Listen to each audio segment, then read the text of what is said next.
Boys, am I banned? We're not banned. Okay, we're up. Wait. You're supposed to see this. Alright, we're good. Boys!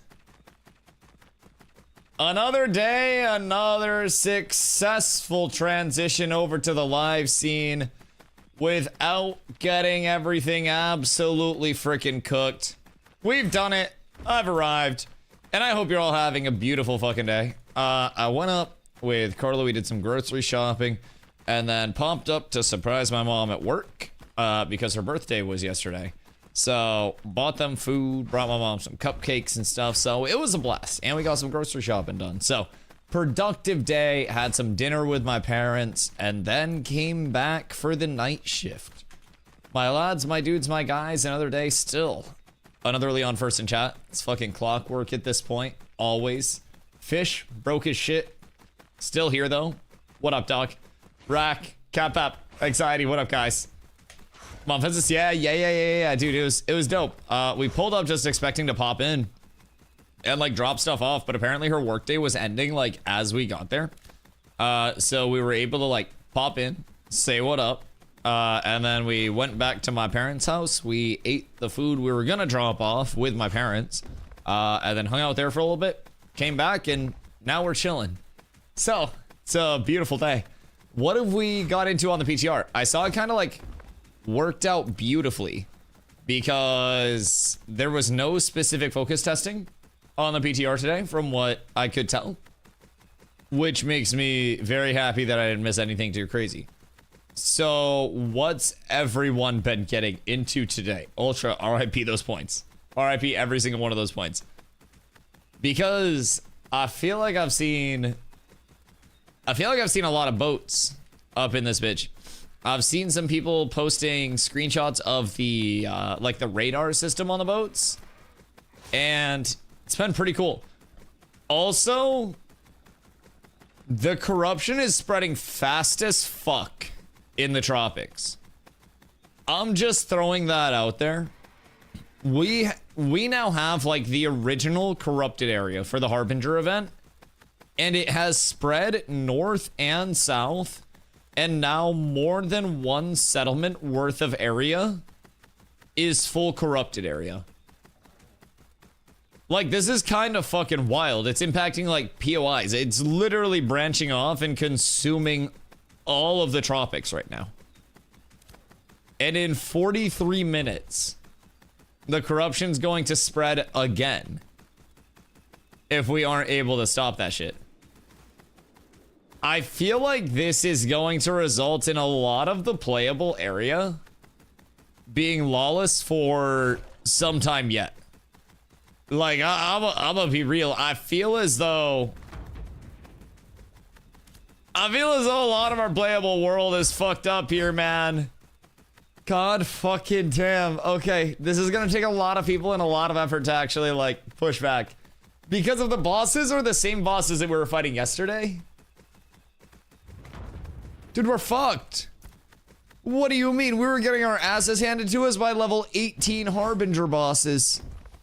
What makes us think we're gonna be able to push back those areas? Maybe those, like, don't require the bosses? But, like, my fucking great googly moogly, that shit was hard last night. Our trip yesterday, nothing feels like I'm getting bear hugged. So I'm just trying to stay as comfortable as I can. I mean, at least hugs are comforting. Better to be hugged than never hugged. A lot of people love a nice little hug sometimes, man. Maybe just embrace it. Maybe just hug it back. And then you'll be fine. You've just got to keep believing and you just got to keep hugging, Mr. Leon. So, I'm kind of like trying to scan global and see what people are yapping about. Did they change what's available? Wait, did they give us refined goods? Oh shit, people are whipping out Legos like crazy. Wait, what's going on over here? Is there a way that we can get crafters set up over on PTR? Because I would fucking love to craft some sets and try out some high rarity stuff. I'm seeing people linking Lego. Do we know what's going on there? Did they add like refined goods to the merchant? We're gonna have to actually farm the mobs and Kyle to stop it from being lawless. So with starting areas, Ultra, starting areas are going to be exempt from those harbingers, which is kind of the advantage and possibly the disadvantage of being in one of those being in one of those starting areas, sorry, is that you will not have any of those corrupted materials really near you. So a cool little function with the corrupted areas that we saw. Oh my god, I just got such a massive frame drop. Holy shit. Oh god, my whole game just went chunky on me. Oh god, I'm trying to go from like the tropics to the riverlands. And my game just like is running at 4 FPS. Holy shit. Now I'm out of it and I'm back up to like 160, but oh my god, that was bad. Holy. One cool understated thing that nobody's really been talking about so far about the corrupted areas is that it enables you to, albeit very inefficiently, put out any carcass in the game, any gem in the game, any herb in the game. So basically, in those corrupted areas, you have the corrupted spawns. You've got corrupted carcasses, you've got corrupted minables, you've got corrupted trees, you've got the corrupted mobs. So with the corrupted stuff, take for example corrupted carcasses. 3 common corrupted carcasses can be upgraded into 1 uncommon. 3 uncommons can go to rare, 3 rares can go to heroic, 3 heroics can go to epic, 3 epics can go to legendary, right? Then you can take any corrupted carcass of any rarity, and then you can take corrupted residuum, and you can 1-to-1 switch them. So, are you having trouble getting, not 1-to-1 for all of them, but 1-to-1 for the base tier, and then it goes up to,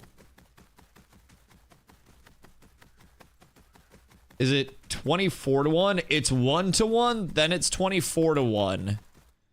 And then it is, no, 24-to-1 is the highest tier. 1-to-1, 8-to-1, and then 24-to-1. Basically there. So essentially, you get corrupted carcasses. You can convert those corrupted carcasses to any other carcass in the game.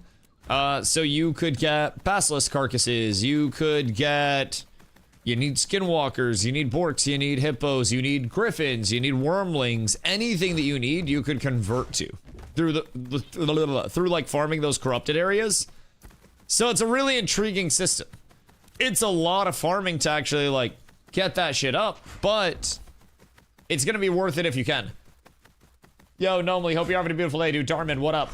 Would you be able to tell what you think the most important graphic settings are to turn down? On 4070 Super, having some droppage. On the PTR, I'm gonna be real, like, I'm also getting some massive up-down, like, hitches. My client has been running a little stuttery. I usually, like, my settings, I run global loom on medium, and then view distance epic. Then I go low, low, low, medium, medium, medium. I run super res off, so I don't run super res, and then I don't run ray tracing or lumen hardware ray tracing. And that's been super smooth for me on live. But over here on this client, there's a very big hitch. And it does not feel the greatest. When it's not hitching, it actually feels awesome. But I've been getting like really bad hitching and stuttering. So I would try to mess around with the settings a little bit. Make sure all of your drivers are updated as well. I went through and updated my NVIDIA driver. Unfortunately, still getting the hitch. Windows update, still getting the hitch. So I'm hoping it's not, you know, this long-term thing. But Cypher, hope you're having a beautiful day. I think their last post was POI testing and trying to bug out mobs. Interesting. Just trying to like look at mob logic stuff. So it seems like a lot of people are crafting shit in very high rarity right now, right? Getting hitching in other games too. Weird. Are they UE5 games? Thanks for the info. Yeah, of course, dude. Let me know if you have any questions. I'm more than happy to help out. I am hoping Like, there have been stutters previously in builds of the game, but they are typically resolved quite quickly, which is always a very encouraging part of it. Unfortunately... What? Unfortunately, these stutters have been in for a little bit of time now, but I'm sure they won't be in forever. All right, I gotta go up to Jova real quick. So I'm gonna pop up to Jova. Lore, what am I, dude? How are you today? I am wondering what people are getting into, and I'm wondering how the fuck people are crafting high rarity shit on the PTR.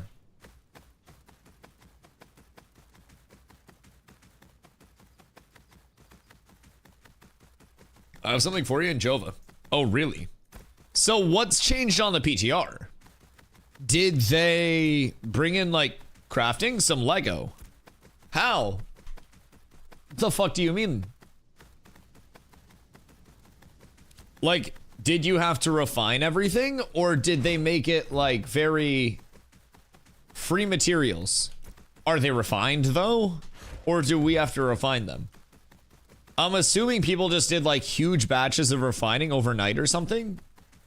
And now people are actually crafting? Or did they put on a vendor that had the refined shit?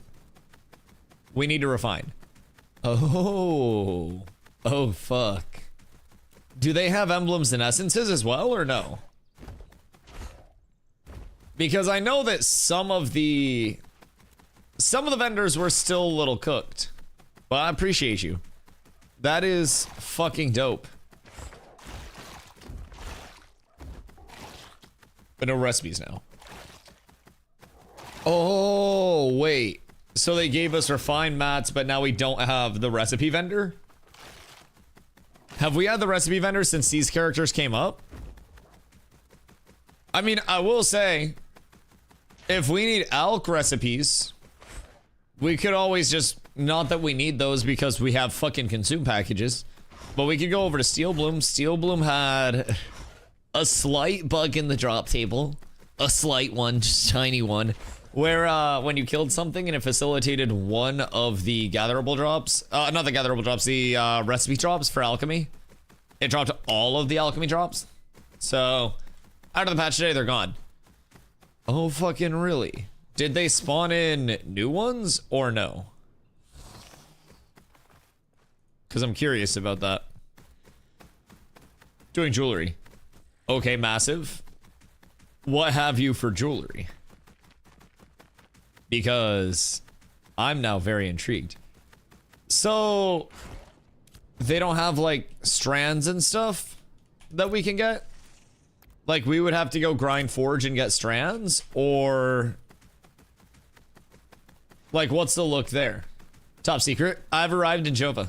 I'm over at the storage area. I'm excited. I feel like it's Christmas. Oh wait, I got spell guard potions from the from the siege like reward package. Okay, what have we here? Oh, interesting. That neck goes fucking crazy. Thank you, sir. I appreciate you. I appreciate you. I have a set of goals with my accessories that I'm looking to accomplish. The neck aligns frickin' perfectly. Okay, so just for perspective, with my old neck, I'm at 46.4 fizz block defense and 35.5 magic block defense. New neck, 51.3 and 41.3. Jesus! 51.3% fizz block defense and 41.3% magic block defense without food up. If I pop a bruschetta for a little bit more fizz block, I go up to 56.6% fizz block defense and 41.3% magic block defense. So we're kind of up. I'm not gonna lie. My mitigation is fucking absurd. If I pop grit, I have 62.3% fizz defense, 47.6% magic defense, I have 58.7% fizz block and 44.3% magic block defense when I'm blocking. So I'm pretty sure you just don't damage me like much at all. And I still have a couple of changes that I could make as well along the way. There are a couple of possible options that I could work in, which is really exciting.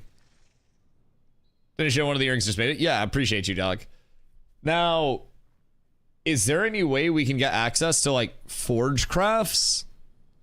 Or would we need to go actually farm forge? I need a PTR mage build to get some insight on whether crying. Honestly, the armor sets for magic are shit. Fewer, and they don't have access to a comparable weapon to the Fizz Carf Weps. So they're kind of nerfed on PTR by the items. I'm sure they have options for items, right? Like, they can get cognizant and shit. I'm sure. Lore, you're maging over here, right? How have you felt with, like, TTK stuff? Do you do the PvP testing yesterday? Because I'm trying to, like, pull everybody that's actually, like, engaged in it. What are your thoughts on it? Before it gets, like, too poppin' in here. Cog sucks IMO. I don't fucking know, dog. I'm just a tank. Fucking sue me. I'm just relaying information, not financial advice. I just know what fucking Zop's making. But I'm fucking bad. I have no idea, dude. I just regurgitate the information and I hope it's right. Do your own research. I don't want to do caster. And look, cognizant. Look at it. Bear witness. This is not a planned paid actor moment. This is literally authentic timing in the VOD. I'm not even fucking you. I did not plan this because you can make it on live. Can we not get... Well, can they not get cognizant here? Or... Real good as long as I pop on a few heavy. Are you noticing more fizz damage now?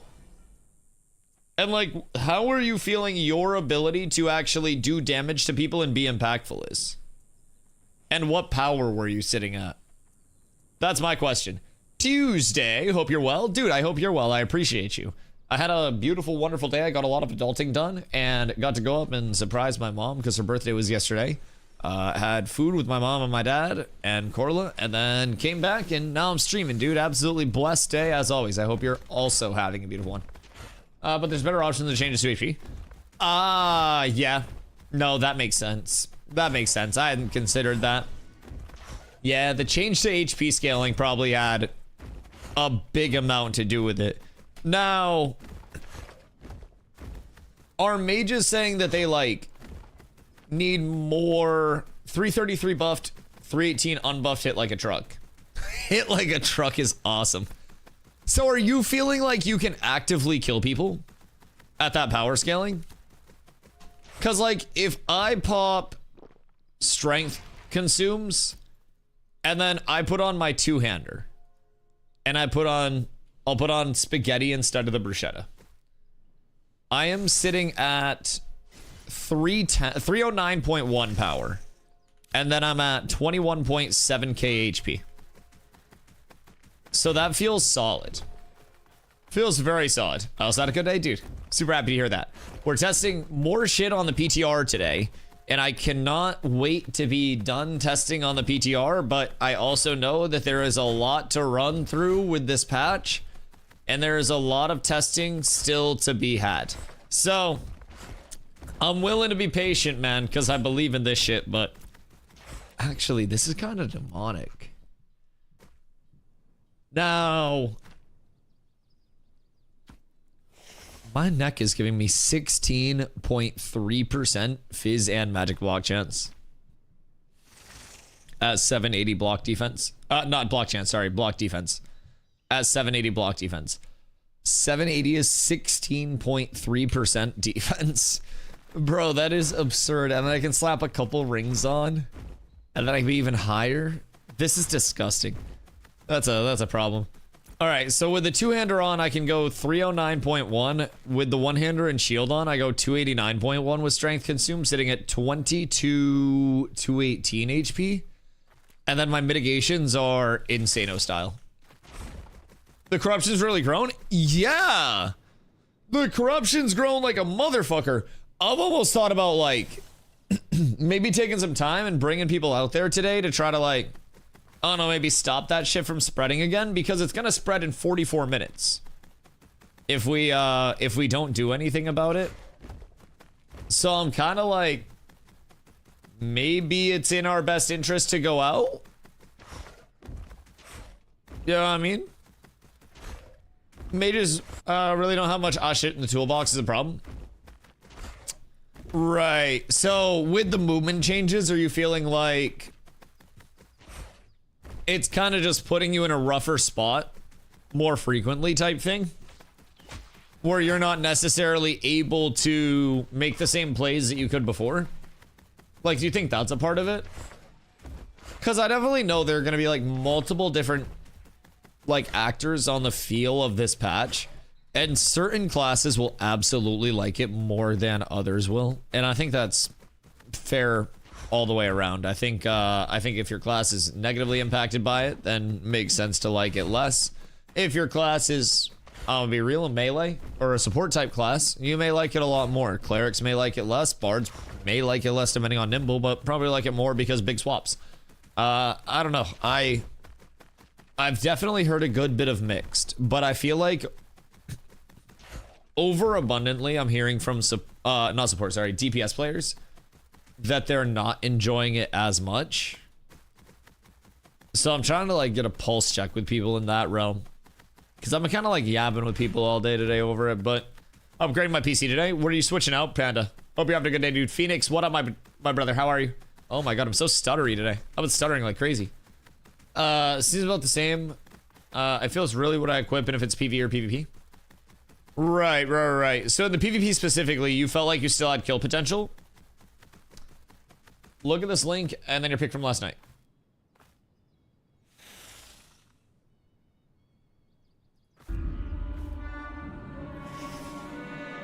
Yeah. Brother, I'm telling you. Like, I'm literally telling you. Like, it is not that far off.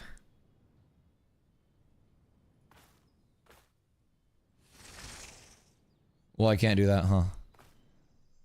Like, this is not far off. If I'm being completely a buck with you. That's not bad at all. For a very quick rendition... Is there like a close-up of it anywhere? Hold on. Where's the close-up? Give me the money shot. Give me the money shot. Alright, that might be the closest up that we get. Yeah, that's literally what it looks like. I'm just throwing that out there. Control scroll wheel. Hold on, I'm about to full screen it for you. It's legitimately the exact same thing. It gives Harbinger's silhouette. Yeah. It's actually really fucking good. I thought I did great. I thought I did fucking awesome. It's 101 all day. Bro, I have some of the best shitty art in human history. As awful as it may look, it's so effective. It just like, it makes sense. It works. Question. Yes, DustyWhy in the front of the room. If they've shown this, does that mean that I can also show this? Any Stevens in the chat?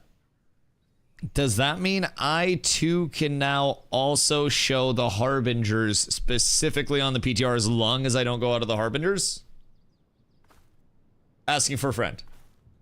No? I mean, it's worth a shot. NDA means NDA. Right, but they did it.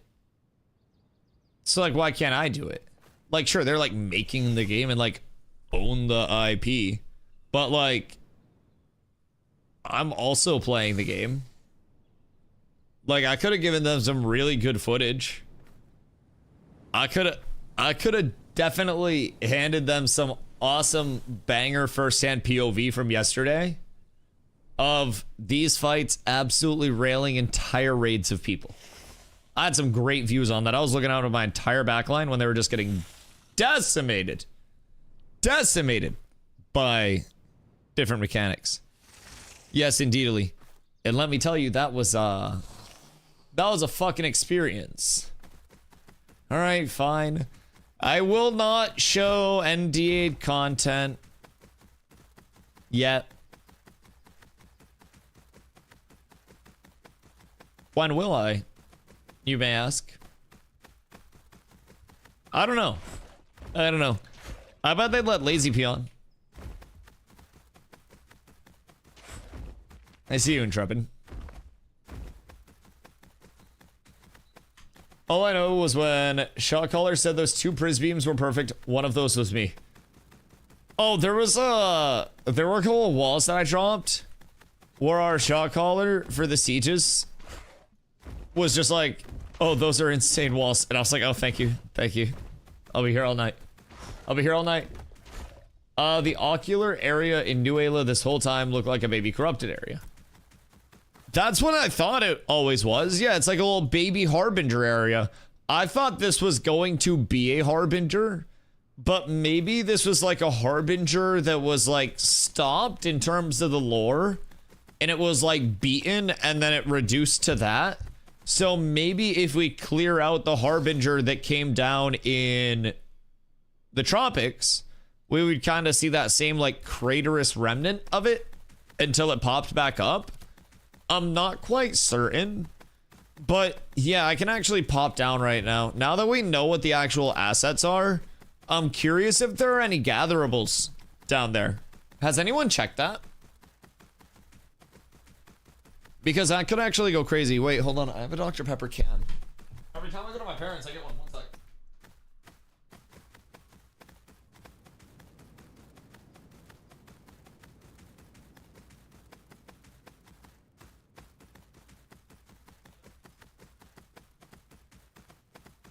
I had to get my Dr. Pepper.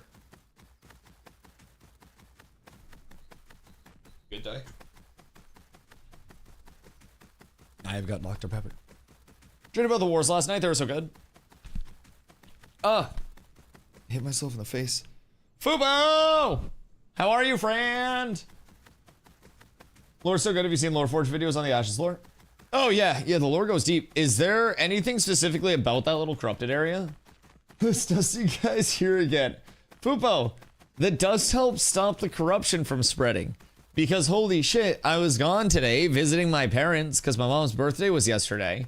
And like, what the hell is going on in the Opics? Foop, we got a whole fucking settlement over there. Like, it's Corruptopia. What is happening? Also, I would just like to point out, everybody wanted to shit on my drawing yesterday, but let's peep this real quick. Just right quick for you. Let's look at this. Okay. Been grinding Arc because of you. Does that mean I made Arc Raiders look really fun, or does that mean I make Ashes look really bad?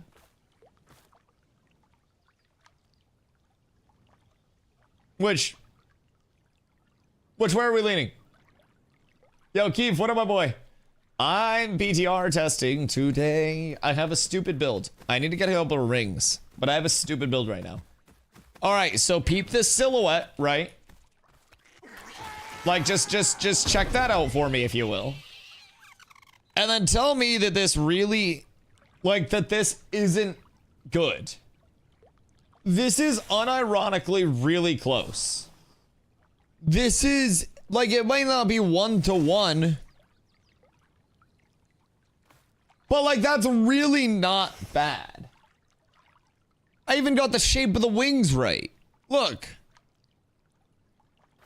With, like, the little pointy parts on the bottom. I got the staff. I got the facial structure with the red accents. Because, look, he has little red accents on his face when it zooms in. He has the little red accents. I told you, like, if yours was standing upright, it's spot on. Okay. So I started drawing it. And then I realized that I was drawing it directly where my camera was. And I was like, damn, I picked a really shitty spot to start. So someone asked where the body was. Yo, Nan. Ayo. Thank you for the 11 months, dude. Much love. Oh, shitty 1 motel a year. Crop and move head. Select.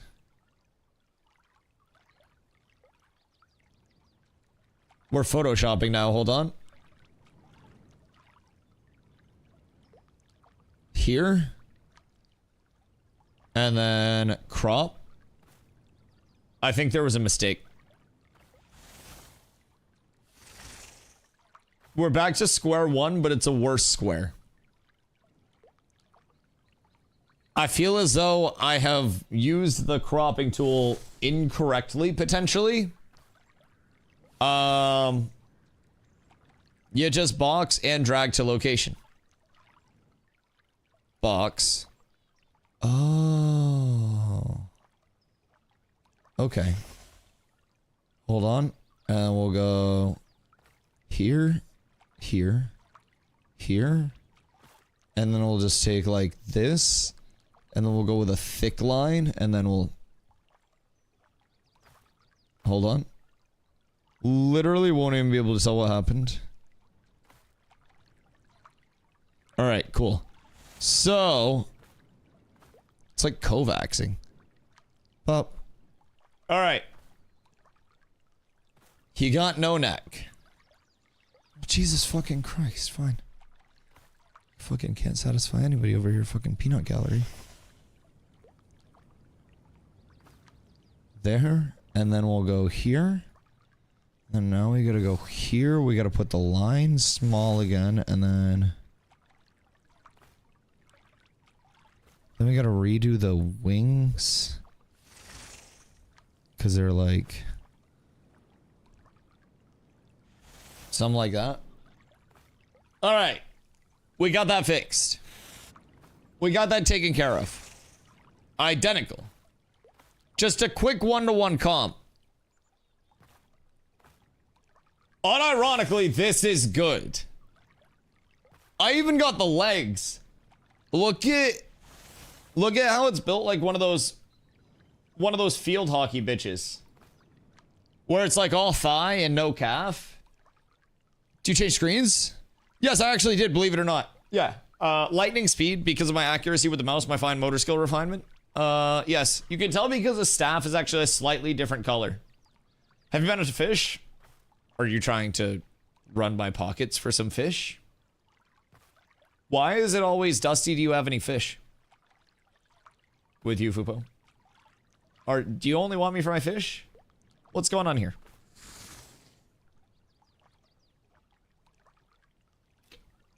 You haven't seen me all day. And then 3 minutes into being here, it's... Dusty, you got any fish for me?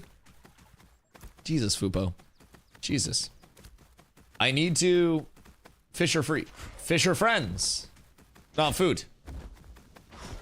Fisher friends, Fupo. They're not doing shit wrong. So... I need to probably go to Jova real quick. There's still a vendor that I can get like a pole and stuff from, right? And then I'm sure somebody's got a boat out there. Did they fix the cost to make the chum through cooking?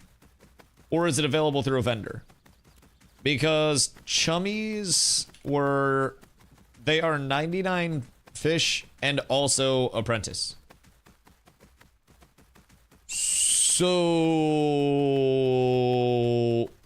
What are we doing about that?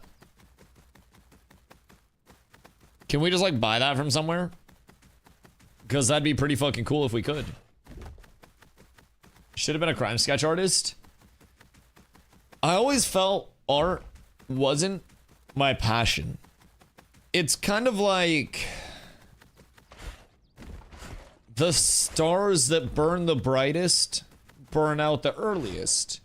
And while I was sad to be a modern Leonardo da Vinci, Michelangelo, Donatello, Raphael, Master Splinter of my generation, Banksy had actually scouted me for the Banksy School of Art. It's essentially Berkeley, but for artists. We just go around graffitiing random shit. I turned it down to pursue a life of admiring the art of video games instead. What table makes chum? It's cooking. Sure the AFK fishers and cooks will sell it on live cheap. I mean, I'm sure the recipe isn't actually meant to be 99 fucking fish for one chummy. But maybe it is. Mayhaps. You can use 2x level 9 cooking scroll to get to 10. Oh, they have boosts. Okay, cool. Where are the boost NPCs at? So that's actually easy as shit to get scored away. Okay, that's massive. We're lacking bamboo forests. I guess that would be more the Renkai area. Yo, the Renkai area is gonna go so fucking hard. I have no idea what is planned for the actual, like, the Renkai area mob table. But if there are not, like, fucking samurai mobs for us to fight against that have these, like, slashing sword attacks that are very quick, bruh, I'm gonna be very upset. I'm gonna be very, very, very upset. Do you think they'll have a server wipe November 18th? No, because I don't think we're getting this patch November 18th. If I'm being a buck with you, Dark Luke. The dev stream is tomorrow. So I will be on early tomorrow and I'll be on all through the day. And we'll be watching the dev stream. We'll be hanging out. We'll be flossing, saucing, balling, vibing. We'll be yapping about everything they're yapping about, taking notes along the way. Discussing the important things and wondering why they're talking about the unimportant things. In addition to that, make sure that you join us for Dev Stream Bingo. Dev Stream Bingo. We actually have to delete some of these because this is no longer valid. Let's see. We have to go through. We have to cash this out, but anything could actually still happen. Anything could happen. But here we are, boys. This is DevStream Bingo. If you have anything that you'd like to see put on here, please feel free to throw it out. We've got a little bit of a peek into it since we've been on the PTR for literally 4 days by the time the DevStream rolls around. But you know, it's still going to be fun. I'm going to miss the stream tomorrow. Why? Naps? Fubo, why are you always scheduling your naps around the dev streams? I feel like that's very, I don't know, selfish. I feel like we've waited so long for this. You could have napped like any other time. But he's got to take his goddamn naps during the stream. Got to loaf at the fireplace. Now, the thing that concerns me is whenever Fubo is loafing, it usually means Fubo has eaten server worker hamsters. And I would like to not go through that. Dynamic gridding seems to be in an effective state, but like, those hamsters are important. We still need those bad boys in the first place. Like, what are we going to grid with if Fubo eats all of the hamsters that are sleeping, getting ready to come in? What are we gonna do at that point, chat? We're actually cooked. Unavoidable commitment, but it's fun, so I guess we'll be okay. Could watch, but would probably disappoint many peoples. That sounds like a fun commitment. What the hell-y? Wait. Is fun, would probably disappoint many people if you watch the stream instead of attending your commitment.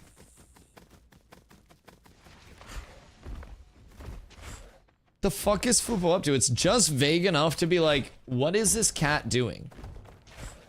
What if Fubo has finally been hired as official Intrepid Cat as an expansion of Intrepid Studios community team? No. No. Fubo would be much less outwardly excited about that. Fubo would keep that locked down. Fubo always volunteer cat. It's a family member's first birthday party?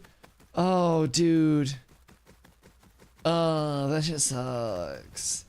Cause it's always just like a bunch of people that you don't know. Like, my brother AMC has a daughter, and like, we attended the daughter's birthday party, and like, Dude, it was just a bunch of his, like, dad friends, and I was like, hey, brother of the groom. I don't know, man. I don't know. I'm not an employee of Intrepid Studios, disclaimer. Will you be tomorrow?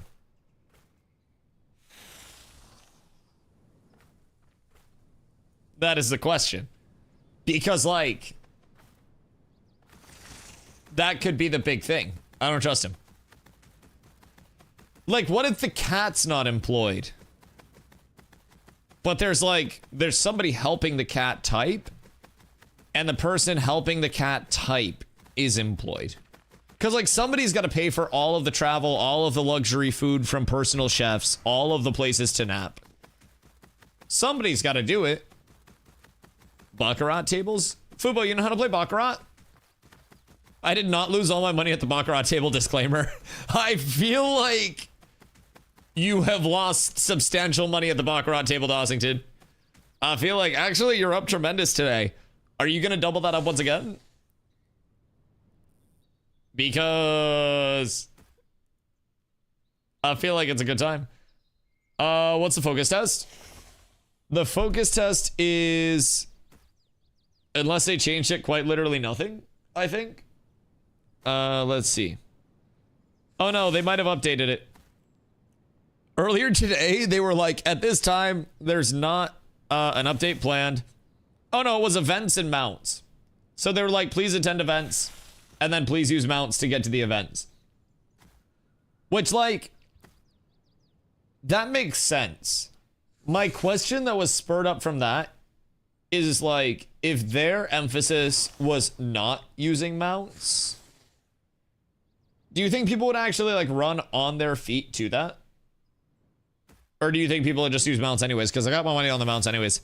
And then at 5:13, oh, okay, so relatively recently while I was driving home. Glorious PTR testers, for the next few hours on the PTR, the team would like your help finding issues and exploits. With how enemy NPCs can get stuck or behave strangely in these areas. Befallen Forge, Seth, Steelbloom, Highwayman Hills, and Oakenbane Keep. The team prefers bug reports for this done in-game using /bug. If you have videos to share, post them in there. Known issue, EAC kicked. Oh, say it ain't so. Say it ain't fucking so. The team is investigating reports of this. If you're in a larger party/raid, you may get this error more often. If you do, you may need to wait around 5 minutes before you can log back in. Main. Oh, as the day goes on, we'll share additional information about PTR testing focus throughout the day. Sport fishing and mules and crates are planned for testing later today. And we did get confirmation yesterday, chat, that the mules are an evolution of Beasts of Burden. And I think we can probably see that from Animal Husbandry, right? Because I feel like they should be in there unless they haven't updated them. But Animal Husbandry still says Beast of Burden. Moonstrider Crate Mule. Bred for endurance and strength, this animal will make a fine crate mule. Beasts of Burden still exist in terms of the actual, like, in terms of the menus. Did your Tuesday break from level last night? No, I just came out of it. When I logged back in the first time and I was channeling the flag on the siege, I still had my 23k HP. I died on the character during Bob is for Caravan. I heard that the mules were an evolution of the Beast of Burden system, though. So instead of, like, I don't want to theory craft too much, but we had been thinking instead of seeing the mules and then the Beast of Burden come in as two separate trainables, that it would be like a mule/bob where you could take that mule and then permanently put it on that bob and then potentially risk that mule on that bob. Because that would get those bitches out of the economy too. Been able to unbrick my characters by switching to a different character. Well, so basically it happened like this. Fragging out in Siege. EAC hits. Try to log back in, EAC. Try to log back in, EAC. Task Manager, close game and launcher. Reload, try to log back in, EAC. Make a new character. Character is able to load in. switch back to main character. No more EAC on main character. Character was bricked at level 1, but gear still worked. I had abilities on my bar, but I couldn't use my abilities. So I sat there and channeled the flag, which we're gonna go on a rant about this later, but Jesus fucking Christ, can we get away from the goddamn channeling a flag? That is my only complaint about sieges. Holy shit, it is so boring to just be like, yeah, have one person sit there and just go.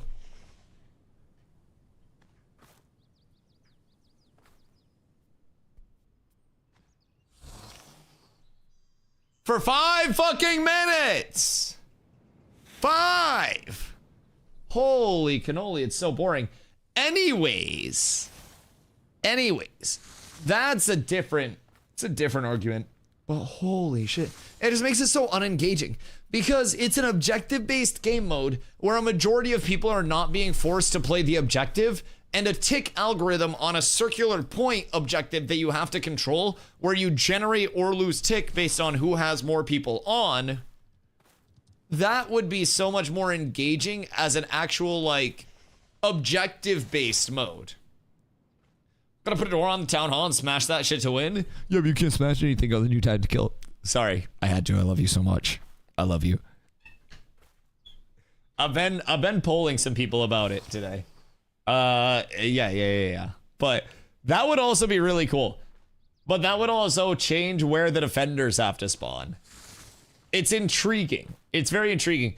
But even like outside, right? When you're running respawns. Power scaling coming next week, prepare your asshole. My asshole's always prepared for you, baby. In game. In game. Anyways. I feel like a point tick.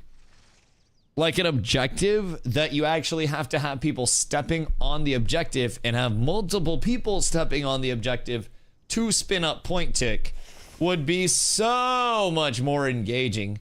Cause like at this point in time, it's just have channeler sit on flag, CC immune with 10% bonus mitigation for literally 5 minutes. Have other tanks put protect up on him, or another tank at least. And then if they get jumped, you have a bunch of people just jump on top of them with Aegis. And then you have tanks rotate Aegis. So there's a perma 50% damage reduction. And then the tank runs a shield. And then passive, like, block defense. And then you're just sitting there doing 0 damage to somebody that's channeling a flag that's getting pocketed. And it's unengaging. But that's a different argument. But yeah, other than that, I got in, character was bricked, finished the siege, logged out, went to go to another character to buy new gear sets because the war was after the siege. And then I was like, wait, why am I buying new gear sets? I'm gonna have to enchant. Let me just trade. Give the gear set to somebody, have them run it over. Log back on my character. Unbricked. Literally just unfucked itself somehow, Foop. I don't, like, it literally, I turned it off and on again enough times, I guess. I let it, like, cool off so it could remember who it was. Because, like, you know, it happens to the best of us. Sometimes we have an emotional moment, and then we look back on that, and we can be like, man, I could have handled that better. Maybe my character was just overwhelmed, had, like, an emotional moment, and then needed some time to cool off and, like, think retrospectively. But, like, I'm not quite certain, man. All I know is that now I'm still back on the OG Dusty, and my gear exists. I didn't have to trade it. I didn't have to buy new shit. And I got a Lego Thistleborn made for me. So that's cool. That's very nice. Gray green gear plus 20 has equivalent stats to rare and heroic gear, no enchants. Yeah. I feel like that's pretty accurate. Just in terms of the power scaling. Because, like, a long sight bow is... Well, I mean, a green long sight bow plus 20 is actually scaled up like crazy. That's 4675 his power. That might be equivalent to my... glory bound? What's my glory bound on live? Because that might be equivalent to Lego 26, which would mean that it's equivalent to Epic 29. But that seems...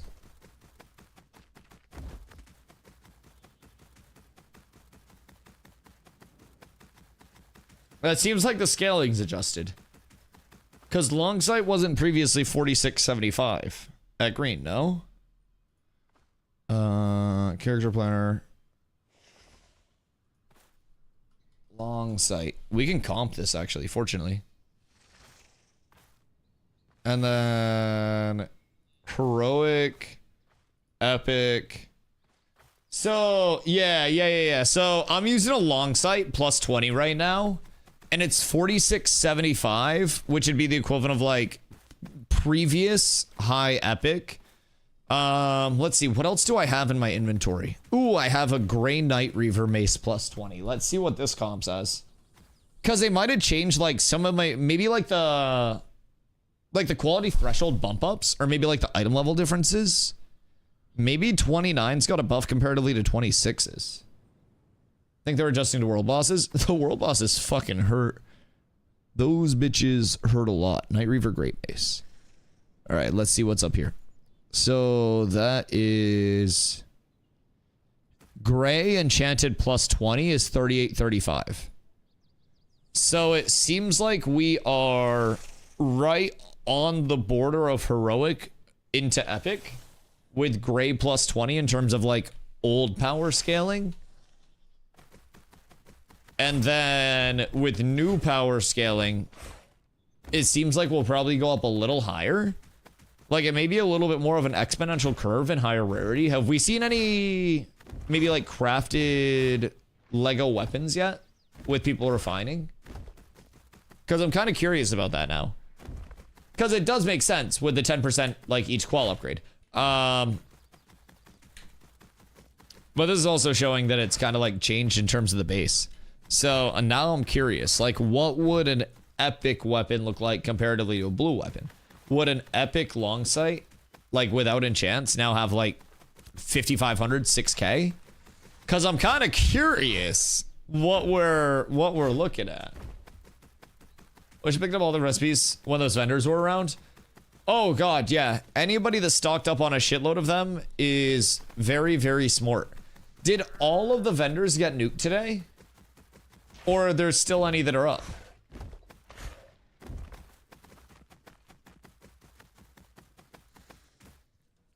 Oh, wait, I see them. Artisanship vendor. Let's see. And then we have materials vendor. And then this is all just unrefined, right? All unrefined. Then we have the gear vendor. And the gear vendor hasn't had anything change, right? As far as I know. I saw somebody with a glassvale greatsword, but I'm not quite sure which set that comes from. It was like the fizz one. Because if I can find one of those, I would absolutely love that. But I'm not quite sure. Is glassvale tropics or desert? Why do I feel like it's desert? Desert? It's desert, but the bags are fucked. Okay, so we just... Did you try the light fizz set? I grabbed it at some point. I want to say it gives Dunzantine weapons, if I remember correctly. Just right off the top of my noodle. But I'm not 100% certain. Student Flare? Yeah. I just can't remember, like... exactly what it gave. All right, let's see. So what are we getting up to right now? Are we trying to like go out to the corrupted areas and maybe see if we can stop that shit from like expanding more? Or what's the vibe? Where are we out there? Because I'm down to test literally whatever. but I will absolutely not be crafting. I actually might run over to Glimpse and try to get myself a Lens of the Ocul drop. Because if I can get a Lens to drop, I can see if Lens is fixed. And if Lens is indeed fixed, that's going to be a big thing. If the mitigation from Lens in that basement is scaling up properly and it's registering as a shield, so you get the passive block chance, that could be huge. How were we feeling damage splits yesterday, chat? In PvP, I feel like I was still taking more magic than Fizz, but I feel like it was a lot more even than before. Just sold a Slagborn Laborer as Rogue and Forge. HP change going crazy. Doesn't Rogue have a lot of like percent HP regen thingies? Because obviously, like, you're not gonna stealth and reset shit, because that's just gonna cause a mob reset. But you can just like poison build sap, right?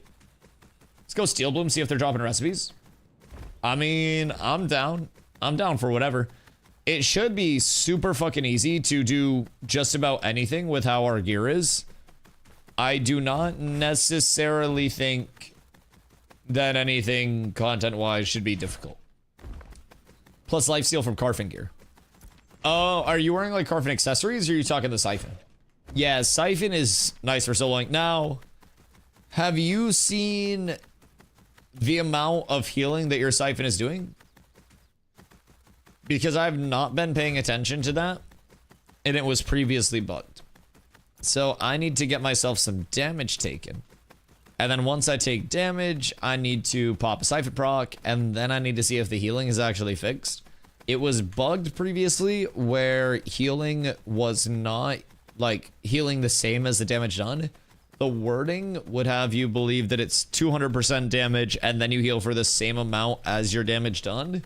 But essentially, the way that it actually is you do 200% of your highest power scaling as that type of damage to the target, and then you heal for 200% of your healing power scaling. Which is really, really, really weird, if I'm being honest. Because then Siphon would be really good for like maybe a bard or something, or a cleric.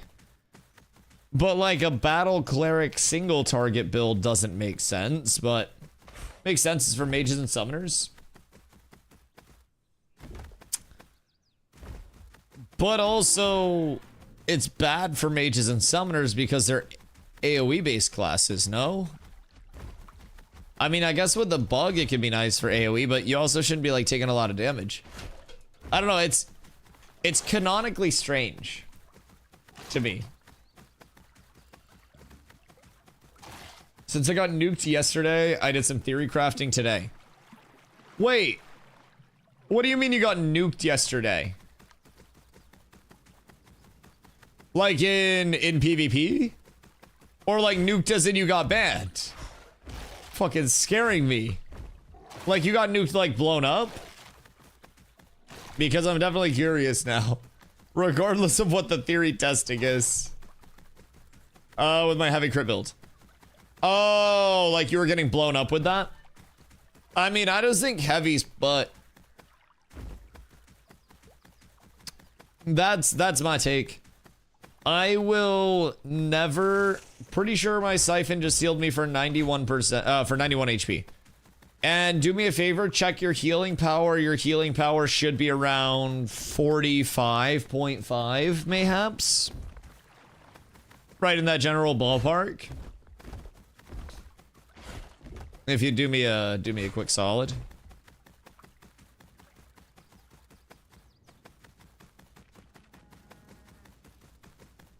Because it's a 200% of your healing power heal. Which is really, really, really, really low for any of us Fizz. Dusty, I'll tell you Victoria's secret if you stream PTR. I'm just saying, man, $100,000 dono and I'll stream PTR. Very simply put, 45.1. Weird. Isn't that crazy, huh? So strange. My ceiling's doing 3 to 500 tick around 50% HP and sap is healing grade 2. Yeah, and with the new HP changes, Siphon is literally healing for like a drop in the bucket. Ooh. What are you doing? I'm bored as fuck. Running around right now, figuring out what to test. Want to get Lens of Ocul. Major heal around 500 HP on a Siphon, just from random healing power waterfalls. Oh yeah, because you have your magic power scaling into it. Right. No, that makes sense. Yeah, since we are scaling quite literally 0 fucking magic power, then maybe Siphon should just be a base percent heal, I feel like. Well, I think Siphon should be, this does 200% of your damage, like your highest power modifier as damage, and then heals you for damage mirrored to healing. Like, it should be, I take this much damage from the target and siphon it to myself 1-to-1, and it should be a modifier based on the damage done, not your healing power, I think. And I think it's just bugged because Siphon used to work properly, and then fucking Planendorf must have done something to it, bro. I swear to God. Like, I had him poof in a Siphon set one day to test some bugs, and then it all went to shit. I'm just putting that out there. Yo, Loki, what up, dude? How's this game? I've heard a ton. Some good and some bad. Personally, I very much enjoy it. Depending on what you've heard, I can probably shed some... Like, I try to be unbiased as much as possible. So I can shed some, hopefully, unbiased light on some of the takes that you hear. Because if you're hearing from content creators, I'm gonna be real, there are not a lot of content creators that are currently playing Ashes enough to actively, outwardly provide meaningful feedback on things. And a lot of the people that do comment on Ashes right now are very simply, like, unqualified to do so. And just kind of, like, spout shit out and are not up to date on things. So, like, personally, I think Ashes is coming along quite well. I think that Ashes has plenty to still look forward to. But I do feel as though with the recent updates, especially those that we're testing right now on the private test realm, we have some good endgame shit to look forward to. Static environments with NPCs and environment interactions, kind of clunky mechs. Static environments, not really at all. The term static over here has kind of been like more used in terms of like some gatherable nodes. So basically like 99% of your environment, I won't say 99, I'd say probably like 95% of your environment is going to be like interactable resources in Ashes. You obviously have like your uninteractable like grass and shit. You're not out there picking individual blades of grass. But like trees, most rocks, flower patches, shit like that, huntable animals, stuff like that, all exists. Yo, what up, Dream? You at PTR right now? Yeah, I'm over on the PTR right now. But this is VOD, so I'm not at risk. But yeah, so like a lot of the gathering system is meant to actually be like a dynamic gathering system. And like the environments themselves are meant to be a bit of a dynamic environment. But again, everything's still in development. So recently, recently they have been transitioning out of the systems that brought them to have those like static gatherables, as we called them. What that basically meant is with certain gatherables, you were seeing the same thing respawn in the same place, you know, at the same rarity after a set amount of time. That was an unintended system that Intrepid had always said was a temporary system that they were working on the permanent fix for in the long term. So on the private test realm, that's been fixed. So statics, gone. NPCs and environment interactions, NPC stuff, their mob AI has come a long ways.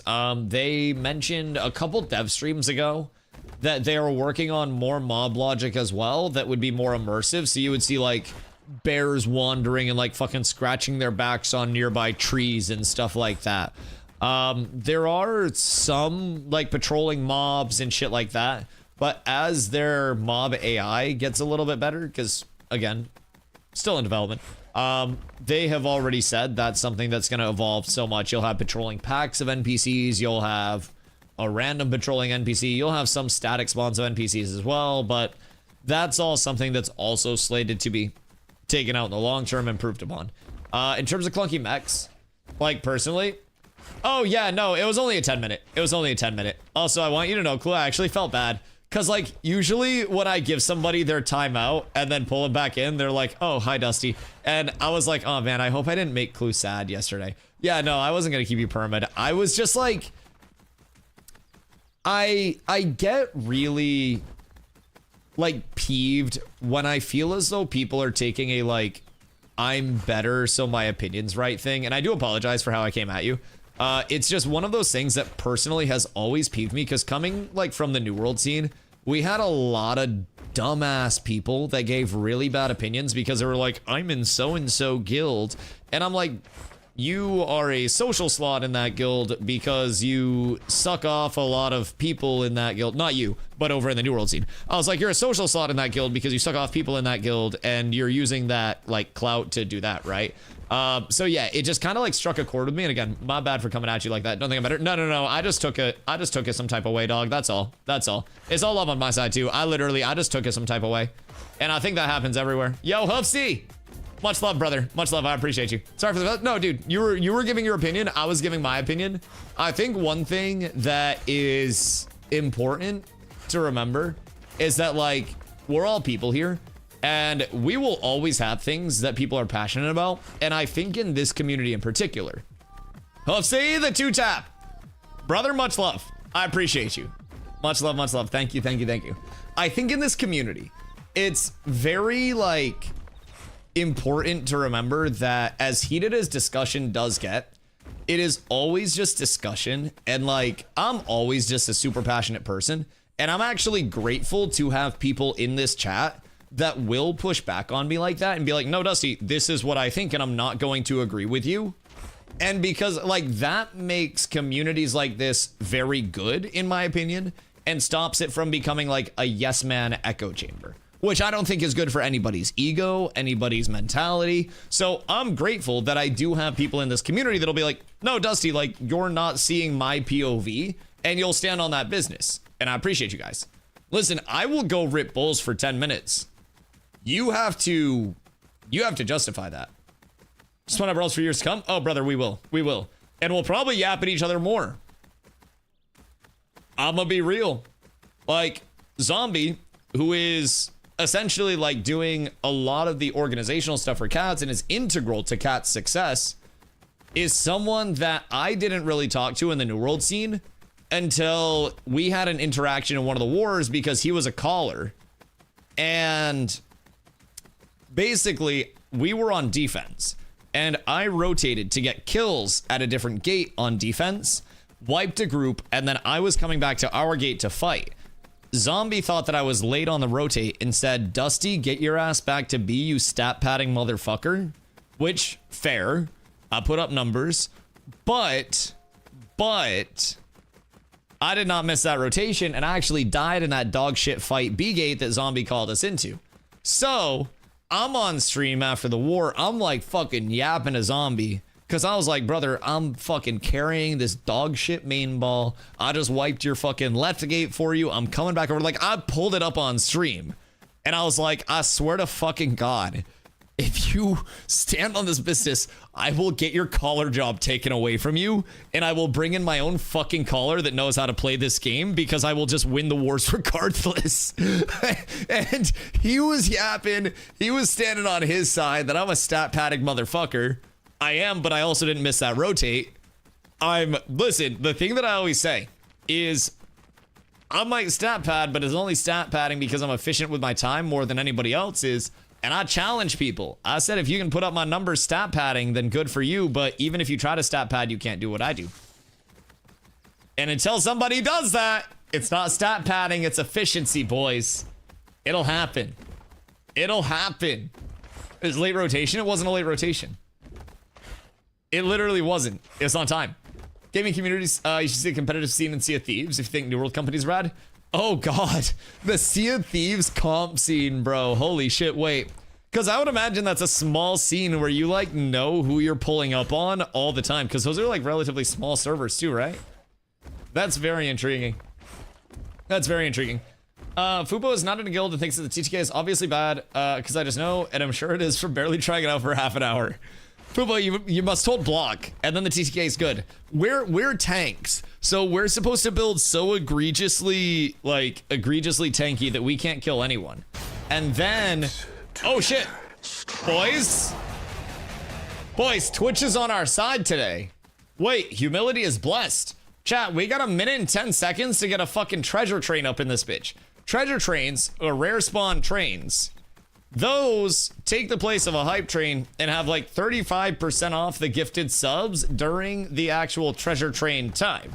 So, if anybody out there has a Prime, a T1, a T2, a T3, 100 biddies rattling around, got about a minute to get that bitch going and get it on the tracks. Choo choo. So, check the primers. Don't get ads during the stream, because if you're getting ads, you're gonna have a very bad time. A very, very, very bad time. I want to go up and try to see if I can kill Glimpse over by Carfin. I was running over here a little bit, but yo, Hammer, thank you so much for the Prime, dude, and the 4 months. I appreciate that. Scene's big and you have teams set up, they can be quite toxic, and then there's the egos. Yeah, there's yo, Brain coming in with the snipe to get the treasure train on the tracks, boys. Choo choo. We got a fucking train 1 hour into stream. Boys, reach level 2 to unlock 35% off 5+ gifties. We got the level 2 activated. Anybody that wants to support the stream right now, help keep me here doing this full time, and also just spread some love, man, and save money. It's on sale. Bundles of 5 or more gifties are now 35% off for the remainder of the treasure train. And I appreciate y'all. Just making some big reference to some of the comments. I know. Absolutely. This was one of the things that I was like trying to say yesterday too, in a very flustered, passionate, angry way. But we have to keep in mind, so much of the feedback comes from unverifiable sources, if that makes sense, in the initial wave. Like, people will, in a game where they're very communicative, the balance is groups, people will take a change and they will 1v1 with it, and then they will immediately say, well, this is the best or worst outcome absolutely possible. It happened with the movement change. It happened with the old combat changes, with all of the regearings that have happened. It's happened with so much. There is always an initial, like, hysteria wave of, like, oh god, something new and bad is happening. And then I feel like there's the adjustment period. It's like, the first time there's a finger in your butt, it's gonna feel a little strange. But when that finger's been in your butt for 4 weeks every single day, it's gonna stop feeling strange, and it's gonna be something that you know, come to welcome. And sometimes changes are gonna feel like fingers in the butt. Sometimes it's gonna be like a whoa, right now. And at a certain point, it just becomes a, oh yeah, right now. And that's what we're hoping for with the playtesters. Would it feel strange after 2 weeks? Would it not be the opposite? I don't know, a lot of fingers in the world. Yeah, a lot of fingers out there. I feel like it's hard to narrow it down. Oh, bashes are less knee-jerk, like in Dota when heroes are out. She's broken because new, but this last one's figured out. I mean, that's also, in terms of like competitive meta, so with like Dota, for instance, like with a new hero coming in, part of the reason that hero is so sick is because you can build so many comps around it, specifically in Dota, that can highlight that hero. And kind of like put that on display, more or less. So I do feel like with Dota, you're a lot more likely to see that, where, excuse me, something new comes in and it's immediately fucked. From the percent healing with rogues at 20k HP is crazy fucked. Welcome to Change Fighter and Tanks. Yeah. There will be some things that need to be looked at as a result. For instance, I as a tank, like if I am frontlining, what I would do in the siege a lot yesterday, like I'm a stagger bot, I drop walls, and then I get any trips that I can. I'm not trying to put out damage at all. So I basically push my ass into the back line, and then I sit there with Intim Aura up. And when Intim Aura is up, I am just watching the stagger, right? And that's my goal. But when they turn to me, I can instantly pop my Intim, not my Intim, my Indom. Indom gives me 20% healing received. And then with the block tree, because I'm fully into the block tree, we get Iron Reprieve up to 5 stacks of 4% healing received. So it's like,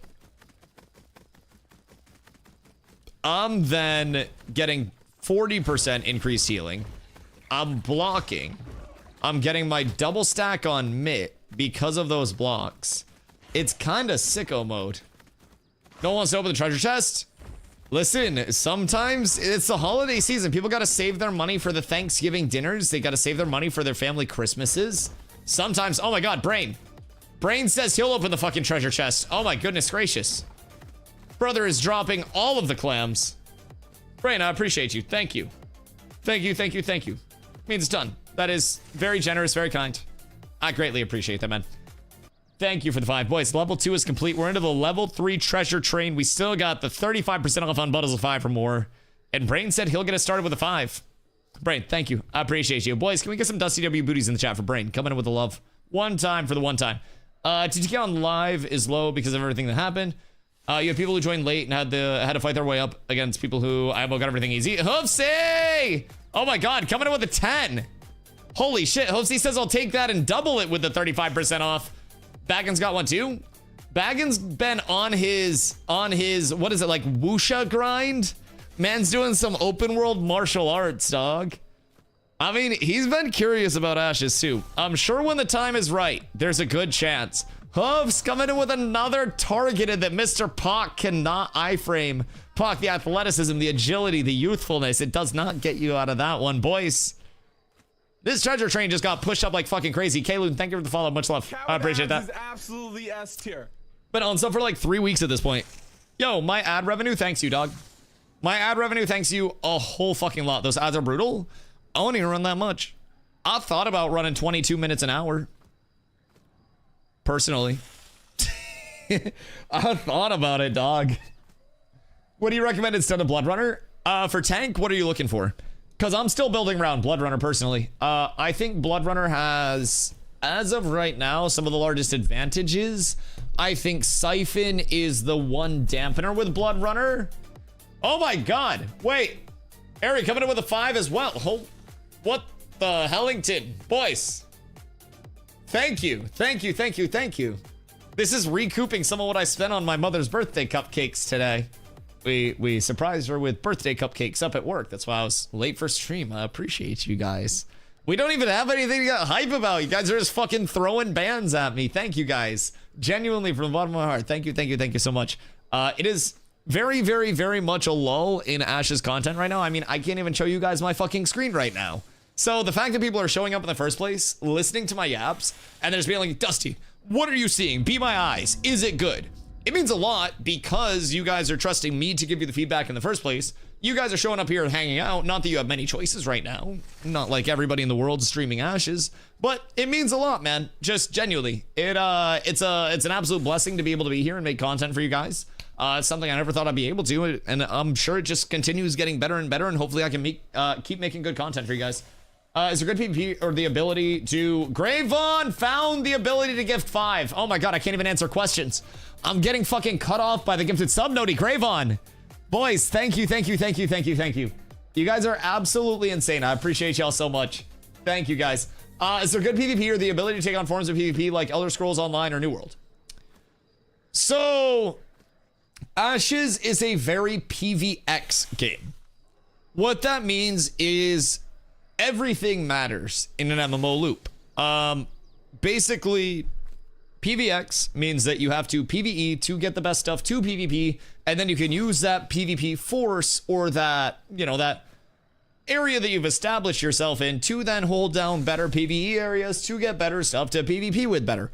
Everything facilitates all of it. Now, in Ashes, gathering, refining, crafting is your main loop in terms of like acquiring the best shit. Crafters make the best shit. Hopefully, I choose Dr. Pepper. So, with Ashes, you have the open world PvP system. That is flagging. Very simply put. You come up to me, you hit me. You flag up for PvP. You are purple. If I hit you back, I am also purple. Fisticuffs. We duke it out. So, once we are both purple, it is consensual combat.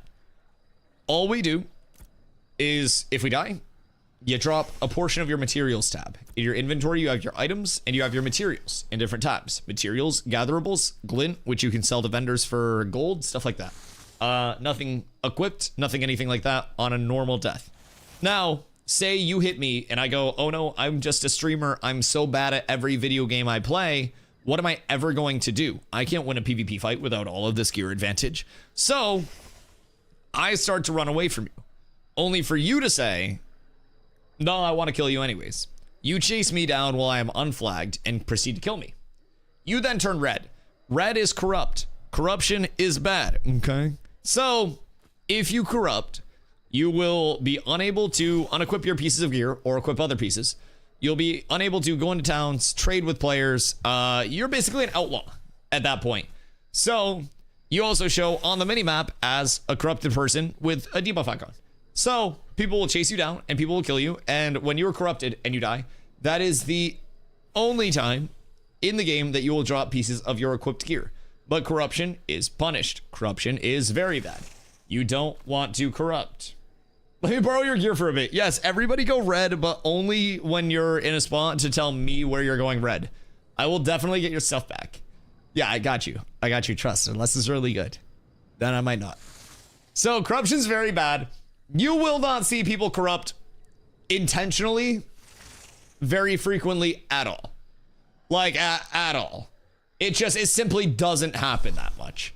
Most corruptions are accidental, or as Pock said, like, it's the private test realm right now, so, like, fuck it, we can all get gear anyways. So most corruptions are genuinely accidental.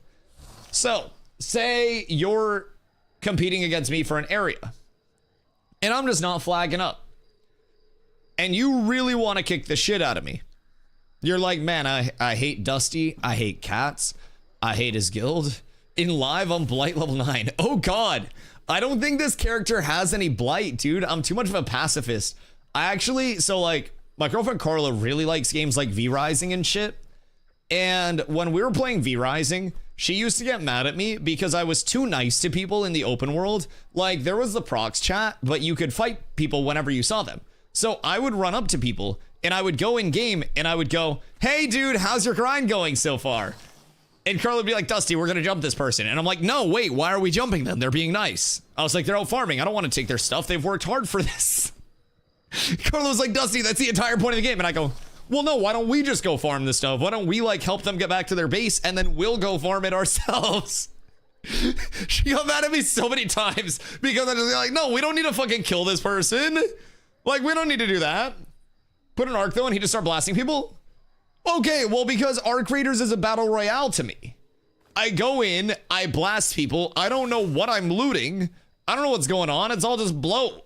It's all gizmos, gadgets, and wizardry and fucking hullabaloo. Like, I'm clueless when I'm looting that shit. I'm just clicking buttons.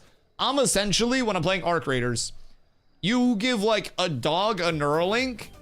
Brain, pushing up the treasure train and keeping that shit going. Oh my God, Brain with the 10 boys. Choo-choo! We got more life to the treasure train. But do we have enough life to get the Dusty W booties in the chat from everybody that just got gifted a sub? If you guys are iframing the subs, you guys need to put yourselves out there more. You need to be more social. You need to be more forward with yourselves. If you guys just got gifted a sub, click on your emotes and please select the most banger emote on all of Twitch, the Dusty W booty. If you guys work together, you can keep those things bouncing forever. Inspiring the next generation of streamers, content creators, Ashes players, and everybody in between. Boys, I appreciate y'all. Thank you guys for the love. I greatly, greatly, greatly appreciate that. Play BF6 instead of Arc. Yeah, I'm not much of a shooter player anymore, personally. Like, I spent some good time in Battle Royales, like when I was playing Fortnite and stuff. I played a lot of Fortnite, but I don't know, it's just not my thing anymore. Like, I go in and it's a cool casual dip, but that's about it. Oh, God fucking damn it. God damn it. Okay, so anyways.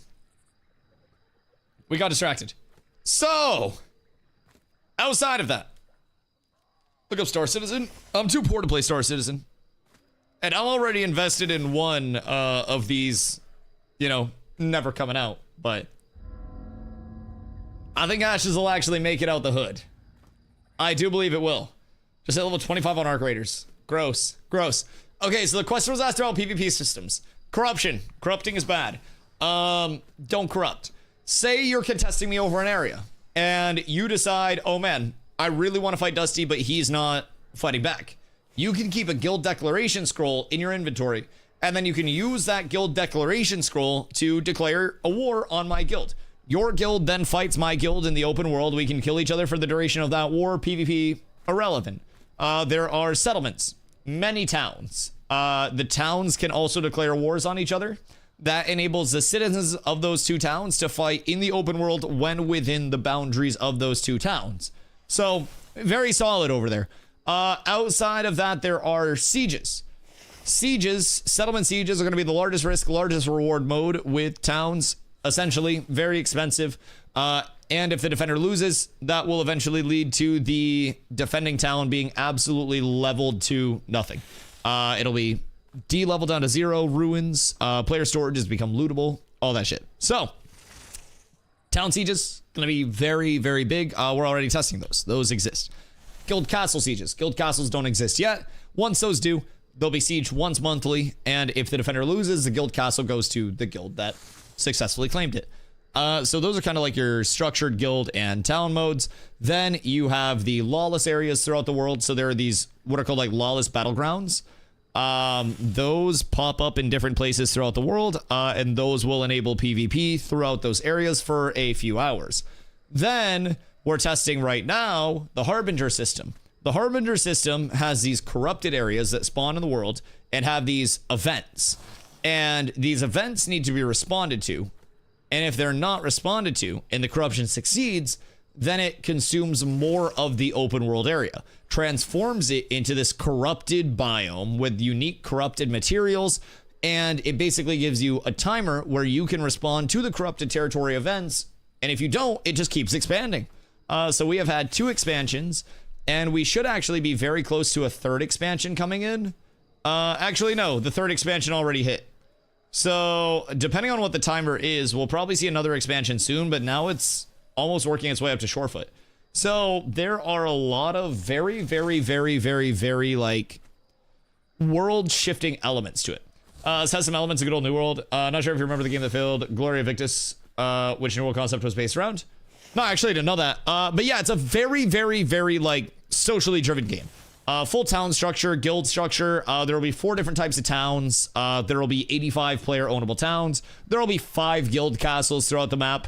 So plenty of areas, plenty of regions for people to just kind of like fuck off and do their own thing. Every region has specific mobs, gatherables, craftables that are only available for that region. So there's a lot of very cool shit in the living world of Ashes. It's just with Ashes right now, it's like I mentioned a few times, it's in development. So a lot of the systems are either in on a more baseline level or they are not in yet. But the Harbinger update, in my opinion, represents one of the first major times that we have actually seen a forward-facing system come in that adds replayable, repeatable content. And that content comes in the form of having to defend those corrupted areas from consuming and taking over your entire playable world and making it a force flag lawless PvP zone. That's really fucking dope for me. I like the concept of that so unbelievably much.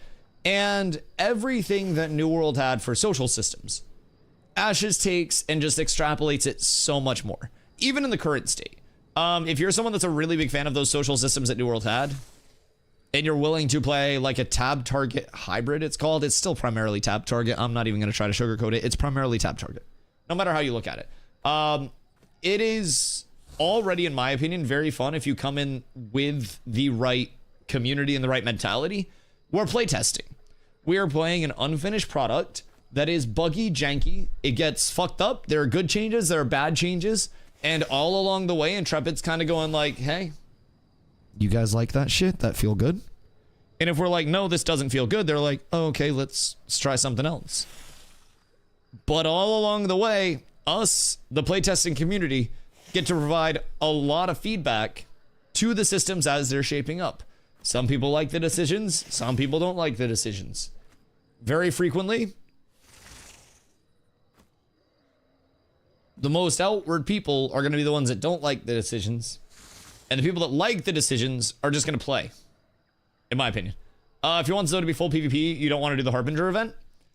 If you want the zone to be full PvP, you're going to go to the Harbinger event, which is a force flag lawless PvP area, and you're going to be playing for the Harbingers, baby. You're going to see a raid there about to pull the Harbinger boss, and you're going to say, hey guys, we got to get ready to jump this raid.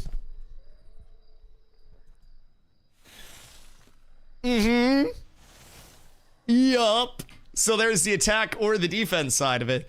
So it's not just like New World's corruption system where it's like we get an invasion and everything just runs at the gates. These are actual areas with events and build outs that have to be responded to. And as it expands, it goes, keep in mind, everything in Ash is open world. This expands in the open world and consumes the area and just transforms it. So like you will have to, if you really want to help the corruption expand, patrol those areas and find the parts of the corruption that are currently being like battled. And then you find the groups that are battling that and you help the corruption by killing those groups. Now, you may do that for many reasons. You hate the group that's controlling the area. You hate the group that's trying to clear the corruption. Or you find some really cool tech around the gatherables that come from the corrupted areas. And as a result, you really want those. You find something that you need that needs a corrupted material. And then out of nowhere, you're like, ooh, shit. Maybe we push forward. Blotto, what up, my boy? I hope you're having a beautiful day. This game works better and it doesn't cost 10K to just get ships. Bro, I don't know what all of Star Citizen's monetization is, but somebody one time offered in the New World scene to get me set up on Star Citizen if I went over to play with them, and they were like, oh, I'll get your first ships for you. And I was like, why don't you just give subs to the channel instead and let me play a game I like?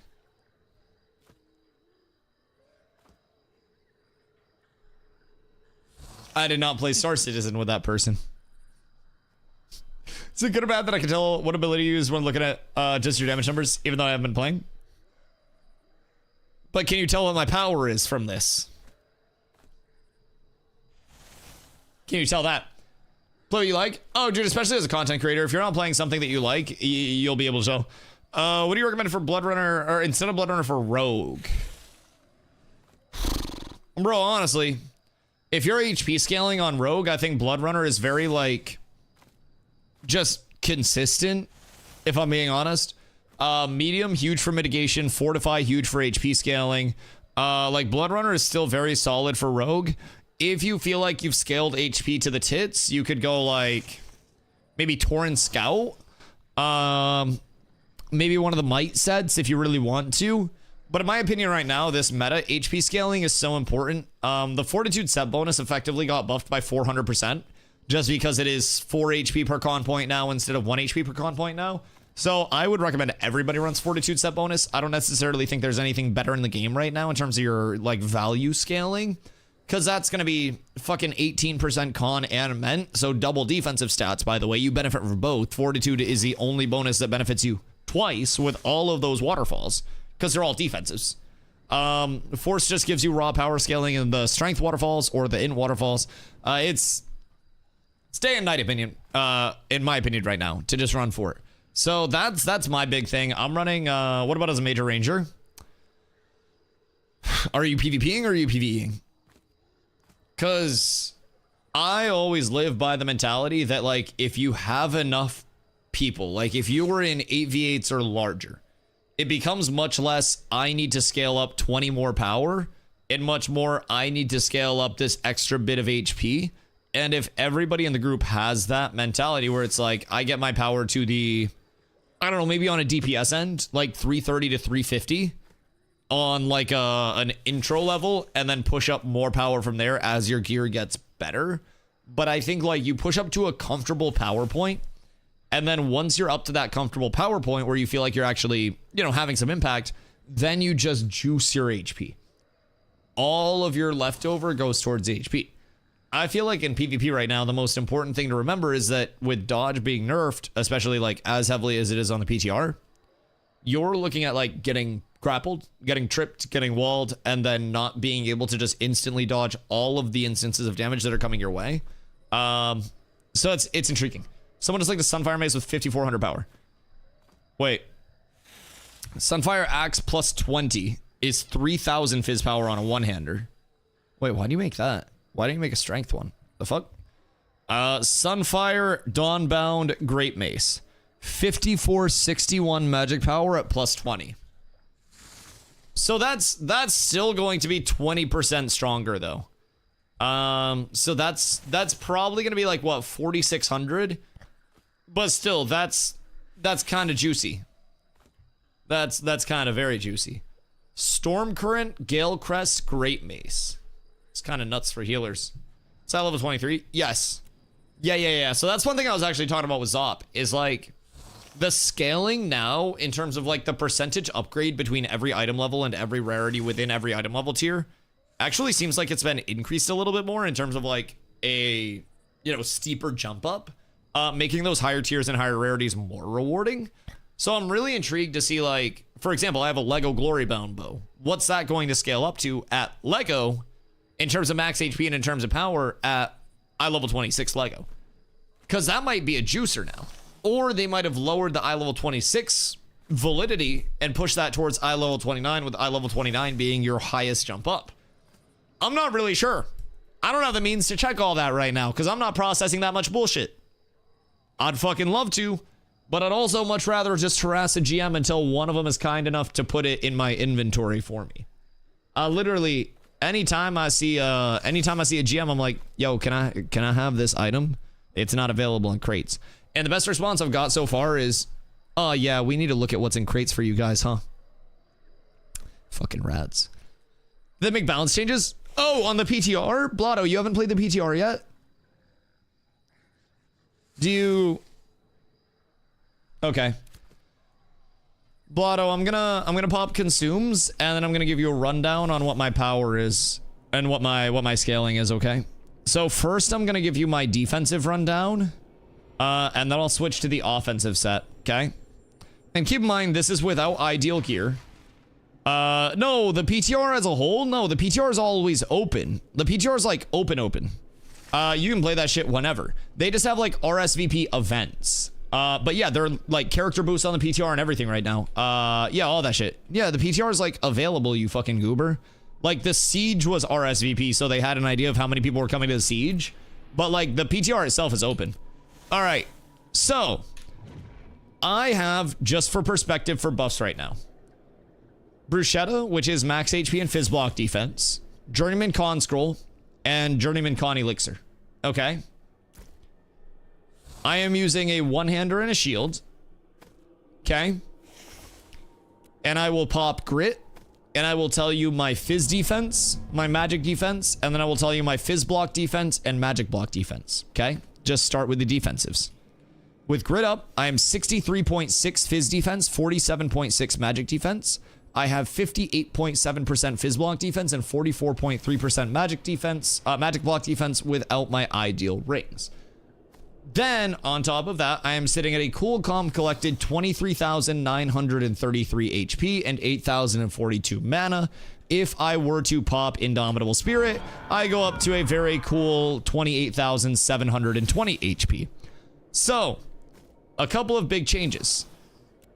They made Constitution instead of 1 max HP be 4 max HP, and they have inflated the rolls on many pieces of gear HP-wise, while keeping power scaling relatively in a decent spot from what we've seen so far. Now, it does look like Legendary and High Rarity is going to scale up much higher than people intended, or than people originally thought. Looks like there's a new algorithm for that scaling too. But, for instance, Salvage Slag Earring in green at plus 20 has 400 crit chance, 400 crit power, 1201 max HP, and 1201 max mana.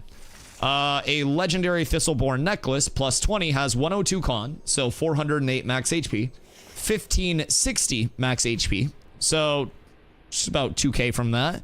780 block defense and 780 disable defense. That facilitates a lot of the growth in like the fizz block and magic block defense, okay? So essentially what we're looking at, that is my defensive split, okay?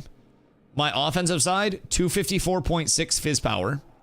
So if you're going this tanky, you're going tanky. I am brick wall, I'm stagger bot, I'm trip bot. This is my mass scale. This is my large scale build. This is my group build. I banner, I protect, I aegis, I wall, I trip, I charge, I int him. I stagger, I ground pound, any damage is a bonus.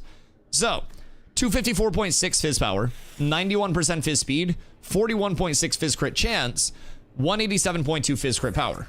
I'm not good at math. I'm not very smart. I'm just reading these off. I'm not doing the fucking math.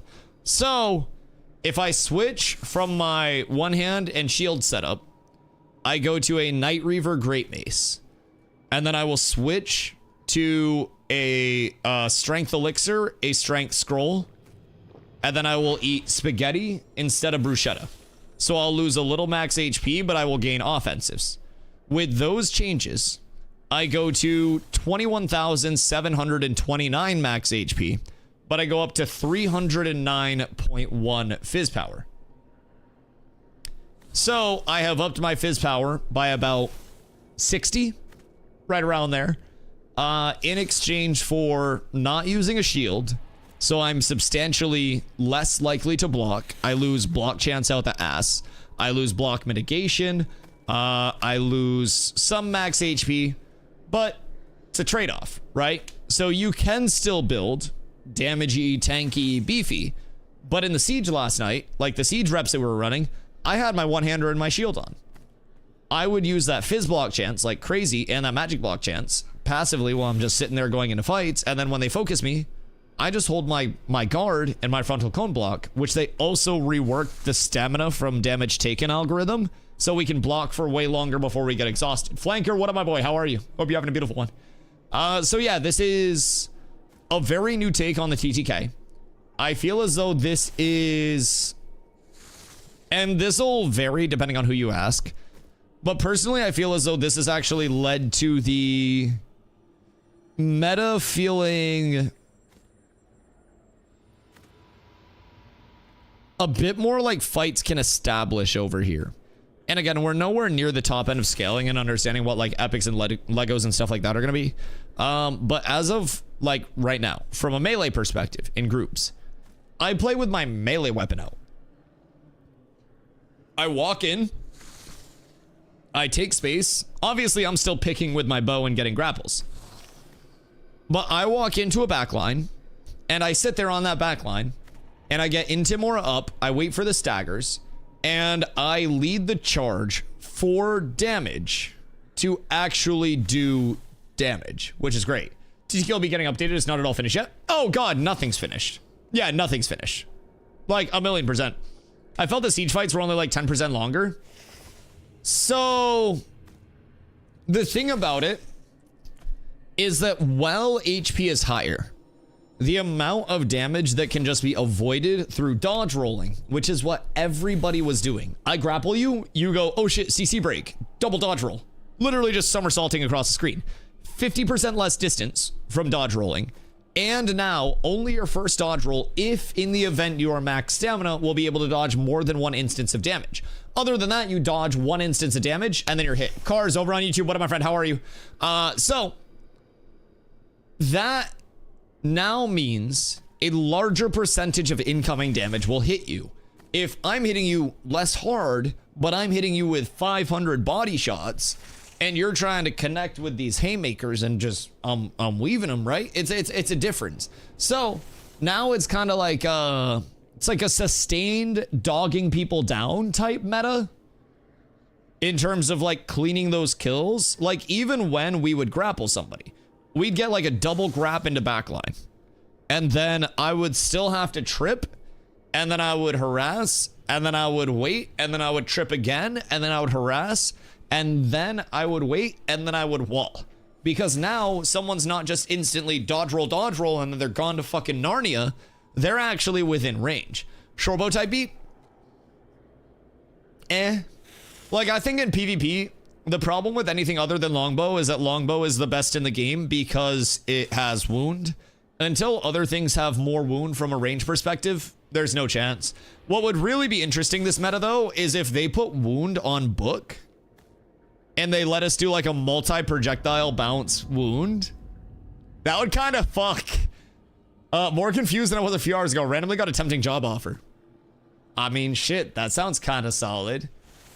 I don't even know the details, but a tempting job offer seems like big news. I hope it's like tempting good, and I hope it's not like you gotta do some really shady shit for a little bit of coin. But honestly, fuck it. Get some coin, retire in a low cost of living country, and then just stream like crazy.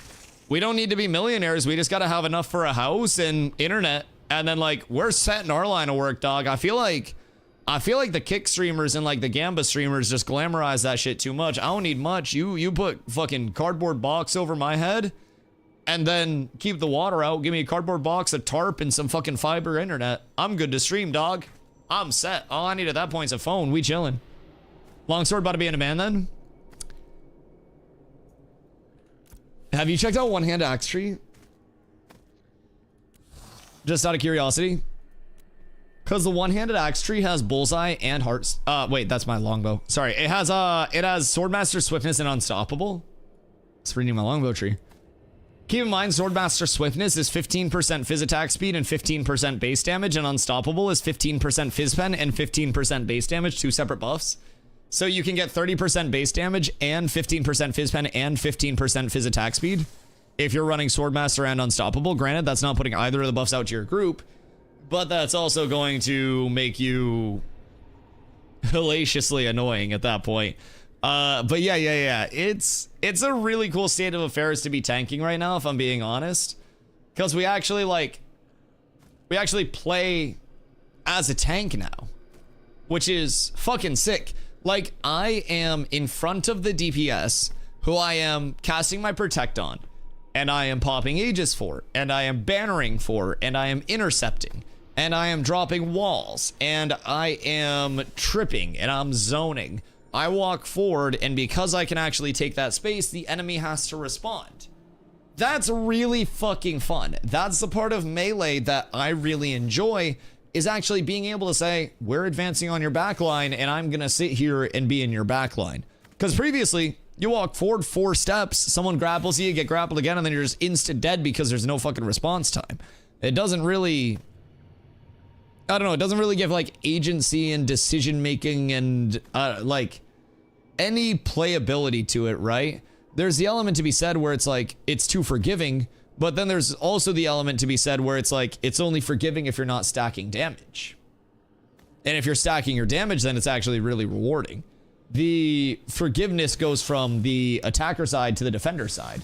So now instead of the attacker only needing to hit a few people worth of abilities to guaranteed secure a kill on a pulled target, now you're going to need your entire group listening to that target call. In large scale, it may lower the individual, but it will absolutely raise the team aspect. Varies in business conditions you want or used to, plus other conditions like family and kids, and whether you pay taxes or not. You can get paid in crypto and then not pay taxes? Huh, taking Bitcoin donations soon. All right, I'll be right back. I'm bringing my empty can of Dr. Pepper out because I shouldn't just have this sitting here like Dustman Gold.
I'm not good at math.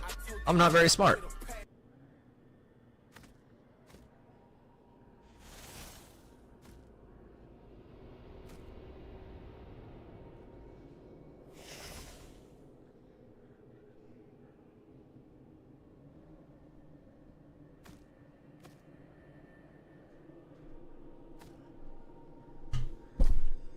So I got a pack of lighters today.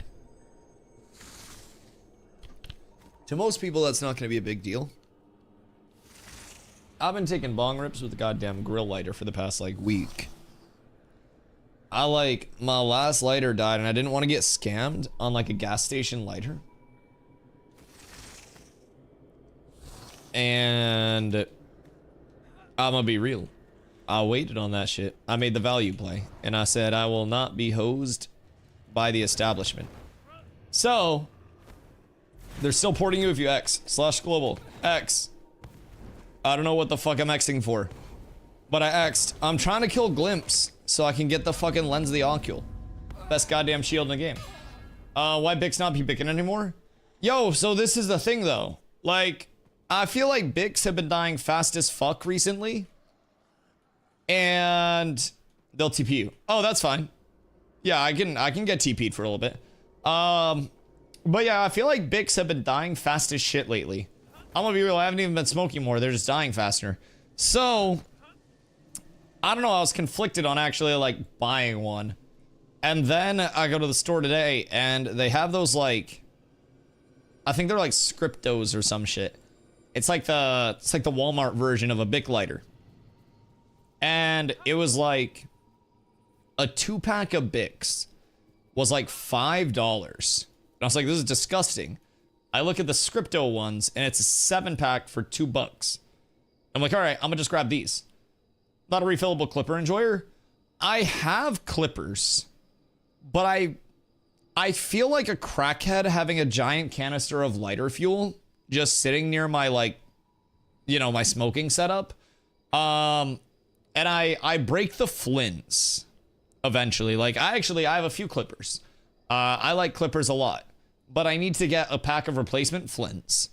Because right now, I have, like, a clipper graveyard. Because I used to use exclusively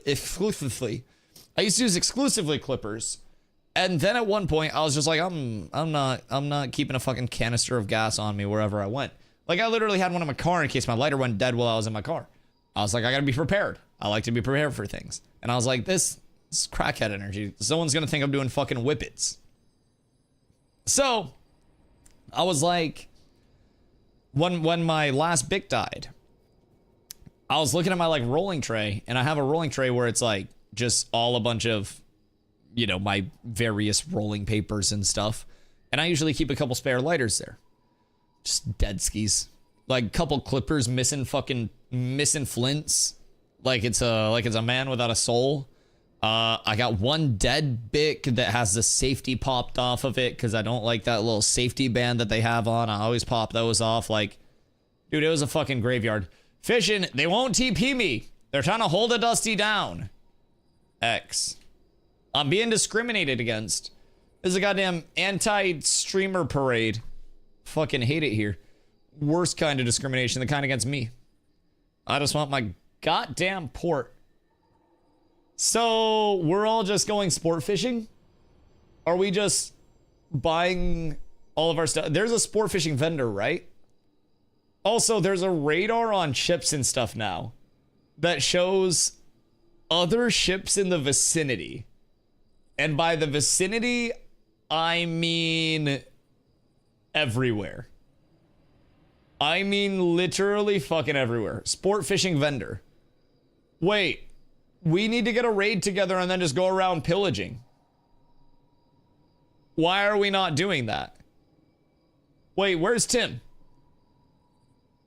Where are the OCE boys at? I feel like this is the optimal time. The GM asks no pillaging. Fuck! God damn it. Bro, they never let us have fun. God damn stupid fucking... Why no pillaging? Man, stupid GMs and their fucking rules. Until the evening. Yeah, it's 8:06 p.m. Like, it's the evening for me. I feel like we have a legal loophole. Someone get me prior. I'd say 4+ hours from now. Okay, hear me out. GM can't stop all of us. What if we pillage the GM? What if we end this all once and for all? What if we take control of Vera? Us, the people. We stop being oppressed by GMs that don't let us fucking pillage. It's a PvP area. What do you mean no pillaging? I say no oppressing the common man anymore. Mr. GM, who still hasn't fucking teleported me, by the way. Just saying. Green Longsight having 1600 HP for fun is historical. So, Blotto, hit P and check out the new crafting rework. Under carpentry, you can search any bow and it will just have the recipe grayed out. So if you look at a Glory Bound longbow is 1232 max HP in gray, and it looks like rarity is scaling up hard. So I have a Lego Glory Bound longbow on live. Yes. Dusty needs more oppression.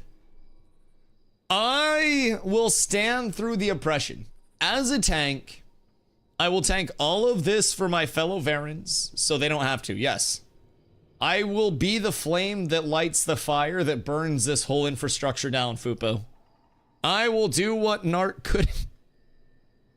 Sorry. I won't actually do that. I won't actually do that. My bad. My bad if you're out there, Steven. I won't go that route. I like Ashes too much. That's my bad, dog. That's on me. Steven just somewhere out there like, what the fuck?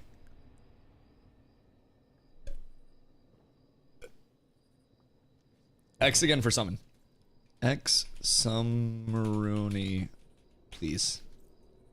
Cool, we're up. I'm having trouble summoning some of you. Oh, Hector got me. Hector might go. Thank you, Hector. We love Hector in this house. I'm being punished for short bowing. What short bow do you have? Because one of the short bows also has disgusting amounts of HP. But yeah, anything that you have that doesn't have HP, Dreadwake short bow is 1889 max HP. Also check your cloaks, Blotto. Stone Glen Cape plus 20 at common. 60 strength. 2266 max health. 189 fizz power. And 189 fizz crit chance. Let's see. We'll go weaponsmithing. Glory Bound Great Mace. Common. 3196 fizz power. 353 fizz crit chance. 241 strength. 69 dex.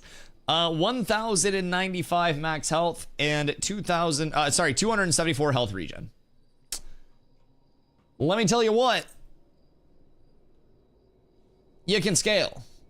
Now, I'm sure people have had more time to fuck with the builds a little bit and min-max it, with crafted gear especially. But I am putting together a demon build. In terms of numbers, like, keep in mind, we don't even have ideal gear, so no one's going to be able to put together, like, the god build. But I think there are multiple different routes that you could go. And again, with this build, I'm sitting right now at 21,729 HP with 309.1 fizz power with a two-hander on. And then I can go with my sword and board, and I can be 289 fizz power and 22,218 HP. Or I can go into my con consumes and I can go to 269.6 and then I can go up to 23,786 HP. So like, there are decisions that you can make along the way that are all extremely important. Like, you can go the unkillable wall, but is it worth being that unkillable to drop the power scaling of having like the strength consumes?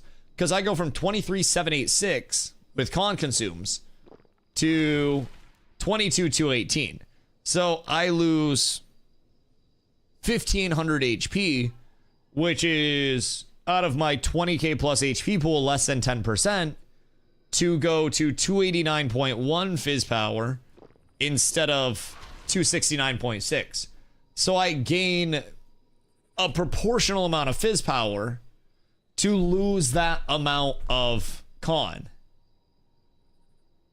It's actually kind of a cool decision where, like, percentage wise, I as a tank can make the decision, like, do I want to scale up fizz power at that proportional percentage because we need more offensive? Like, is my DPS not doing enough? Or do I scale up my defensives? Do I sit at 269.6 with a one-hander and a shield on so I can active block? Or do I go up to 290.3 so I have a little bit more of that power scaling? Well, if I have the two-hander on and I'm 290.3, then why not go up to 310 power and have strength consumes on? Like, the active decision making, it feels like if you're going super tanky, you're going to want more HP. If you have, or you're going to want more damage. If you are going damage oriented, you're going to hit a point where you want more HP or tankiness. There's never going to be a spot where, like, somebody feels like their build has literally everything. And for me, I'm like, well, maybe I can get away with some more power scaling and dropping a little bit of that HP based on how the PvP has been so far. But the instances where I did get in and I got chain CC'd and I just sat there trying to block, but I was CC'd for fucking 15 seconds, I ended up dying a few times in that siege. And that was with the Omega, like, chonky setup. So it's a strange balance that we're all trying to maintain. And it's going to be interesting because I feel like it's kind of funny. Anytime a gearing rework comes out, every DPS immediately goes, man, I want to see how high the power can get. And then every tank just goes, how can I become more resemblant of a literal fucking boulder? Every tank just goes, how can I beef the most possible? And then we figure out the brick wall build all together. Every tank will put their fucking head together for like 3 days to try to figure out the brick wall build. And then we all go, ooga booga. Okay, agreed. And then we all just work in power until people stop ignoring us again. Cleric is how low can I get away with my HP? Yeah, no, that's valid. And the answer is always slightly higher. What if my health can be so high? How high? Just more? See, that's the thing. In healing power, yeah, I know you can always heal for just a little more. Just when you think you have enough healing power, a whole shitload of wound comes in and then makes you regret not having just a little bit more. Just a wee bit. But yeah, Blotto, like, my defensive build, from what we saw during the siege yesterday, I was the highest HP tank in the siege, and the block mitigation as well is fucking disgusting. Because again, like, passive block chances are so insanely high. If I go to my sword and board setup, I have, without my 35% block chance set bonus active, why'd I switch off that? There you go. I have my tree's bugged. There we go. I have a 34% fizz block chance and a 20% magic block chance. Just passively. Without my set bonuses up. And then I have 51-3 and 41-3 for the block defenses while I'm not blocking. And then it goes up to 53-7, 44-3 when I'm blocking. My character was bugged and was registering as level 1, but my gear was still giving me stats during the siege. I was sitting on the flag channeling, which, by the way, worst fucking mechanic in history. Please, Intrepid, if I can inspire one fucking thing from this game, anything better than just sitting on a flag channeling. Dude, it's so bad. It's so bad. I went into that siege and I saw that I was the highest HP and I just said, yo, should I be flag bitch?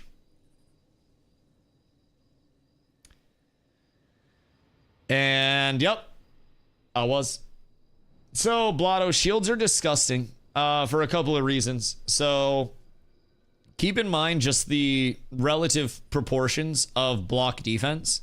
Thistleborn Necklace, for instance, granted this is a Lego plus 20, so we're not going to get this, but this has 780 block defense. So I am currently at 51.3 Fizz block defense and 41.3 magic block defense with Thistleborn on. If I take Thistleborn off, I go from 51.3, 41.3 to 37.7 and 25. I am getting 13.6% from the Fizz side, and I am getting 16.3% on the magic side. There are very, very, very light DRs, and block defense scales up heavy as shit. Now, keep in mind, that gives me those that quantity, right, at 780 block defense. If you go into your jewel crafting and you search up Glittering Spall Ring in green has 63 strength, 63 con, 334 disable power, 334 block defense. So those two greens, unenchanted. That's going to be 668. So now you're looking at probably another 10, 12% to each. 61.3, maybe we'll say 62% on the Fizz side of things. And then we'll say 52% on the magic side of things. 50, 53, 54 maybe, because less DRs there. And that's only an uncommon. Now, you factor in, I have grit up. I'm walking around at 63.6 Fizz, 47.6 magic mitt. I'm already at the point where my mitigation, my raw mitigation is high enough. I'm in diminishing returns. I don't need to push up more because if I have grit at 63.6, 47.6, I save up courage for oh shits and I pop a full fortify. I'm going to be juiced into DRs. I think Forge Lord's overkill for tanks because of how much mitt we can pump out. The thing with block defense is the DRs on it are way too light. Way too light. So we can push up to like, with cooldowns up, I hit, shit, let me see. I will go through and I will hit a quick full mitt for you. I just need to get a little bit of courage. I need to find something to hit for just a smidge of courage. Hello. Hold on. What's passive block chance with all that? Passive, I walk around at 34 Fizz and 20% magic. And then I'm also running a 3-piece that gives me the barrier set bonus, which is 15 seconds of 35% block chance. Additive. So you do the math there. And also I can just sit there and I can active block because they changed the formula for how damage drains stamina when blocking. So you don't even need to worry about the passive because you can just sit there when you're getting hit and then block. And then unless a summoner is exhaust beaming you, then you're fine. So if I go with my full mitt, what I'm going to do is I'm going to pop grit. Are you coming to fish? Yeah, I'm waiting on a summon. What I'm going to do is I'm going to pop grit. And then I am going to pop Rush of Courage. And then I am going to pop Fortify. Okay? So, crit. Oh, shit. Fort. Rush. I am now sitting at 71 Fizz defense and 58.1 magic defense. With grit and fortify up. Did they make it not 100 to 0 stam, instant 100 to 0 stam for clicking block? It's a lot now, Blotto. Genuinely, I can sit in the middle of multiple people auto-attacking me, and I can keep my block for a very long time. Tech as well. One of the greatest tank defensives that we can use right now is actually a Swift Stride potion. Swift Stride potions are 25% movement speed and then 2 stamina regen. So, in the event that you're blocking, and you're going to need to keep blocking, you pop a Swift Stride, and then you hold your block while the Swift Stride is up, and it goes 2, 2, 2, 2, 2, 2, every second. It's 15 ticks of 2 stam, gets you 30 stam while you're holding a block, and it gives you move speed to reposition during your block.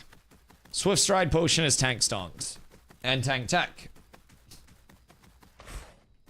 So, what we're looking at is the potential for us to go into backlines. And keep in mind, we can weapon hot swap in PvP. I already have a good shield. I'm just going to get a one-hander with HP on it, which I already have one in mind. And I'm going to have the weapon switch to my Night Reaver, because my Night Reaver doesn't have max HP on it. That's a throw. That's really bad. If I can craft a Glory-bound Great Mace, I honestly might do that as well. But essentially, you can have a two-hander on, you can scale up power, and then the second the backline turns to you, block. That's it. Legitimately it. So it's a very interesting change. You can still die through your block, of course. You can still get your stam drained out, but like we have a lot more validity to blocking. Block and walk about to go crazy. Yes. Yeah. I think shield stocks are through the roof for pretty much every PvPer because block mitigation is so available, right? Like you as any class can scale up to the amount of block defense that we as tanks have. It's not anything tank that's scaling up our block defense. It is wearing a shield because that gives passive block chance block defense. And then wearing Thistleborn neck, which is con, max health, block defense, disable defense. It's a good defensive neck. And it's eye level 23. And then it's wearing glittering spall rings. And then through that, you're literally sitting at like 60+% fizz block defense and 50% plus magic block defense. So damage is going through, I don't know what it goes through first, but essentially any fizz defense that comes my way is going through 63.8 fizz mit, and if I'm blocking, 53.7 fizz block defense. And then magic is 47.6% mitigated, and then 44.3% block mitigated. I feel like we've won the game. You know how you can put swaps on the bar? Wonder if they'll let us swap a sword and board on one mind? No, because it's two unique items. But like, you can just control mod it. You gonna check out the new fishing? I'm trying to, but Hector has me in a group and hasn't teleported me yet. I don't know, I just haven't got a teleport, dude. I'm getting cooked out here. I've just been standing in the road. I even tried to relog. I think I might be the cursed one. I'm like banned from the fishing. They don't want me to leak it. So I'm just like standing in the road praying for a teleport. I'm waiting for a come up. But yeah, so like, in terms of, do you message him directly? I'm in a group with him. They said relog and message them. Oh, I typed in party. I typed X in party. So we should be good. Chance of buying the shield and pretend the one hand doesn't exist. I mean, you can't active block with without the one hand, I don't think. If you have the shield only. Hold on. Yeah, you can't active block because it says no valid weapon available. But like, you can craft. I'm gonna be real. I probably shouldn't be talking this much about the build this early for free. But I level 26 weapons in high rarity are gonna see a comeuppance.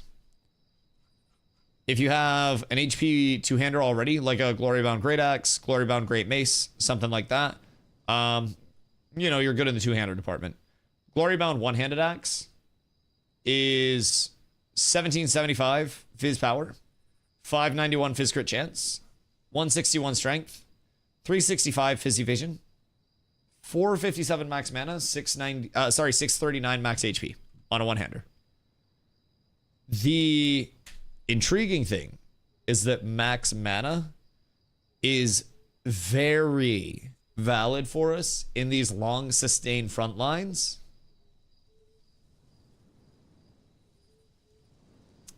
And it keeps us in the fights for a very long time. A very long time. So keep in mind my live build, right? I'm at like 2,500 max mana, maybe like 2,700. Over here, I'm sitting at 8,042 max mana. I can cast substantially more without running out of mana, which also enables me to drop refreshing follow through in favor of ward for the shields on finishers, for the extra block chance. And then I just run inner fire and that sustains my mana. Or you can just pop salves on a 2-minute cooldown. Or you can just run ward on your melee, and you can run inner fire on your ranged, or vice versa. Literally anything is possible. It's all just preference now, and it's all the mana management that you need and have. But for me, I'm rocking a few pieces that are looking at some max mana too. Forgot a certain necklace and it has 3k rare on PTR. Oh yeah. Yeah. There was I don't remember the name of it, but there's one necklace that is literally just max mana. Light Claws Fetters, I think. Or sorry, max HP. Light Claws Fetters. Yeah, it's heartwood resin, which I don't know where that comes from. And then it's actually cheap as shit to craft. It's copper ingots, tin ingots, and iron fragments. And it's 2 tin, 1 iron. This would be a pretty easy craft at Lego, if I'm being honest. Like, depending on how qual is influencing crafts, 1 Lego iron, and then you get your Lego tin ingots, and then you just get copper and what, fucking uncommon at that point. Shit, you don't even need much. Heroic copper, probably cheap enough. And then you could push that to epic at least. Epic's probably gonna give, 4k minimum, because it seems like it's scaling up a lot harder in rarity now. People have been refining mats because there's a material vendor up, but the material vendor only has unrefined materials. So people have been refining and stuff like that. In terms of some sleepers, there is the potential of Vent Core Ring being a sleeper. 16 con, 743 max HP, 372 defense, 372 evasion. So that's not bad. Spindle Realm Amulet, 1602 defense as a whole. So that's kind of like a Forge Lords, but a little bit better scaling. Let's see. Spall rings are nutso. Thistleborn neck is just such big value. Really big value. Prowler's pearls, butt cheeks is all. That's adept stuff. Scrolled too far. Let's see. Ring of the Corvid Lord is disgusting if it ever comes into existence. Fizz speed, fizz crit chance, fizz power. 1,000 plus max HP on it. Bro, it's done. It's literally done. That is the best ring in the game. Dirge Feather Sigil is 1202 fizz speed, but meh. Signet Ring could be really good if Resource Horror becomes the play. Signet Ring is accuracy, 743 max HP, 743 max mana. Let's see. Other than that, what's been scaled up like crazy? I think it's most of it for the jewelry stuff. Thistleborn neck is just so submissive and like craftable. Like is right there for the taking. Zinc ingots and rubies. And then you got a Thistleborn neck. And then quality and you're good. Maybe we should see if boss is there on PTR. Boss is where? Been diabolical since the codex. Wait. Oh, you're talking about the ring. I was like, did codex update? But no, codex can't update with the PTR stuff. Got me fucking excited for a second. Corvin and Grave is, yeah, actually, I'm down to go up. I mean, I'm more than down, cause like I'm not getting a port. So is this live gameplay? No, the gameplay is from a recent VOD. The PTR, which is what we're currently playing on, is visually NDA'd. So unfortunately, we can't like show what we're actively doing. We can talk about it, but the visual NDA prevents me from actually like showing stuff. Slight inconvenience, but we make do with what we can while the live server is down. So try sport fishing. I couldn't get a port out. I don't know. I think my character's cooked. I got an invite from Hector, and then I didn't get a port out. Let's see. Hold on. / global X sport fishing port, please. All right. I have asked for another port. Hopefully this one works. Logging on, heading up. Pop out to sport fishing first. And then we'll go after that. Oh, someone just yoinked me. Okay, cool. That was way easier than last time.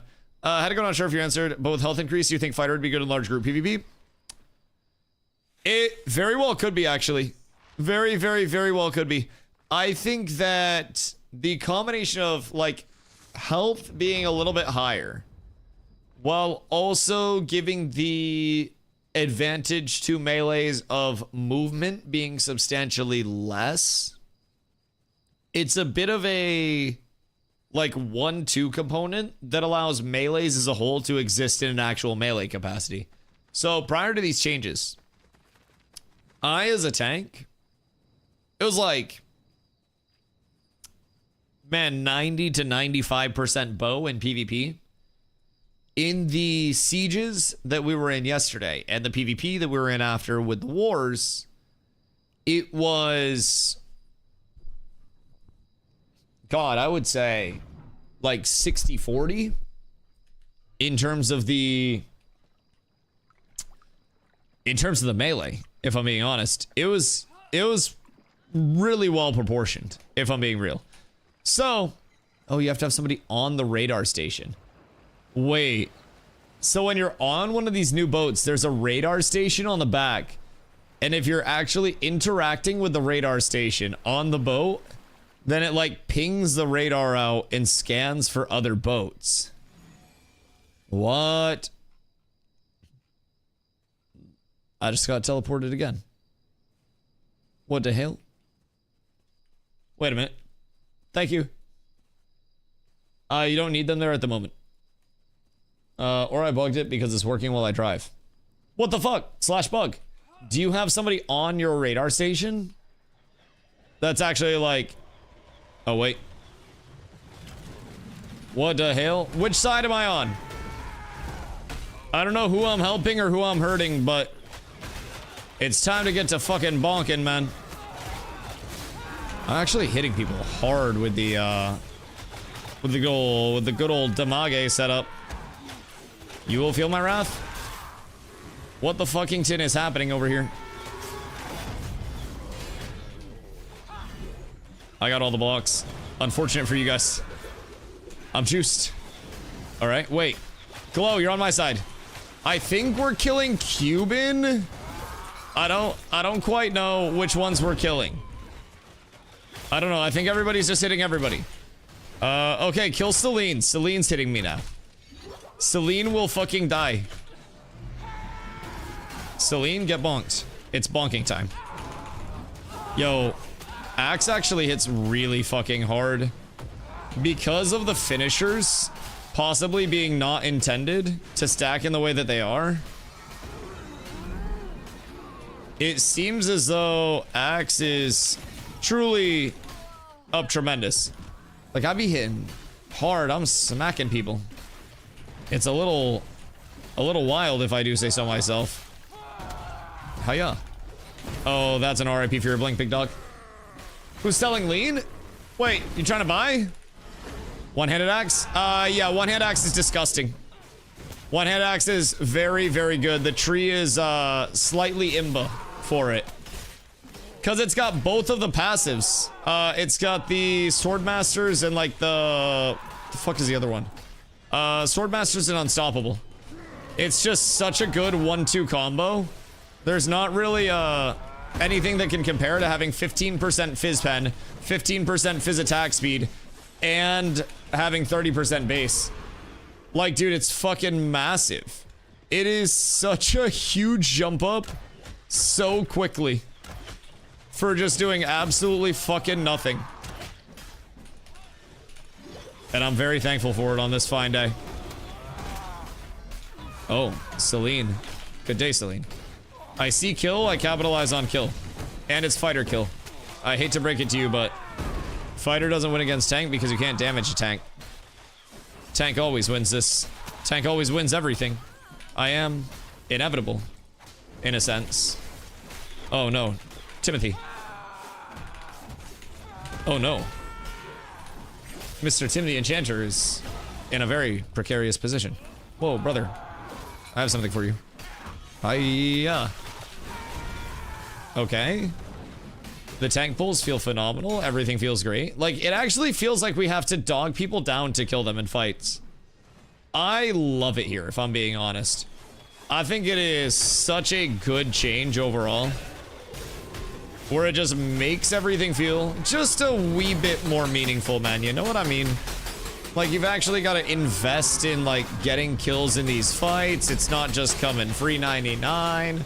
Hunter, what up, my friend? I hope you're having an absolutely beautiful day. I will get to that hydrate right now, because I'm tripped.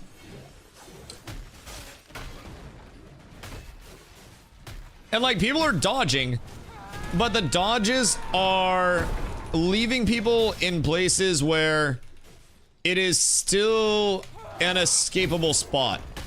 And I feel like that is, like, it's an escapable spot, but it's also, like, a manageable gap to close, you know what I mean? Where if someone's trying to dodge away from me, if someone's trying to get away, I can still gap back up to them with a lot of various means.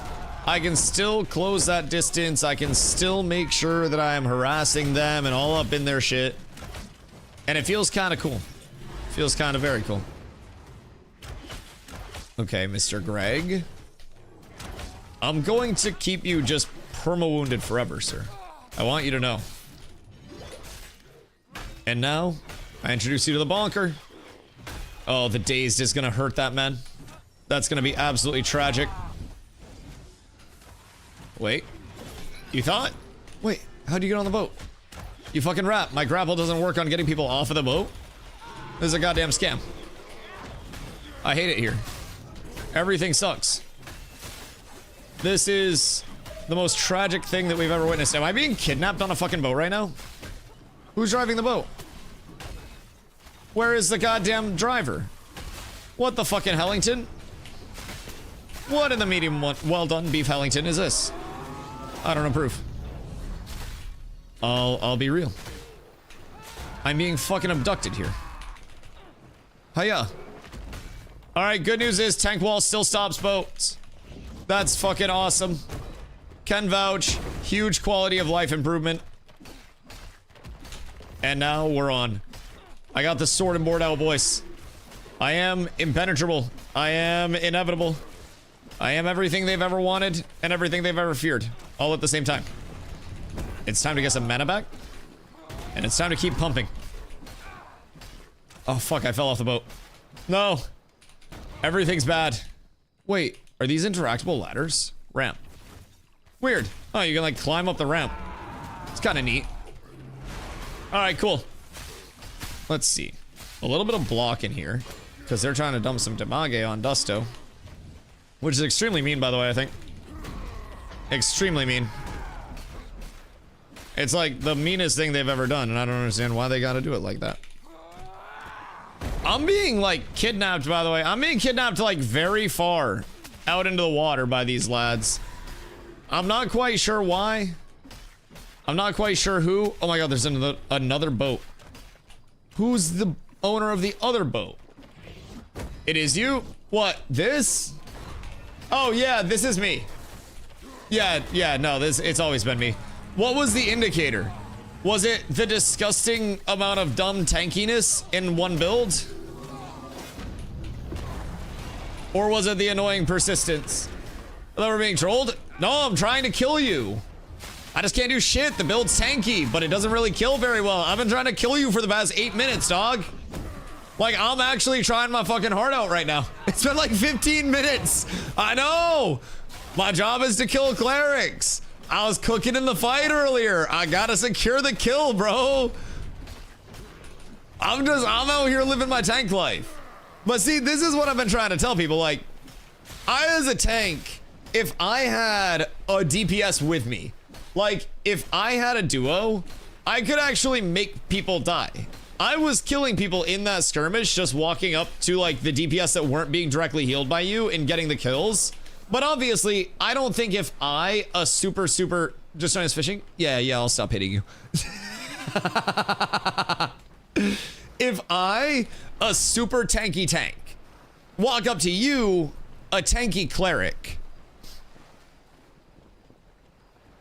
and I can kill you, I think that's a problem. What?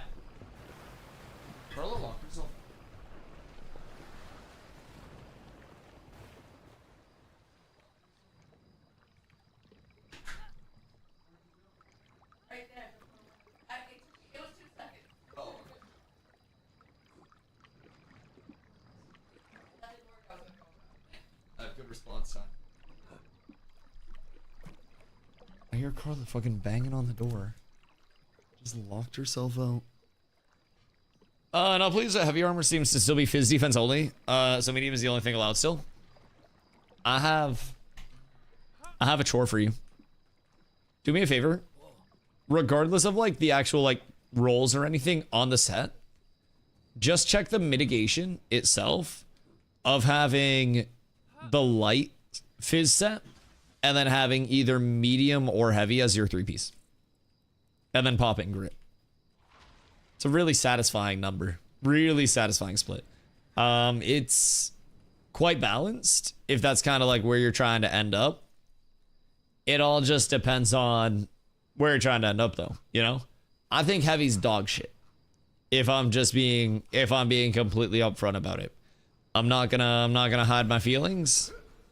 I think that shit is absolute garbage. I would rather fight naked than fight in heavy armor. I think heavy armor is a debate, and the only reason why people are running around in heavy armor right now is simply because Akadira was craftable on live, and people that only know Akadira don't know any better. That is very simply it.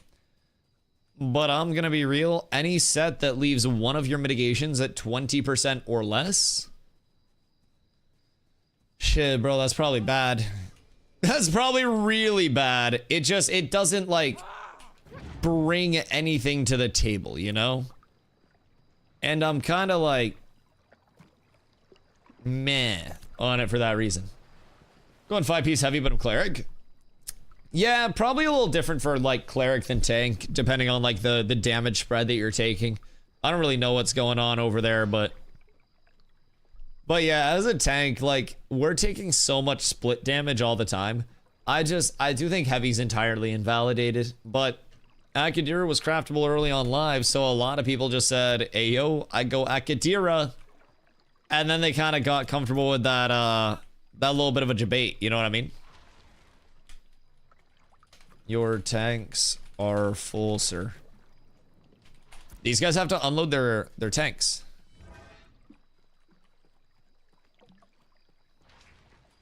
I help. Can I like drop a fish for somebody else? Oh wait, I can. It's in the spell book, right? It's like drop crate. Skill book, and then we go general. Oh, I charged so slow with a fucking fish on my back. Absolute bullshit. All right, dope. So I have right now on my back a tuna fry crate.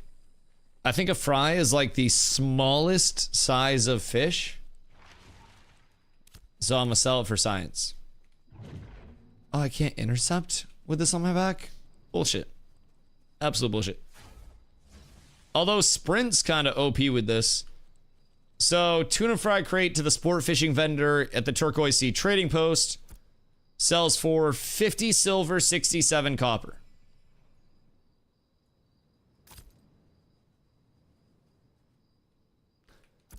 Oh, wait.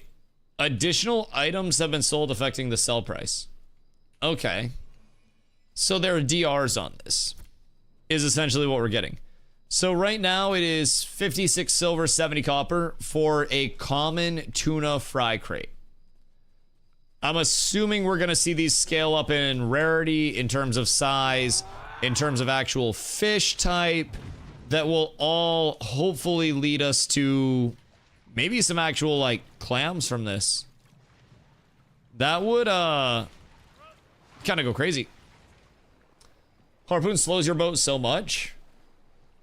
Oh, yeah, they have, like, the harpoon attachment and shit, huh? Wait, does it slow the boat that you hit? What's the aiming for this bad boy?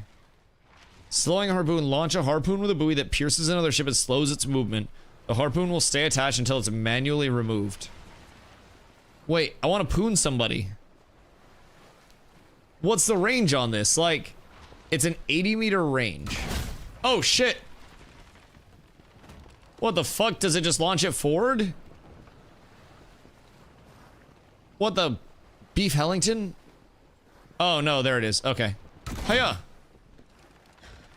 Oh, wait. We're up. You can drop bombs in the back? Wait. This is kind of cool. You got the fish tanks on the side. We got... What do we have in the back? I got a holding tank. 2 holding tanks.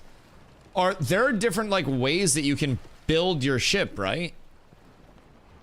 You can have, like, different options for it. Excuse me.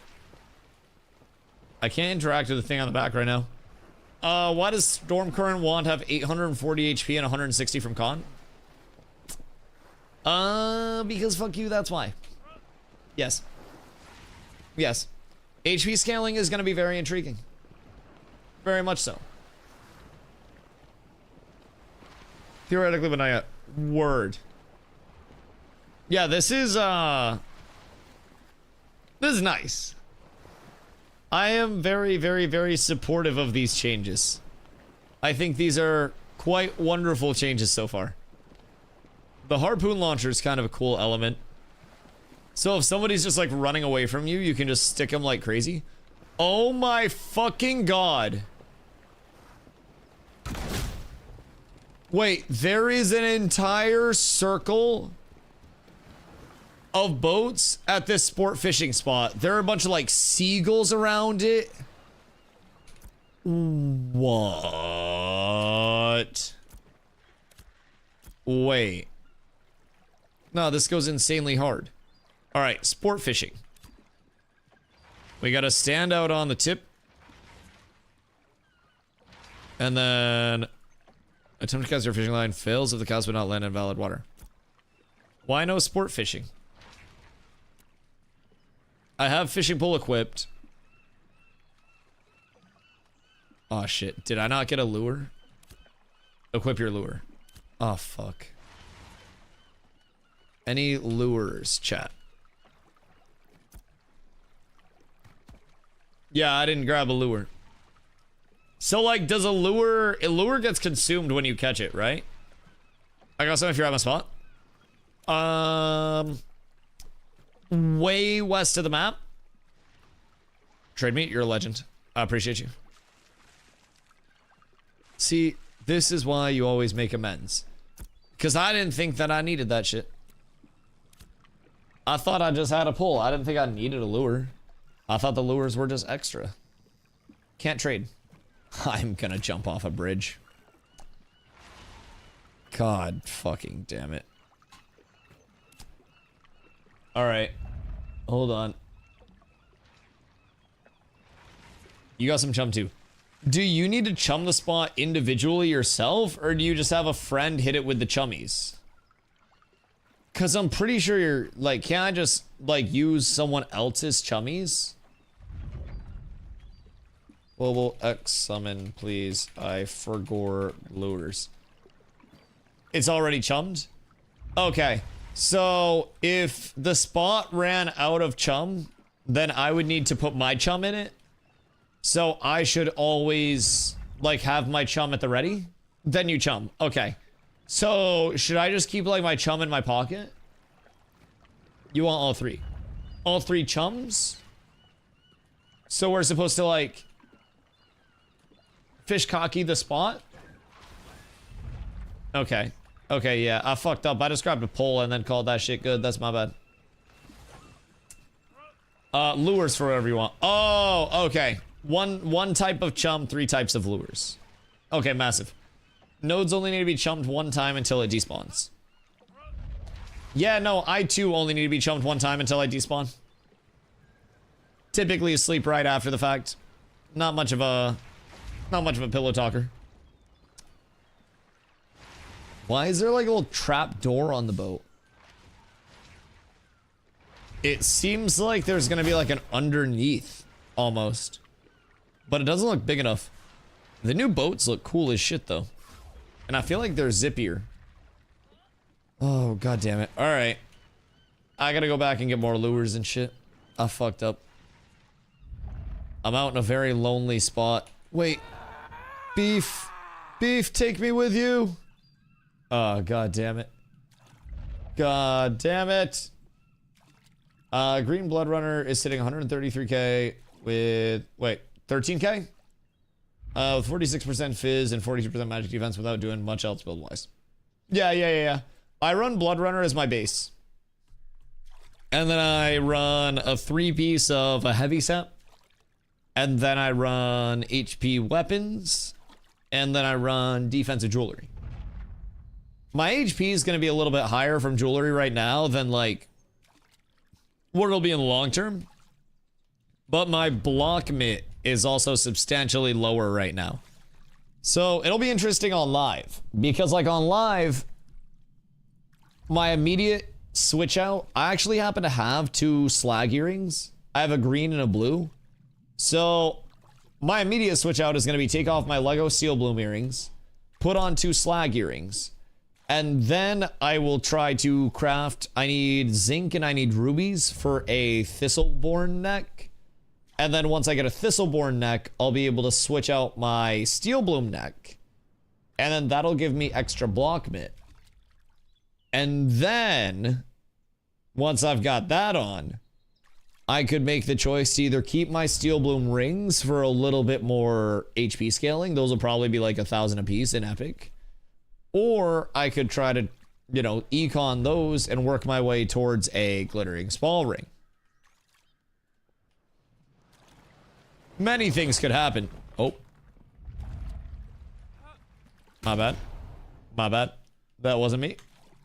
James Winston starting for the Giants on Sunday if it's toast for the house on the Giants money line to beat Green Bay. Oh god. And then crab legs directly after. 1,000,000% DOS. Also, your campus are going great today. I want you to know I'm proud of you. Would you like to boat race? I don't have a boat right now. I fucked up. I just went on somebody else's boat. And I didn't have like lures or anything. What's the over-under on TD to interception? Well, like ratio? I'm saying he puts out a generational performance if it snows. I'm talking like fucking 500 yards plus. But I'm thinking 3 touchdowns, 5 picks.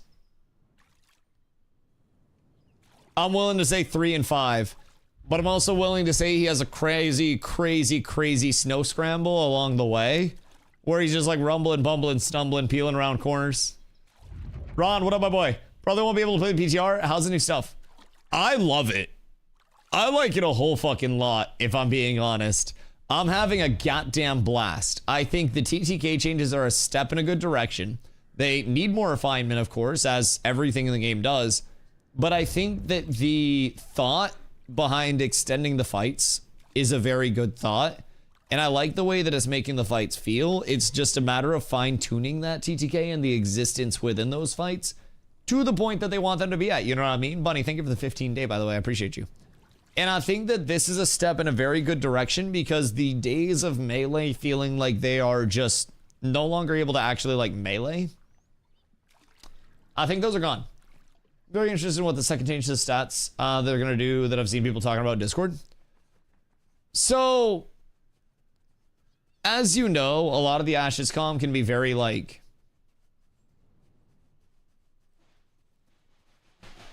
presumptive of things. What was said in the Discord, from what I can gather, was that this is not the final version of the changes. And there will be more changes to come, which is what they say about quite literally everything, right? So from that standpoint, I wouldn't get too much into the bucket of like, before this patch goes live, they're going to overhaul this immediately again. As much as I would be on board of like, oh, maybe it gets some slight tuning. Maybe we see like con scaling go from, I don't know, 4 to 3 instead of, you know, 1 to 4 as a jump, right? So a myriad of things could happen. But I think that the Ashes Calm can sometimes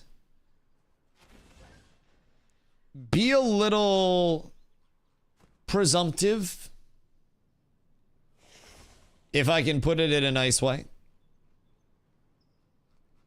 and can sometimes give itself some less than ideal expectations.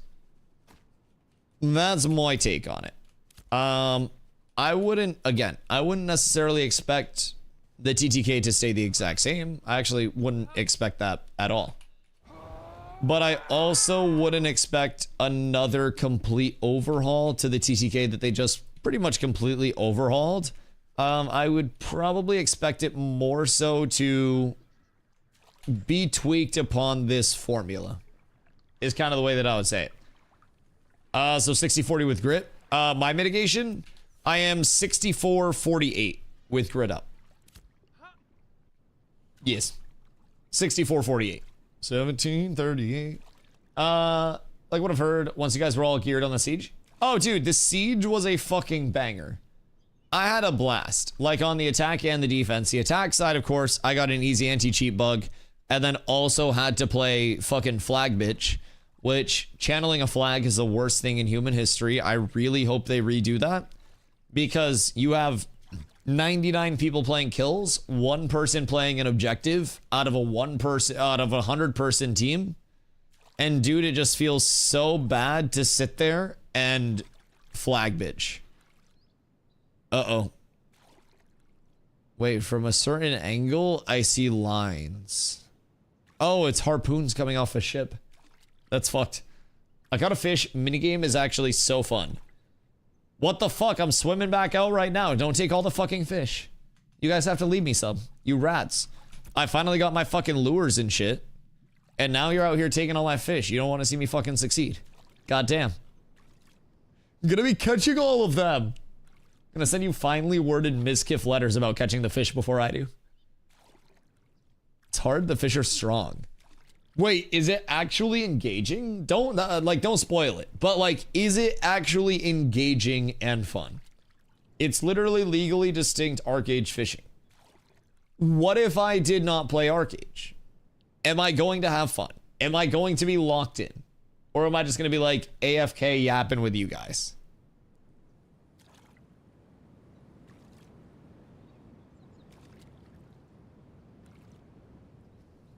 They swim everywhere. All right, I'm down. Fuck it. I'm gonna fill up my water because I'm locking in. More realistic than TNL or any other MMO I'm fishing. How does it compare to IRL fishing? Like, what would be your biggest comparisons and contrasts? Because, like, I've fished IRL before, but I haven't played TNL or anything like that. You have to use up, down, left, right, and reel. Wait. Like, arrow keys? Or WASDA?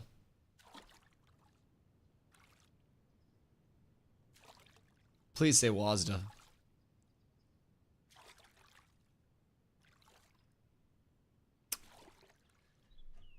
Figure lure. Yeah. I got the lures on. It's bindable. Thank fucking God. Wait, but like, am I going to WASDA my character around mid fishing mode if I have WASDA as a binds? God fucking damn it. In action bars. Oh, it's action bars. God fucking damn it. Bro, I might be clicking that shit. I'll be real. The fact that you can interact with the net behind the boat to get on, it's wonderful. Yup. Really nice change. Really nice change. You guys fishing? I am getting ready to, yeah. I'm going out to the fishing area. And at that fishing area, I am going to be fishing. The animation's crazy cute. Wait. Hold on. I've just been running up the net.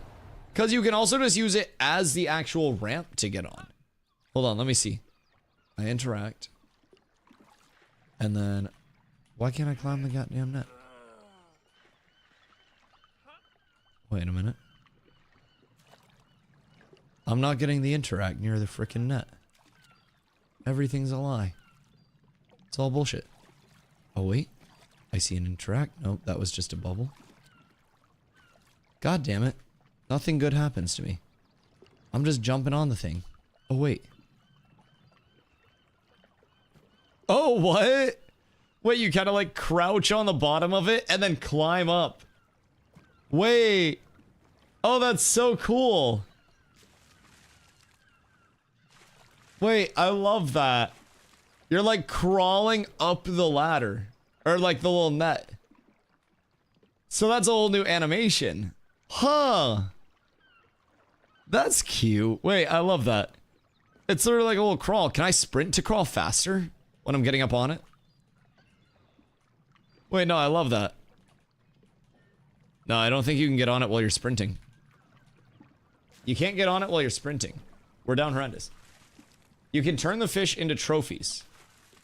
For housing, presumably? Okay. We're about to cook this up. I'll be right back. I'm getting water. Hold on. Carpenters can make trophy mounts, but also where do we put them? Housing. They probably give stats. Different fish give different stats.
Good day.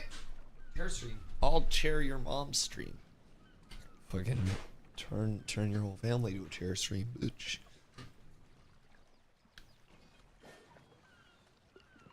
Let me tell you what I got. Ah!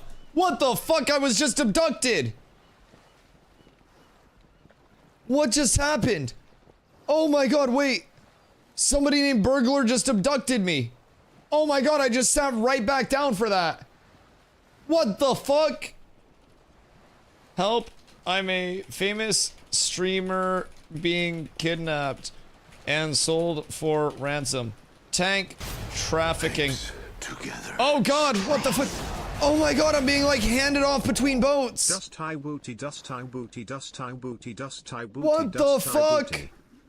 Kristen, thank you for the 7 months. What the fuck? Wait, I've just been stolen. I've literally been stolen. I was sitting on the tip of a boat at the sport fishing spot. Like, I was sitting out on the point, right? I'm gonna draw this for you. So, brown. So, there's the boat here. I'm out on the point, right? This is me. About to sport fish. Then here comes from this direction, right? Another boat.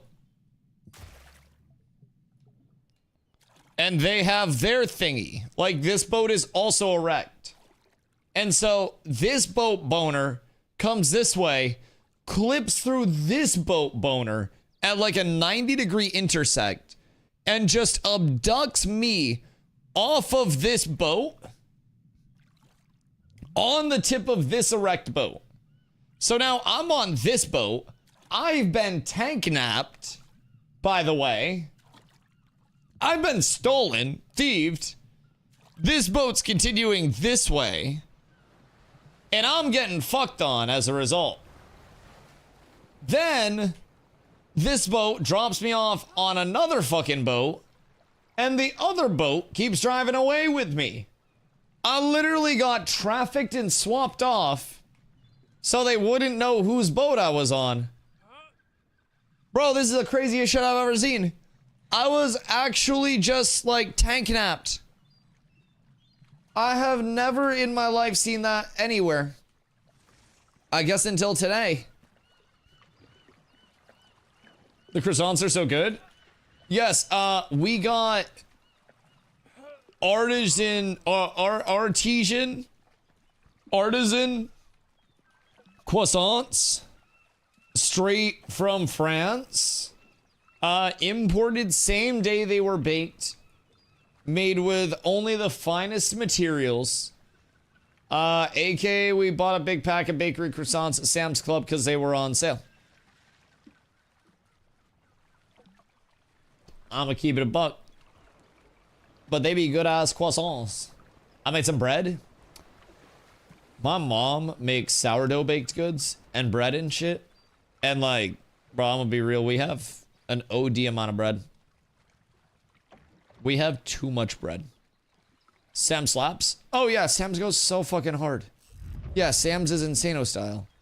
Okay, wait. So I have to fight this tune.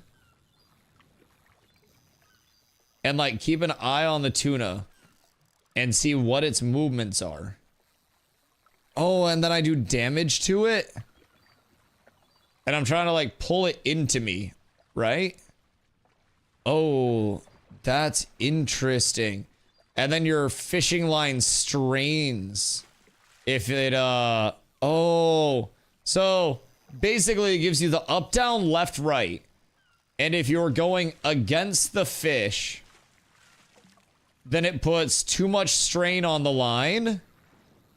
And if you get to 30 stacks of the line being too tense, then it can break. And you have to like let tension out and manage the tension. Huh. When you crit, it does big damage. Yeah, this is interesting. Because those bitches can run too. Like they can run. I think if you keep it closer to 30 stacks, more chance for it to have higher damage roll. So the more your line is tense, the more damage it can hit for. I'm basically your mom. Do you have chickens? Because we picked up 2 dozen eggs from my mom today as well. You really gotta catch those? I'm trying to, dog. I'm just trash. I'm washed. So I'm trying to go against what the fish is doing to like tire it out, right? but I don't want to cook my line. So I've got to... Oh, it's slow reel, rapid reel. Oh, and then you have to like stop that to let your line out. Oh, and then it's ease line. Oh, whoops. No, that's my bad. That's my bad. That's my bad. Yep. If it says left, you do left. Wait, you do what the indicator says. Match the fish icons. Okay. Word. Very much so word. Sierra, what the hell is going on? What in tarnation is happening over here? Oh god. I feel as though the annihilation is happening. I feel as though it's beginning. It looks like there may be a mass execution. Guess it's time to load PTR on my laptop. Alright, so we're trying to match the fish icons. Oh, oh, and then I do damage to it. Okay. That makes sense. See, I was literally just going off of the visuals of like what the fish be doing type shit. Oh, did it stun me? What the hell? Oh my god. You need to like LOS the fish, but it fucking goes under the goddamn boat. That's intriguing. Okay. Way easier just looking at the fish like HP bar versus looking at the actual fish movements. That makes way more sense. Way more sense. Can't find any fishing spots. I would not come to this one right now. It appears to be getting got by some PvP. So unless you're trying to fight over the spot, I wouldn't recommend coming through to this one. I'm just sitting here fishing in peace. But damn orphan crippler. I know. Can't trust him. Chaos is erupted. I'm just fishing among it. I'm vibing. I finally understand how the fishing actually works. And I'm working on my first sturgeon right now. We're going right with it. So basically, chat, what you're looking at, the sport fishing requires the spot to be chummed. Oh shit, what? Requires a spot to be chummed. And once the spot is chummed, it makes the fishing spot active. Many people can go fish at that spot. So you go over with your fishing pole, you equip a lure that can determine the types of fish that you're catching. And then from there, you throw your hook out into the spot. A fish will bite your hook, and then the battle begins, so to say. You have 5 binds, things ranging from going left, right, rapid reels on fish that are like breaching near the surface, easing your line, and slow reels. So the fish will have different indicators on it, showing what you have to do. And if you match those indicators, you'll do damage to the fish. The best opportunity to do damage is going to be like the rapid reel time frame by the seam of it. And like left and right and stuff, you're kind of like just trying to manage it a little bit. So mainly you're looking for the indicators that are actually like on the fish. So the right arrow is going to pull your rod left. And then when it has you ease the line, you'll let some out and it'll like tire the fish out. And then typically after you ease the line, it'll bring it up. And then that'll be when the fish is breaching. And then you'll pull it in, and that just does like big chunks of damage to it. Big chunks of damage. So you're essentially just looking at the fish like bar, waiting for a prompt to pop up. And so like fish goes left, and then it puts an indicator on the fish to use your like left bind, which pulls your rod to the right. And then I ease the rod out, or I ease the line out, and then we... Oh. Slow reel, and slow reel is going to do good damage. Then it goes right, so we pull left. Then it goes left, so we pull right. And then at some point soon, hopefully we get rapid reel. That'd be fucking phenomenal. Do you need a boat? I think you need to be on a boat. I do believe. I don't know if you can do it from like in the water. But yeah, so it takes a decent amount of time to haul in a fish. Granted, I just have like a novice rod and gray like fishing stuff, and I'm not leveled. And there's sport fishing power, which you get from, oh my god, wait, the fish just like actually jumped out of the water during the fight. Wait, that's cool as shit. So as you level, you get sport fishing stats passively on your fishing, and then presumably different rods would do different things along the way. So I could see the actual damage going way higher than what it currently does, accelerating the absolute shit out of everything, you know? Okay, I've got it down to 150 HP. It's got some regen as well, but different rods for different broads. Hey, it's all about how you handle it, brother. It's all about how you handle that thing. Okay, so he's just swimming away. He's diving, and so I am slow reeling it, trying to pull it back to the top. But I'm also not getting anything other than the fish is diving. I think my fish might be bugged. My fish is still diving. Did the server just get cooked? Or... oh, you can move while you're sport fishing. Very cool. I just got disconnected. Dog, I swear to God. I took the sturgeon from 21k HP to 150 HP. And then I just got disconnected.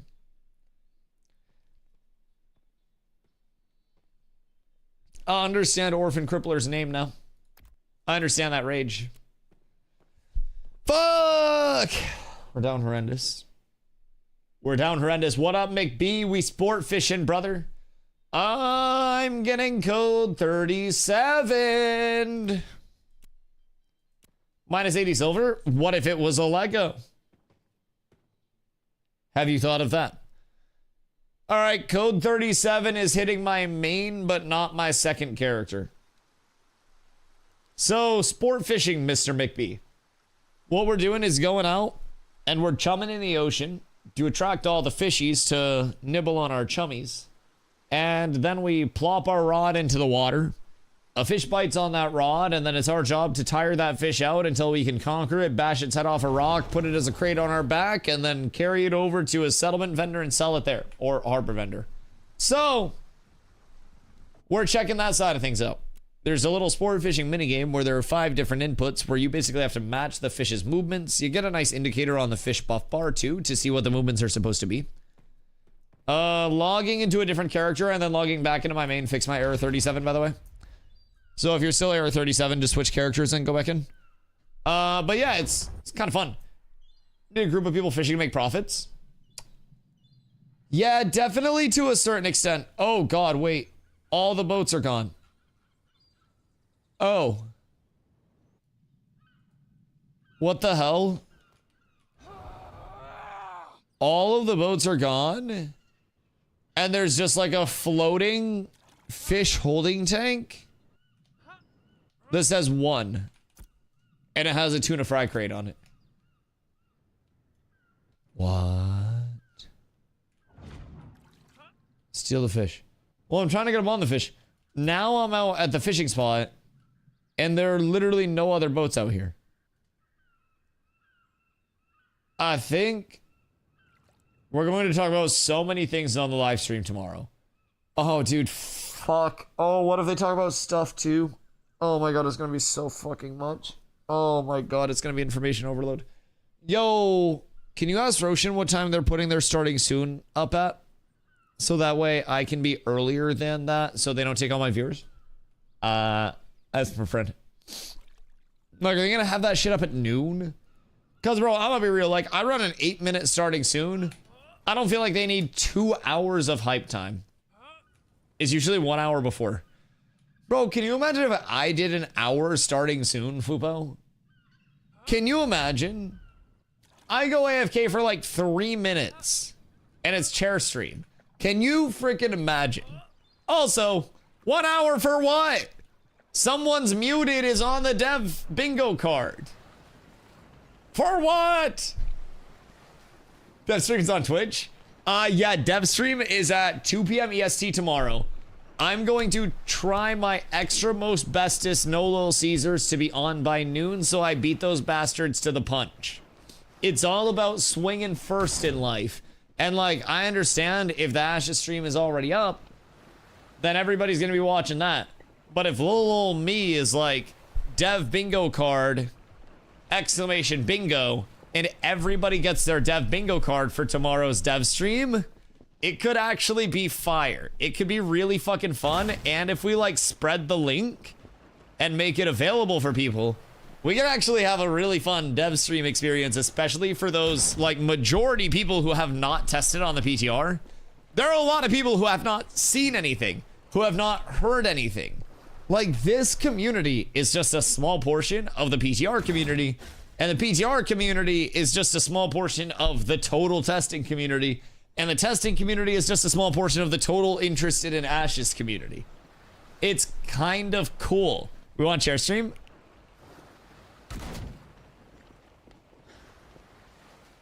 It's better when I'm gone, isn't it?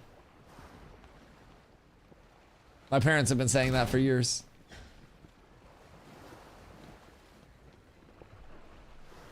Happy here, creepy. See nothing, all ears. Chair will say the most meaningful things to you. All right, so I think the server reset cooked that one sport fishing spot, and also cooked most people's boats. Wait, there's a boat that's going out right now, sir. Sir, wait. Hiya. I must slow down your boat. No. My wall didn't reach. That's so sad. I'd bring headphones to work and listen while I'm working. Yeah. So, like, I also will be watching the dev stream, of course. I cover literally everything Ashes obsessively for whatever reason. And I'll be watching that. We'll be giving feedback on everything as they go. Be aware, Intrepid dev streams are notoriously fucking quiet. I don't know why. I don't know if the slider in OBS is turned down. I don't know if the mic input's turned down. But dude, they are so notoriously fucking quiet. So like, I hope it's louder tomorrow. Last month's was better, I think. If I remember correctly, last month's was a little bit better. But holy cannoli, some of them have been so quiet. So if you want to actually hear them and not have me yapping over them, they have their side of it. If you want to hear them say something and then have me provide feedback on it versus like what we've seen on PTR or what we're looking at, then I'm also here for that. Because sometimes in the dev stream, they can like move, right? Maggie makes them run a show and they have a set amount of time for the dev stream usually, and they got to stick relatively, you know, coherently to that. So there are times where they will be like showing something and then they have to wrap it up and move on to go to the next segment. So I can always provide input, feedback, anything like that, because they have rocked some long dev streams. Something tells me this one is going to run over tomorrow. Something tells me this is going to be a long dev stream. And something tells me, ooh, wait.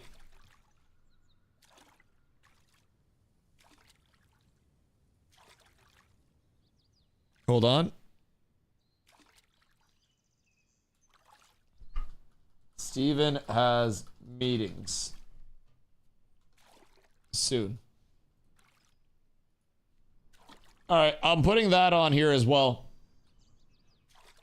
Steven has meetings soon is now going into the word bank, because anytime it runs late, Steven has meetings soon always comes out, and then Steven goes, "You can push that." Literally just goes, "Oh yeah, we can push that. We'll do this a little bit longer."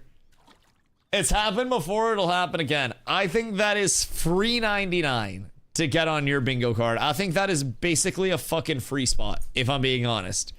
So this is the entire bingo card so far. Everything. Everything. We've got a lot on here, and if anybody else has banger ideas, then please throw them out there. We can always add more. But the way it'll work is before the dev stream, and honestly, I'll probably get it up tonight. It looks like this is pretty finished up. So I will save this, and then I will post the link, and then everybody, I'll make a command for it. So that way everybody can just do like exclamation bingo once I've got this up. And then we'll be able to distribute the bingo card to whoever wants one. It will randomize it, and then it will just give you your own bingo card with your own unique link.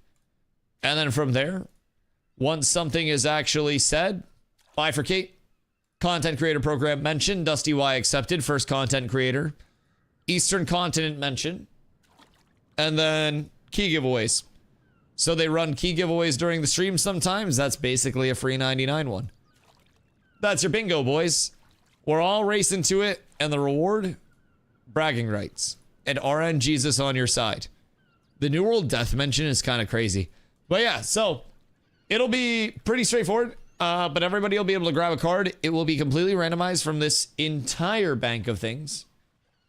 If they don't give you the CC program, we boycott ashes? No, no, no, no, no. If I don't make it in the first wave, then we wait till the second wave. And then if I don't make it in the second wave, we boycott. No, then we just wait. Like, there are a lot of people that have made Ashes content over the course of it all that have been around way longer than I have been. Just because I'm the most active right now does not mean that I'm the most, you know, the longest term that was here from the start, nor anywhere near the most influential that's ever made Ashes content, you know what I mean? So, I wouldn't be shocked if it, you know, if it wasn't my time quite yet for it. I feel like... The fuck? Stop throwing my goddamn line over there. What the hell? My line went so weird. Oh, it's so weird. Some pretty empty fishing spots if you need near Turquoise Sea Post. There's a really good one in... If you go like northwest, like west-northwest of the Turquoise Sea Post. I'm out here right now, but like my sport fishing is being fucking wacky. It's not letting me like check. It's not letting me select where I actually want to cast. It's like, oh, there we go. We're up. It was just like auto throwing my line outside of the fucking sport fishing area. So I couldn't catch anything. I was like turning and then I was just like throwing it the other way. How much time left on it? Open map and hover over icon. If I told you I didn't have a map icon, would you believe me? I think it's fresh. Because the server went down here a second ago. Like a lot of people crashed. You have to zoom. Oh, wait. How close? No, I'm all the way zoomed in. Still no map icon. Freaking heck. Minimap? Nope. We're down horrendous. Jigsaw just killed me. Don't want to spend 10 minutes sailing back. Night. Wait, 10 minutes? It's not 10 minutes to get back. Fresh start confirmed. What? Wait, what? Why are you saying that? What you talking about, Willis? You said fresh. Jesus Christ. I hate you. I hate you. Now I understand what Maggie went through. I'm gonna give you some fresh fucking hands to your jawline soon. God damn it! Hopefully we find that out tomorrow. I would love that. Yeah, that'd be awesome. Even if it's just some form of clarity, like, if it's not fresh starts, I'm okay with that. If it's fresh starts, I'm okay with that. But, I don't know, it's not that they, like, owe us anything. They don't need to, like, they don't need to tell us. It'd just be cool, you know? There are a lot of people that are very hesitant on actually playing and investing their time right now because of the uncertainty. And, like, we're owed nothing. I'm not trying to, like, come in that entitled sense. But the lack of clarity making some people very unsure of whether they actually, you know, want to play test or not, I think feels bad, especially when it hits a portion of the already existing community in a very heavy way. And then starts to impact, you know, the live testing environment because nobody is really certain of what's going to happen. That's the big thing for me where I'm just like, I wish when a new player came in and said, hey, Dusty, is it a good time for me to start playtesting? I had an answer. Because right now I got to go through such a wordy thing of like, if you're okay with maybe leveling a few days to get your character wiped the next day, or have a fresh start server, like there's not a lot of certainty, you know? I don't want to tell a new player that like it's super cool to come into and level right now because of the Harbinger update, then a month later have that casual player that's coming in for the first time investing, you know, a few sessions a week to try to get to their first 25, have that wiped out as soon as they hit 25 because there's a fresh start coming up without communication. Like, and it's again, nothing that we're owed. It's just one of those things where both existing and prospective playtesters are very on the fence right now about like, do I play? Do I invest my time? Like the PTR is seeing player base because this is very focused testing. And this is honestly probably the largest update that Ashes has gotten a long time, if not ever, all at once. And it's a very exciting time. Even with that though, we have shit, you guys think we're even peaking at 1K on the PTR? I'd be willing to say no. Like we couldn't even get 150 for the siege yesterday. Neither of those hit 150.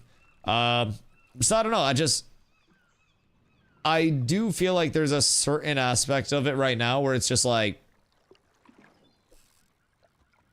players are hesitant, or I guess I should say play testers are hesitant at this point in time. White PTR confirmed though. What, tomorrow? Or are they wiping the PTR tomorrow? What would they be testing with that? They're wiping PTR? Oh no, my enchanted sets! So what's focus test tomorrow gonna be? Mules? That's info on Discord? Well, I don't want to check Discord right now. Just tell me. Just don't fucking send a screenshot of the Discord and then you're fine. But you can relay info. It's only visually NDA'd. Yeah, imagine if it was a full NDA and I was sitting here doing what I was doing. Steven would have like kicked my door down and then like fucking punched me in the face. How do you enchant your gear? Can anyone enchant? Yes. So at the PTR vendors, you will find an enchanting pack. It's gold plus enchanting pack. And when you open that, that gives you 1,000 gold, and then that will give you enchanting scrolls. You will click on the enchanting scrolls, open your stack of scrolls, and then you will have to have the piece of gear that you are trying to enchant in your inventory. And then you will go into the drop-down menu, you'll select that piece of gear, and then you will enchant. As your enchanting goes higher on a piece of gear, that level, it should have been more specific meant on live server. Oh, okay. Basically on live server, it's crafting the scrolls. You can't get those from the gear vendor. Or you can get enchanting scrolls as a result of like winning sieges. On live, fun fact, there was a bug where instead of enchanting scrolls being used to enchant, excavation kits were being used to enchant. So there's a reason why everybody wanted legendary excavation kits and we're paying a whole lot of money for them. Smile. Live servers had a lot of issues, man. Live server has had crate dupes. Live server has had sets craftable very, very, very early on that were not intended to be crafted. And it has absolutely been a journey over on live. It'll wash out, but it's a crazy bug. Yeah. Yeah, there are a few things with it. Like, I mean, at this point, it's like a level cap expansion is going to be the best thing in terms of like the feel of it, I think. But, oh, I like that store fish mechanic with the holding tank. It's really like fluid, really easy. You don't have to like drag anything. You just hit store fish and it auto drags the fish from your back into that tank. That's cool. But yeah, there are a few crazy bugs. They will need time to wash out if they are going with the long-term approach still, which was what they said. So that would say like, you know, maybe erring towards the side of not having fresh starts. But in terms of the enchanting on live, as you go up in level, you get more punishments and you get less chance of succeeding. Once you hit a certain level, you can, basically starting off, you can fail or succeed the enchant. As you go up, it goes to failing, -1 level, minus all levels, or bricking the entire item. So,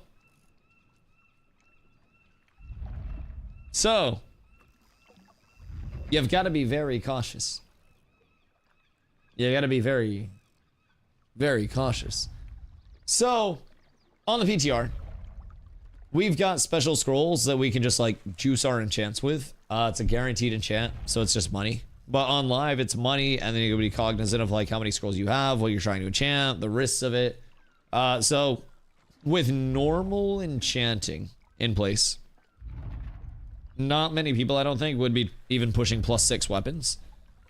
I feel like the amount of enchanted stuff that does exist is very intriguing.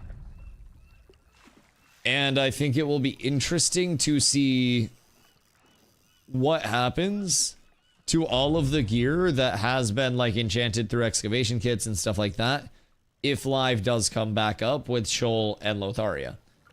There's speculation we may be PTR testing for a lot longer than expected. Then again, I don't recall when they said it would conclude and live servers would come back up. Maggie, the last time she was asked about it, said, when I have a date, I'll give you a date. So yeah, I mean, I think it's not even speculation. I mean, maybe speculation at this point because it's unconfirmed. But my thoughts as well are that we will be over here for an extended period of time. For me, it's nothing. I mean, I played PTR testing sessions for like, oh my god. That cold, dry winter air, boys. RIP my voice. I did PTR testing sessions for like a fucking month, I think. Almost all at once, non-stop. Towards the end of phase 2.5. And it was a very dead time. Nobody was coming into stream. Nobody was dropping new follows. There were no people coming into Ashes because there was no hype. Everyone on Reddit and Discord was saying the game sucked and everything sucked and it was all bad. And there was no point to play. And then naturally the update dropped and everything recovered, right? This is nothing new to me. I have been through times where Tuesday, Wednesday, the game was completely unplayable. And I was sitting here running Ash's talk show while doing absolutely nothing related to actually playing the game. There were times where I was over on the PTR and couldn't show my screen and ran VODs for extended periods. There were times where I went over on live and there was probably a cap of about 400 people on live at that time. And I got on a caravan and I just bought crates, not even crates, I bought commodities.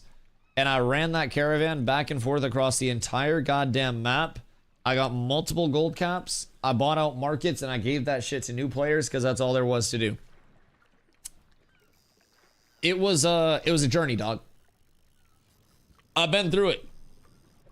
The worst part for me is the whole like, oh no, I can't show my screen. Like that kind of sucks noodles a little bit, but also it's fine. I totally understand why that is the way that it is. Actually, I'm gonna be real. I've always been a little confused about the visual NDA. Wait, Biscuit, I can finally pay you back for your fish, dog. Wait, I have an even larger one than you gave me. Shit, I want to get you like an uncommon or something. Jump? I can't jump. Jump to another boat. Oh. Thank you. Appreciate you. The boat that I was fishing from started to head out. Do you store them on the boat? Yeah, so when you deploy a boat, you can put 2 fish tanks on the side of it. If your boat is not bugged, like the one that I'm on, I don't know if they just didn't put fish tanks on it or what. But if your boat has fish tanks on the side of it when you're building it, then you can store up to 2 fish in just like the basic tank that's there. And then from there, you're able to throw 2 in each tank, 1 on your back, drive it back, 5 fish, and then you're good. Yo, bald man. Bald card game man. Are you shoutcasting cards now? I need to hear screaming at these events. I need you to like fist down, pound a table, anytime an instant stack comes out, I'm playing, judging, and casting. Dude, I need you to break shit. I need you to revolutionize card game shoutcasting for me. I need like a clipboard that you're just scribbling random shit on, right, throughout the match. And then a huge play happens. You snap the clipboard in half over your knee. You hold the paper up, and it's just a drawing that just is scribbled, what the fuck? And you plan the whole thing out ahead of time.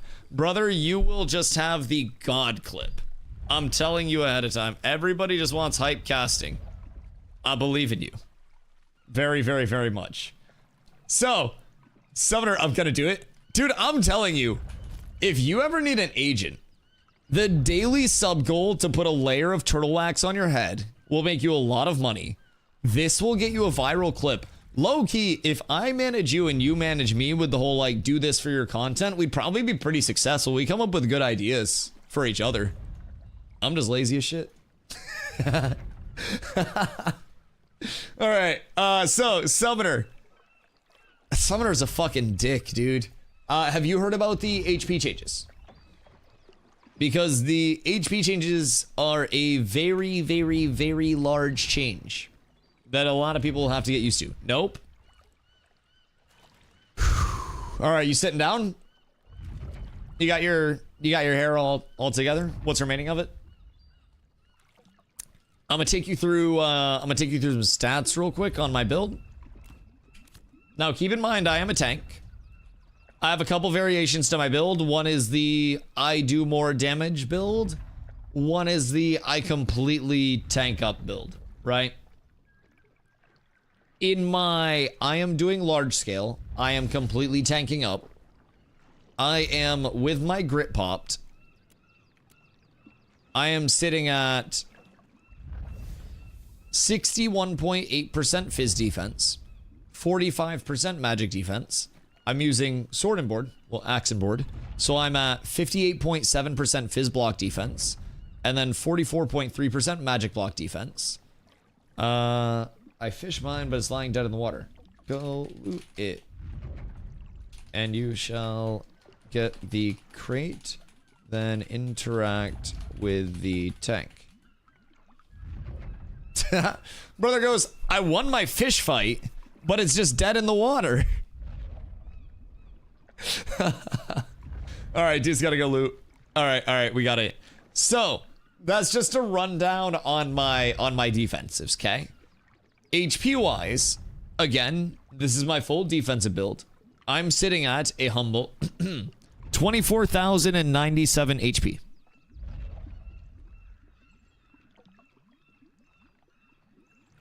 Fizz power wise, I'm sitting at 254.6, 91% fizz speed, 41.6 fizz crit chance, and 192.2 fizz crit power.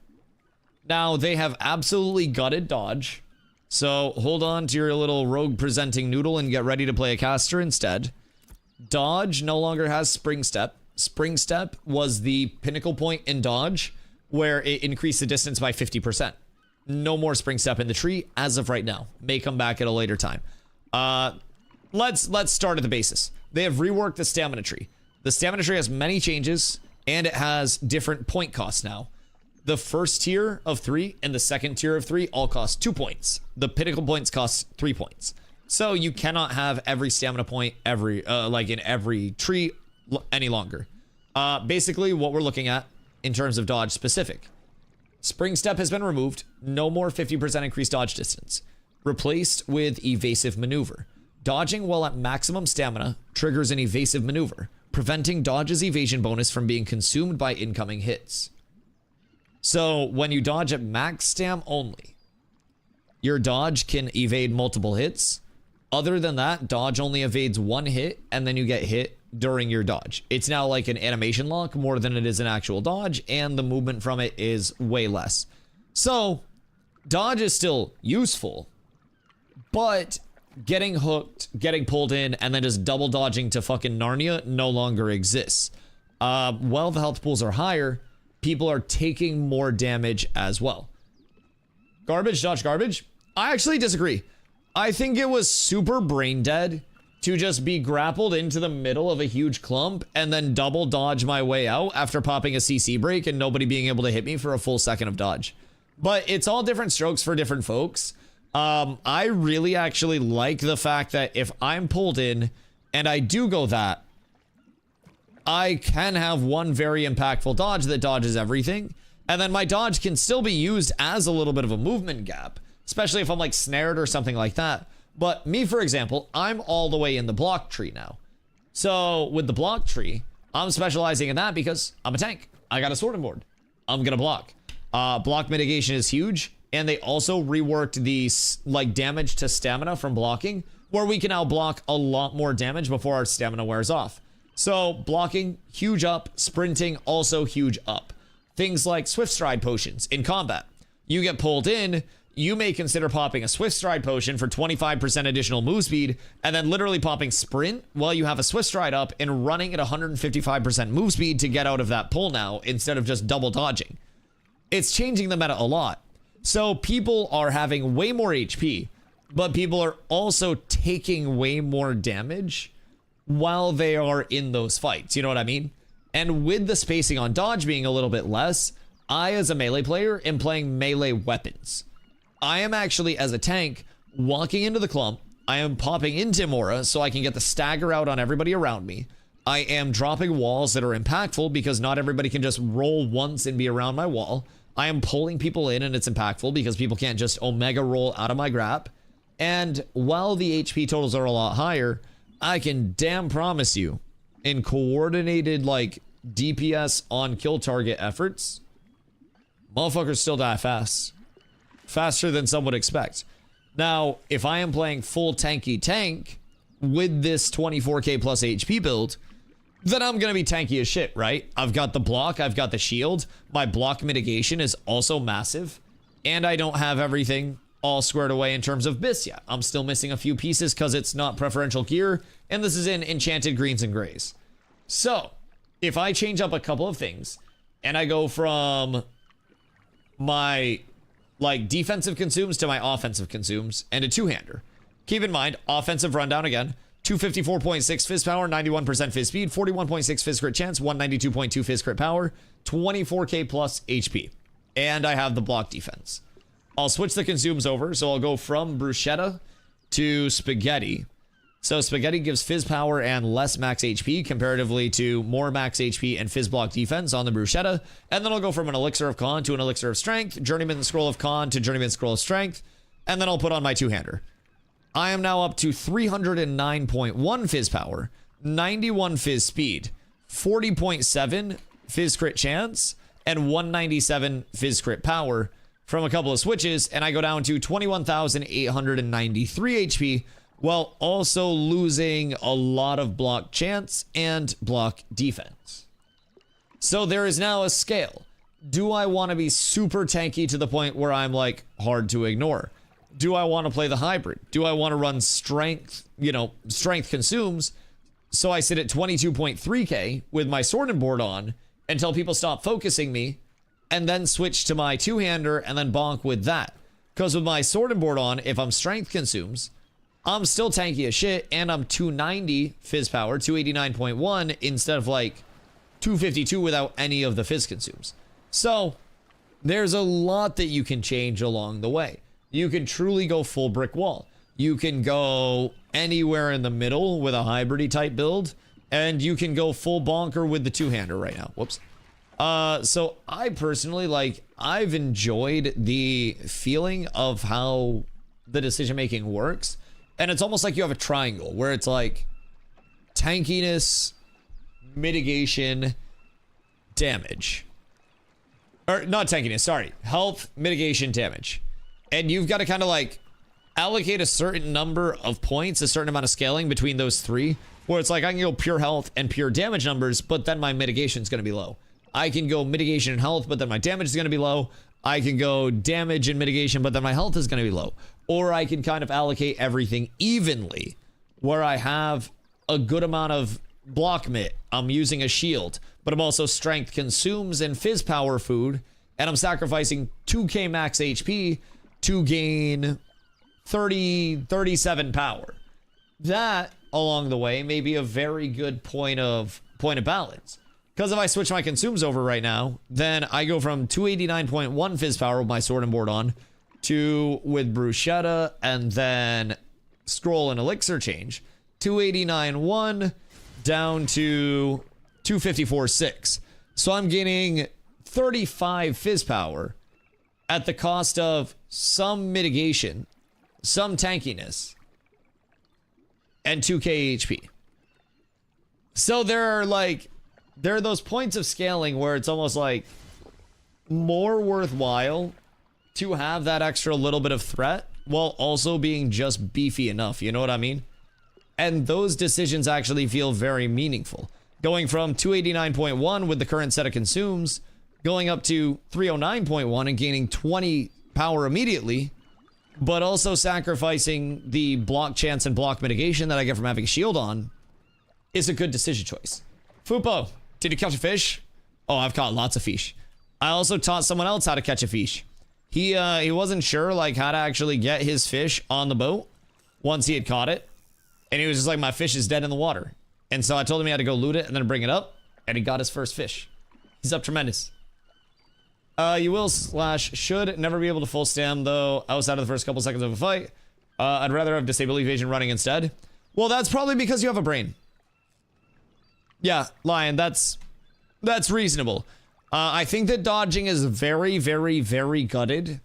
I think that dodging is still, like, useful for certain things. But I think overwhelmingly dodge is pretty hecking cooked. If I had to say so myself. The movement has been hit pretty hard. The mitigation from it has been hit very hard, like the amount of damage that you can mitigate. But also, Spring Step has been removed for now.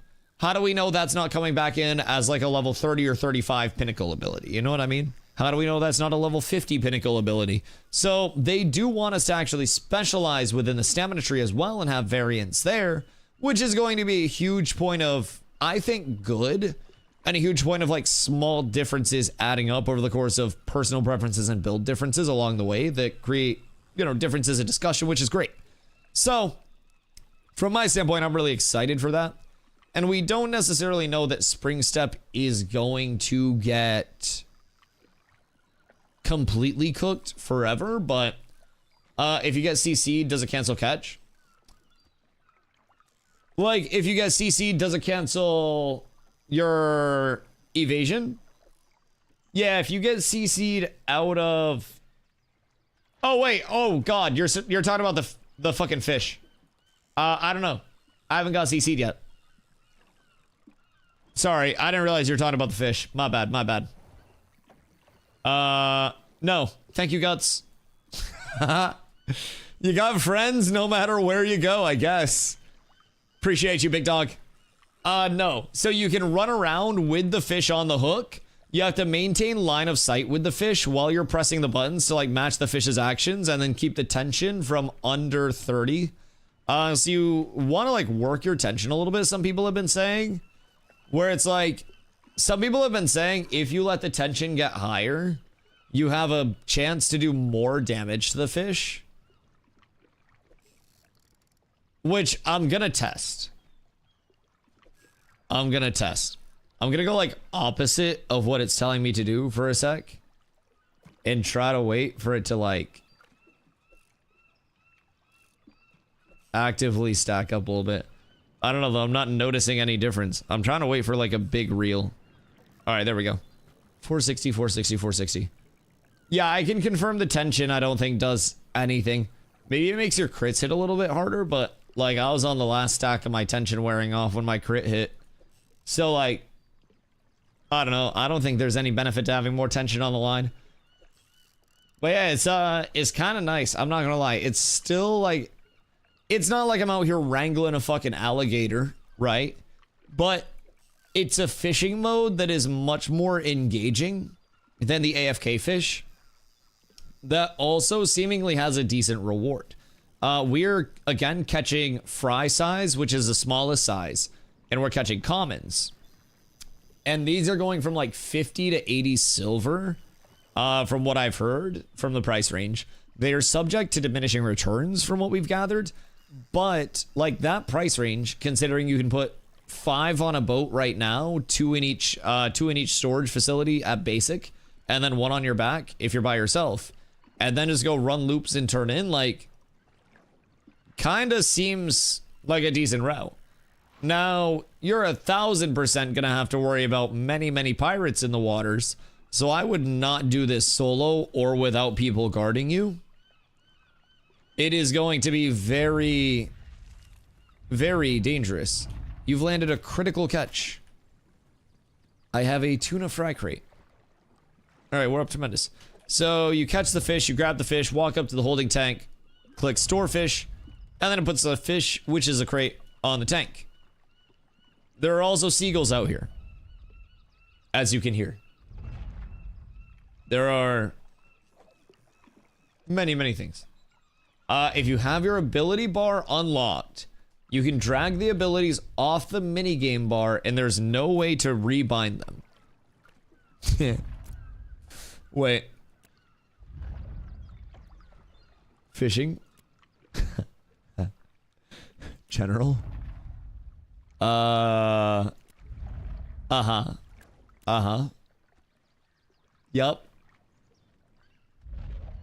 Yep, no, that seems important.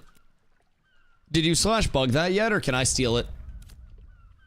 Cause like if you didn't slash bug that, I'm about to come up on a mount because of that shit.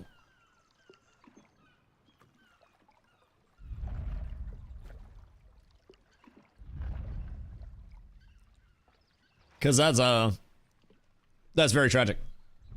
Very tragic. But yeah, I don't know, man. I've been really vibing with the new changes to TTK overall. Like, I think it still needs refinement. I think there's obviously a point where you don't necessarily want people to be full unkillable behemoths while doing all of the damage in the world, and everybody just feeling like S-rank gods. Maybe they do. But I'm gonna be real. I feel like right now, if I do want to go full tank, I feel full tank. I feel very beefy. And if I want to go like more DPS-y along the way, I can sacrifice some of that beefiness to up my DPS, my kill potential, at the cost of a little bit of beef. And I'm really liking that. I'm thinking like, I'm understanding where I want to shape up power-wise versus HP-wise. And I think that my gear set on live is actually going to put me in a really good spot to start out. Obviously, I'm going to need to switch out a few things. But like after testing over here, I'm actually going to be in a really good spot on live with just a couple of changes. And I'm really excited to go hit mob grinds to see what we can find in maybe some lawless areas. I have a feeling there are going to be some very good grinds to hit. What time EST is the live stream? Mine is noon EST. The Ashes dev stream is 2. I'm beating him to the punch so you don't have anywhere else to go early, Cody. How's the fishing? The fishing's kind of chill. So you go to these fishing hotspots, you chum that shit up, and then you cast your rod, and it starts to sport fishing. You wait for a fish to bite, and then you have one of 5 actions that you can use, and you're getting like basically prompts on the fish's buff bar that let you know which one to use. So when the fish goes a certain direction, you use an action that counters that fish. And then from there, you have like line tension where if you fuck up the actions, then it can snap the line. And over time, you do damage to the fish depending on what actions you're using. So from that, we have a pretty active minigame. Nothing where it's like, you know, skill-based. You're not out here hitting fucking skill shots, but your fish are not your fish. Your fish aren't your fish. The fuck do you mean? Make a YouTube video on it if you can, so I can recap. I gotta take my kids to the library, 1 to 3. I got you. The seagulls are sweet. The seagulls are a great touch. Yes. I'm being serious. You have no clue what's going on. You have no clue what's going on. Are you putting out a bounty for someone to try to come take my fish? Because I got security with me, dog. I don't travel anywhere without that shit. I'm gonna be real. Any rock hitting updates on the PTR? There are 0 static gatherables anymore. So gatherables, they are taking out the visual tells, all of the effectiveness of those. Static rarities are seemingly fixed, and they have implemented a new gatherable system as a whole that basically, instead of spawning something in as like a static roll in the first place, where like the rarity is determined when the, you know, the node is spawned into the world.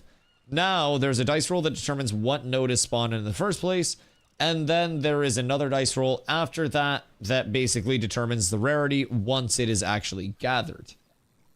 So you've already paid and are paying. Oh, these aren't even my fish, bro. I'm just fishing for this random dude. Yeah, y'all can yoink this shit. I'm just fishing to help this random dude. I don't even have a boat out here, bro. I'm just vibing. I'm just helping. Count your fish. My fish? Well, these aren't my fish. These are his fish. Yeah, no, I'm just putting these in this guy's tank. This guy's a first-time fisherman. I don't mind if somebody takes them. That's fine. I'm fishing for the people, dog. If anybody has an empty tank, I'm out here mastering the mode. I'm out here becoming the mechanical fishing master of it all. Should Jeff keep track of your fish? They're not my fish. Why would I keep track of a fish if it's not my fish? Why would I pocket watch a man? Bro, I'm just out here trying to live an honest life. Trying to fish up fish for the people of Vera. I'm gonna be real. You might just learn a hard lesson. Listen, tell that to the other guy. I don't mind. Anybody that needs a fish can come through. I'm down. But yeah, dude might have lost some of his fish. Like, I saw everything, but I'm chilling here, bro. I got a tuna on the line. Fuck you mean? What if this tuna is blue rarity instead of all the commons that just got yoinked? Maybe this one is the one. Because commons have been all that we've fucking seen so far, man. I'm not necessarily convinced that it's Fupo. No, that's a bad cat. See, the cool thing about being out in the middle of the ocean is I can keep this spray bottle on me. And anytime the fucking cat comes out here, I can just refill it and spray him. So, thankfully. Grizzler in Grave Peak. God fucking damn it.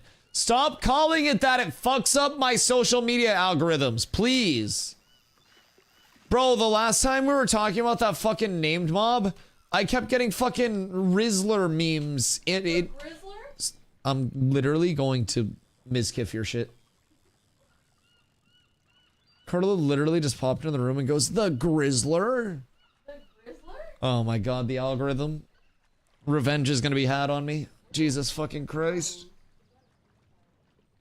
Yeah, I'll put my clothes away. The shoe rack is just in such an awkward spot. The shoe rack is body blocking the bureau. I find a better spot for the fucking shoe rack. I've just been moving it every time I get into the bureau. I like slide it. I'll probably put it out there, honestly. Up against that wall. Maybe? Yeah, we'll figure that out. We'll figure that out. Does Riz mess it up too? The Grizzler? God fucking damn it. Stop. No, bro, the last time we were talking about that mob, trying to figure out if it existed or not. My entire algorithm got corrupted. Yo! The guy just realized it. No! I shall hope you recover. He goes, I got robbed, frowny face. Oh no! Yo, I'm just out here fishing with this lad. And he goes to check his tags and goes, I got robbed, frowny face. Oh no. Are people supposed to be able to steal your fish? Yeah, I mean, it's a lawless area. You could also kill people. Yeah, like, you don't have to just yoink the fish. You can literally kill people for it. Excuse me? Fishing minigame seems to work fine. Literally a one-to-one copy of Arcage.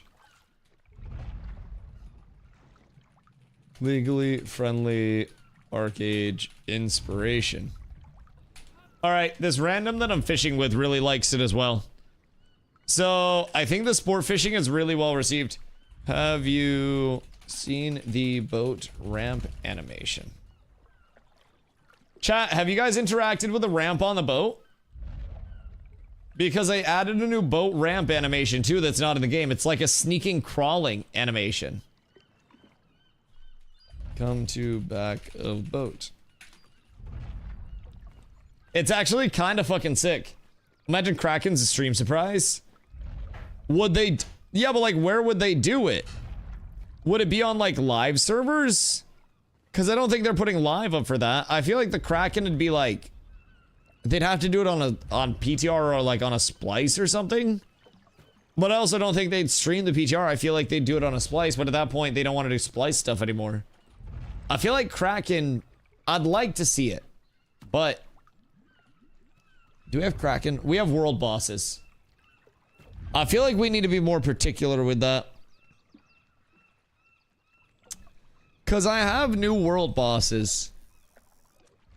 Hold on. We'll do this. Harbinger bosses fought successfully. Add more.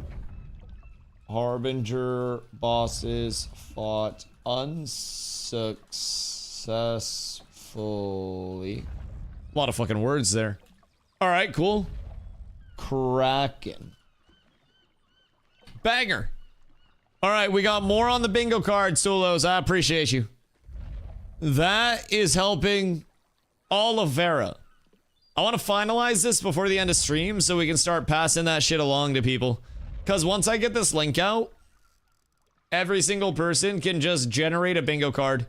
Kraken would be huge. Your mom's Kraken, sorry. Yes, it would be quite large.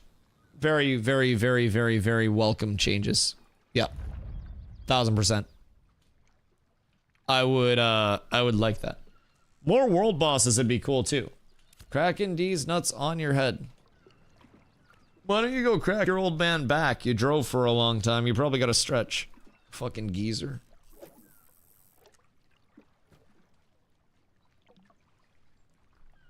Are you coming out for the sport fishing escapades? Was a good stretch. Yeah, no, I feel that. I feel that. I feel that. When we drove down to Boston for the flight out to TwitchCon, bro, let me tell you, my knees felt it. And then the flight itself, like I had extra leg room, but holy shit, I'm still too tall, bro. It's just, it's tough out here. Planes and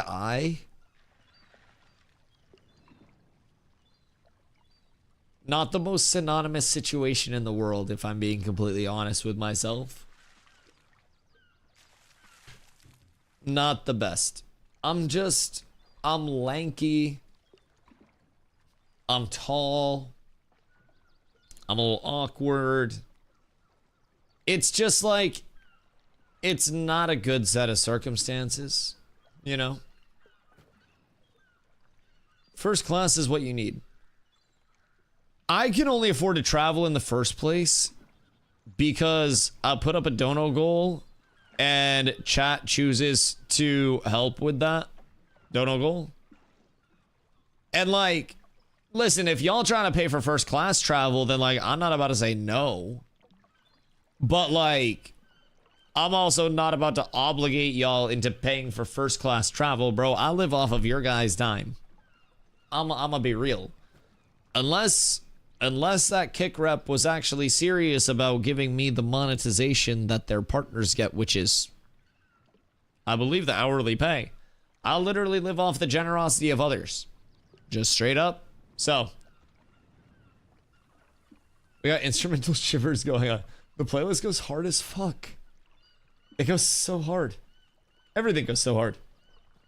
Ron, are you booting up the PTR as well? How many of you are booting up the PTR to check out fishing? And who has already checked out the fishing? Because I feel as though leveling to GM fishing. Because keep in mind, every point of fishing that you like every level of fishing that you have increases your sport fishing stats by a little bit. Have I gained gathering? Oh, I have gained fishing XP. Cute. But yeah, it increases your overall, like, your sport fishing stats. I feel like the XP gain on sport fishing should be higher than the XP gain on AFK fishing per hour. These fish are gone. Yeah, so can these fish physically get, like, farmed out? Like, there's a finite amount of fish in the spots? Because if so, that's kind of sick, no? Oh, wait, did they make it so you can't jump on anymore on the side without uppies? Oh, you, like, have to go on from the ramps. That's cool. I think it's bugged. You're not getting XP when you capture a fish, but you get XP when you fail a capture. You only get XP on the hook at the moment. Oh, weird. That makes sense. Oh, I docked the boat with the fish in holding tanks. They did not go to storage. Are they still in the holding tanks, maybe? Mayhaps? Cope? Maybe redeploy? I just resummoned. Fupo! Where is the fucking cat? Fupo, we got a case of some missing fish here. And I'd like a goddamn answer. I can't get one from Intrepid Studios, so I might as well get one from the cat. What the fuck is going on with these fish? What in the goddamn hell? I can't condone these actions. I cannot allow this to go on. We must speak out about this.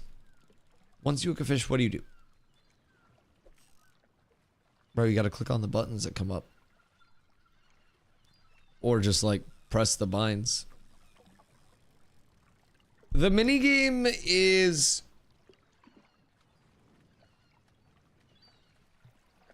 very, like...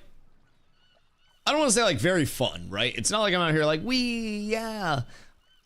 It's cool for a fishing game.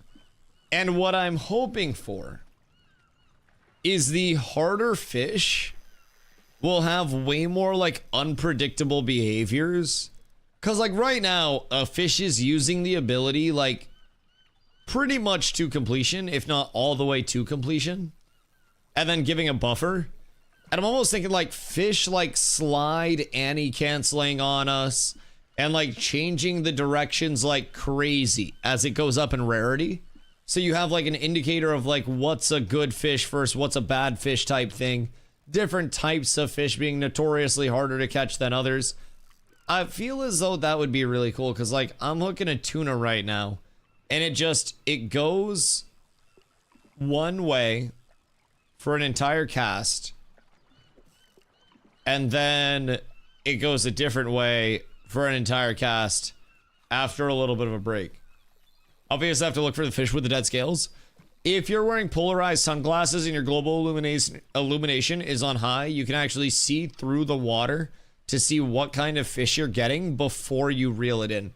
Yeah, it's polarized sunglass tech, not affiliated with Polar. We're not letting them actually, like, you know, claim fame on that one. Although they did develop the tech back in their WoW days for polarized sunglasses. They wanted to cut the glare of the screens of the PCs so they could see a little bit better. And it was a really game-changing tech for pretty much everybody. But yes. Very happy to spread the word. Somebody out there is going to fish with fucking sunglasses on now.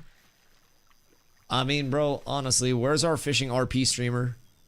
Somebody just needs to be, like, cracking beers, getting belligerently fucking drunk, fishing on stream. I need that from one of you guys.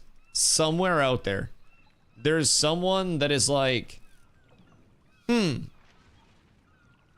have no talents in this world whatsoever, but I want to stream. You have two options. IRL streaming or fishing RP streams. Tifu does it? Yeah, Tfue does do that now, actually, but like he doesn't do it very frequently. He actually like tweeted that he misses streaming recently. I wouldn't be shocked if he came back for some Arc Raiders soon. Cause like Tfue, Cloak, and Burnt Peanut for Arc Raiders would kind of go Insano style. Yeah, I wouldn't be shocked to see Peen Raiders. It'd kind of go hard. Grizzler stream. I hope the Grizzler comes to your house, gets into your cabinets, and then roughs up the place and eats all of your food. And then you get the munchies one night and you go to look in your cabinets for food and it's just a bear instead of your food. Carla, stop saying it. You cannot condone this behavior from this chat. You must reel the people in when they are causing a ruckus. You must not allow the people to facilitate more of a ruckus. That is fucked. Especially like the penis getting a streamer item for Tarkov earlier. How long has Peanut been huge for? I did not know like Peanut was like a massive streamer until like really recently. I'm gonna be real. His content's really fucking funny. But like less than a year. How long has he streamed for in total? His first one streaming, it was just him before the green screen tech. So, like 8 months maybe. So, he started streaming without the green screen tech. And then did his stream do well? I'm assuming he like grew really quickly anyways. And then he started the green screen tech and then went crazy? Like, is a green screen tech the play? Cause where'd my fish go? Fucking rat whore. Bro, my fish just like went out of range. You know, so I'll turn your stream off to go watch his. I mean, I was watching his. Peanut low-key copied another streamer. Oh wait, spill the tea. Wait. What is this? Is this like a... Is it an actual allegation? Dude's energy's on another level. Oh yeah. No, he is a fucking massive ball of energy. Also probably on cocaine. Yeah, 1000%. There's another streamer who streams as a potato. There's an egg streamer too. Drug free. Cocaine's not a drug. Kidding, by the way, I don't do cocaine. He's 38 years old. God damn, brother's throwing his fucking back out for that. So was he always like the same personality before like the green screen stuff took over? Like in the OG days. She was the first a while ago, since then there's been more. Yeah, but like is that not just gonna be a meta now, like VTubers? To a certain extent? Where it's like... It's on YouTube. Word. Okay. P-tuber. Jesus fucking Christ. Potato tuber. God fucking damn it. But yeah, it's like a new meta of content creator, you know? It's like there was the first VTuber, and then there was the first like furry VTuber, and then every VTuber became a furry VTuber, and now there are the non-furry VTubers that are vegetables and stuff. So like low-key, it does kind of make sense. It's like the hierarchy of VTubers, and like low-key, I could get behind this whole like, you know, new meta of P-tubers. If you call him a VTuber, he gets pissed. He prefers P-tuber. He's a VTuber in disguise. I wonder if he has a VTuber rig. VeggieTales was ahead of the curve all along. Jesus fucking Christ. You think he just really fucked with VeggieTales or something? And that was the inspiration? Jesus Christ. Yeah, some of the ideas that people cook up, man. It's fucking crazy. Jesus fucking Christ. Somebody made a character named Asmongold on the PTR. Jesus fucking Christ. I feel like that name should just be like a band name. I feel like it should be something that people are like, you're not even allowed to say that around here. It's like Voldemort, dog. Like, that shit should be a slur in terms of Ash's character creation. Unless it's like verified him. I don't know. I feel like that's just like a name that you can't even like imposterize. I don't know, Wisconsin biggest joke right now is casting his vote for VTuber of the year. Oh wait, I would support that. Yeah, I love his content. Yeah, I would 1000%. So like, who would win other than him? It's like him versus Iron Mouse probably, right? So the question is, if he won VTuber of the year, would he accept it in person or would he accept it as a peanut? Cause I feel like we'd see the peanut. Koreans, they have people pulling 80 to 120k viewers. Goddamn. Post view botting purge? Goddamn. Bro, I'd be happy with 120 when we get up there. Shee! You imagine one 10-hour stream, 120k average, 22 minutes of ads an hour. You probably make what I make in a year. I don't want to say in a year. I'd say probably like a month. I would say my monthly Twitch like payout in one singular 8 to 10 hour stream at that viewership at 22 minutes of ads an hour. Probably even more at that point. Like, it's disgusting. And the fact that you can run 22 minutes of ads an hour as a high end. Hello? Bro, that's disgusting. That is so much. And it's just ads? Oh, yeah. Oh, yeah. Oh, absolutely. Keep in mind at that point, too, like, obviously VTubers don't be drinking shit on stream, but, like, if you're someone that has a visible camera, product placement, if I was huge, this Dr. Pepper would probably, like, pay me to drink it with the label out. If I was sponsored by Red Bull, then I would drink a Red Bull throughout the stream. I would have a Red Bull fridge in the background. Tim in the Monster Cooler. Yup. Yup. Is more than just the ads that people run on their channel, dog. If I'm wearing a shirt, it could be a shirt from a company that wants to pay a whole lot of money for that shirt to be worn on my stream. Not me, but I'm currently wearing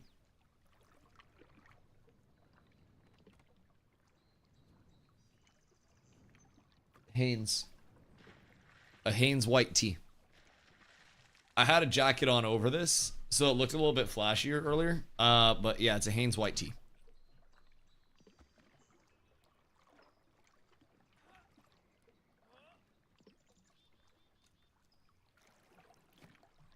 Hanes did not pay me for this shirt. I paid Hanes. So you know, it is what it is. But it wasn't too expensive. So, just need Ashes to release on the SGG. I mean, shit. I'm here for the long term. Like, I'm gonna be real. I have a lot of fun making Ashes content. Especially along the way. Fishing spot left us. We sail! Go forth on another journey for yet another fishing spot. Drive. Whose boat are we on? Is this your boat, Streg? I don't know whose fucking boat we're on or whose we're supposed to go to. Somebody has to... Oh, wait. This one has... Does Ash just have any bots? Like, is it a worry at all for them? Half the PvP scene. Yeah. No, so... There have been instances of RMT, botting, duping, exploiting. Honestly, a lot of that by people. It feels like when you have a Kraton, your gravity while moving is different. Like if I jump and then I use a movement ability, so like jump and then use charge, gravity doesn't hit you until the end of that movement sequence. So if I jump with a crate on my back and then charge, I levitate and then go in a straight line instead of going like that. So if you jump and then dodge, you stay horizontal for your dodge and then drop down at the end of the dodge with a crate on your back. Kind of a strange movement thing. But I feel like, I don't know, I think it's only when there's a crate on my back too. Hold on, let me drop it off. Oh no, that's just how the movement is right now. What the fuck?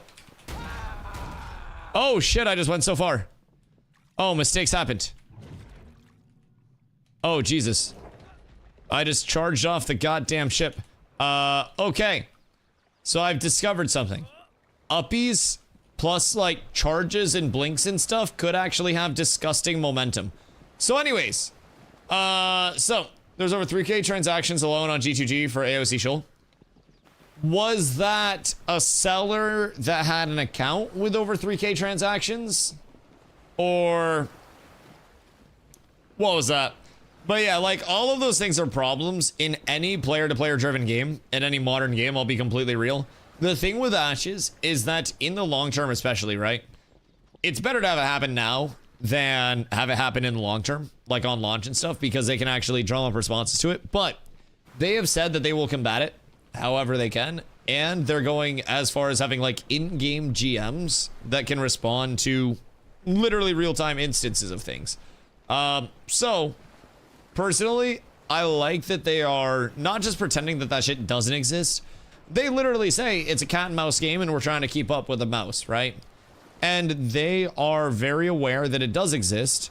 They're very aware that people will do that, and they have gone on record, like Steven says, RMTing fucking sucks. Like, all of those things ruin the state of games.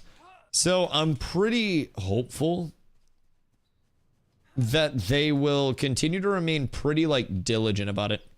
You can open the interface on the holding tank, run anywhere else, and press retrieve and get the fish. The holding tank doesn't have, like, an interact range. Wait, weird. So, like, I could be fishing with you, and we could have 2 boats. And I could fish on my boat, put the fish in a storage on my boat, you interact with it, and then have a boat full of people on your boat that all interact with my tanks. You drive across the map, and then you turn them in from my boat for more, or you just like drive directly to a vendor. I don't know if there's like the same instance as like crates where you get the travel distance bonus or whatever, or if it's just most efficient to go to the nearest vendor for it, but that's really intriguing. I'm sure that'll be fixed though. Even if it was, let's say, 10G for mounts, still crazy amount. Oh god. Yeah, no, like, I personally think that in terms of RMTing, like, the people who are RMTing in an alpha are fucking brain dead. I also think that the people who are RMTing in an alpha are somewhat heroes. I feel as though them being brain dead enough to actually do that is very good for everyone else in the long term, because Intrepid finds means of detection. Intrepid can identify like trade patterns of RMTers and look for those in the long term versus, you know, normal instances of econ that may just happen to be outliers in instances of econ.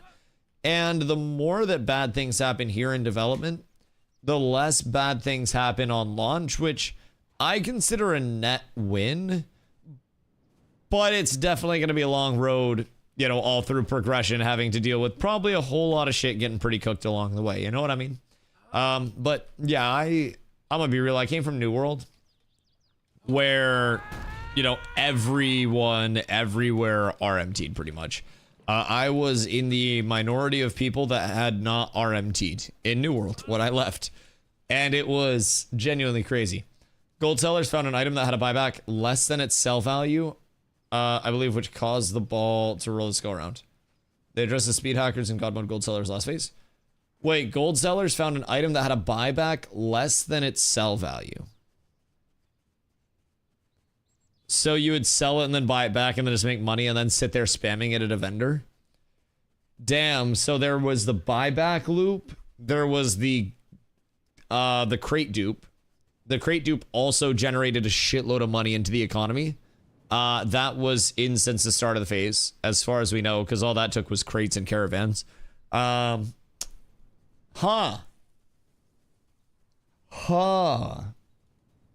The item with a buyback less than its sell value is fucking crazy. I wonder how people even stumbled upon that. That's one of those things where you just scratch your head and you're like, how? How in the fuck do you actually find that? Oh my god, there's a boat that has like 72 fucking harpoon rods coming off of it. Or like harpoon ropes. Jesus Christ. This thing is like riddled. Oh my god. So, yeah, that's definitely intriguing. But I will say, the state of everything right now, I think, is, as weird as it may sound, that we're openly discussing like, oh yeah, these dupes, these bugs, these problems exist. I think the state of everything now is actually far progressed than the state of what it was previously. And the bugs of today are at the very least not the bugs of yesterday in every instance. Only some. And overall, it does feel like those things are starting to improve. There is a limit on the fish retrieve range. Oh, how far? Gravity is being really weird on movement instances, by the way. Hold on, /global. Where is Hector?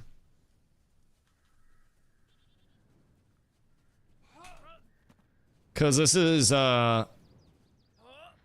really weird on the movement. I need a Hector or somebody so I can have them test this too. Guts, you're right here. I need you to do 2 different tests. Test number 1, you're going to hold W key, dodge, and then jump at the, wait. No, use a movement ability and then jump or something like that. I don't know if you have like a charge type beat or something. But we're basically trying to see if your movement arches. So like, if I do this with my charge, right? If I charge and then I jump. Wait, why couldn't I jump during that?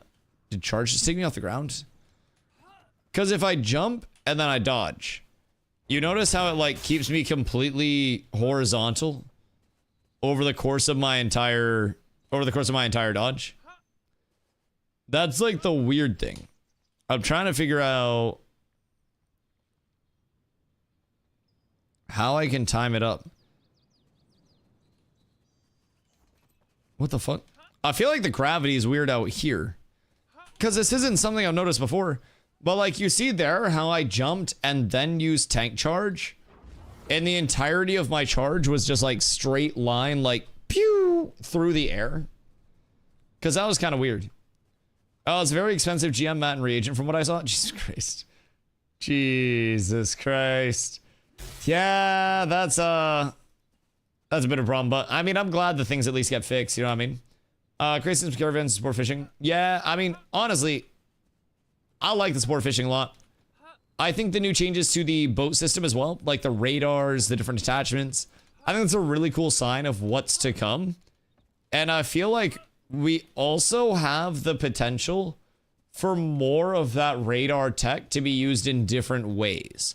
So everybody always talks about like not being able to find specific gatherables without just visual scanning. What if that opens up the door for like a handheld pylon that pings around and can detect like, you know, certain gatherables on your minimap or like identify those? That seems kind of fucking cool. It seems really cool to think of what they could do with that, because they're already identifying other boats with the radars.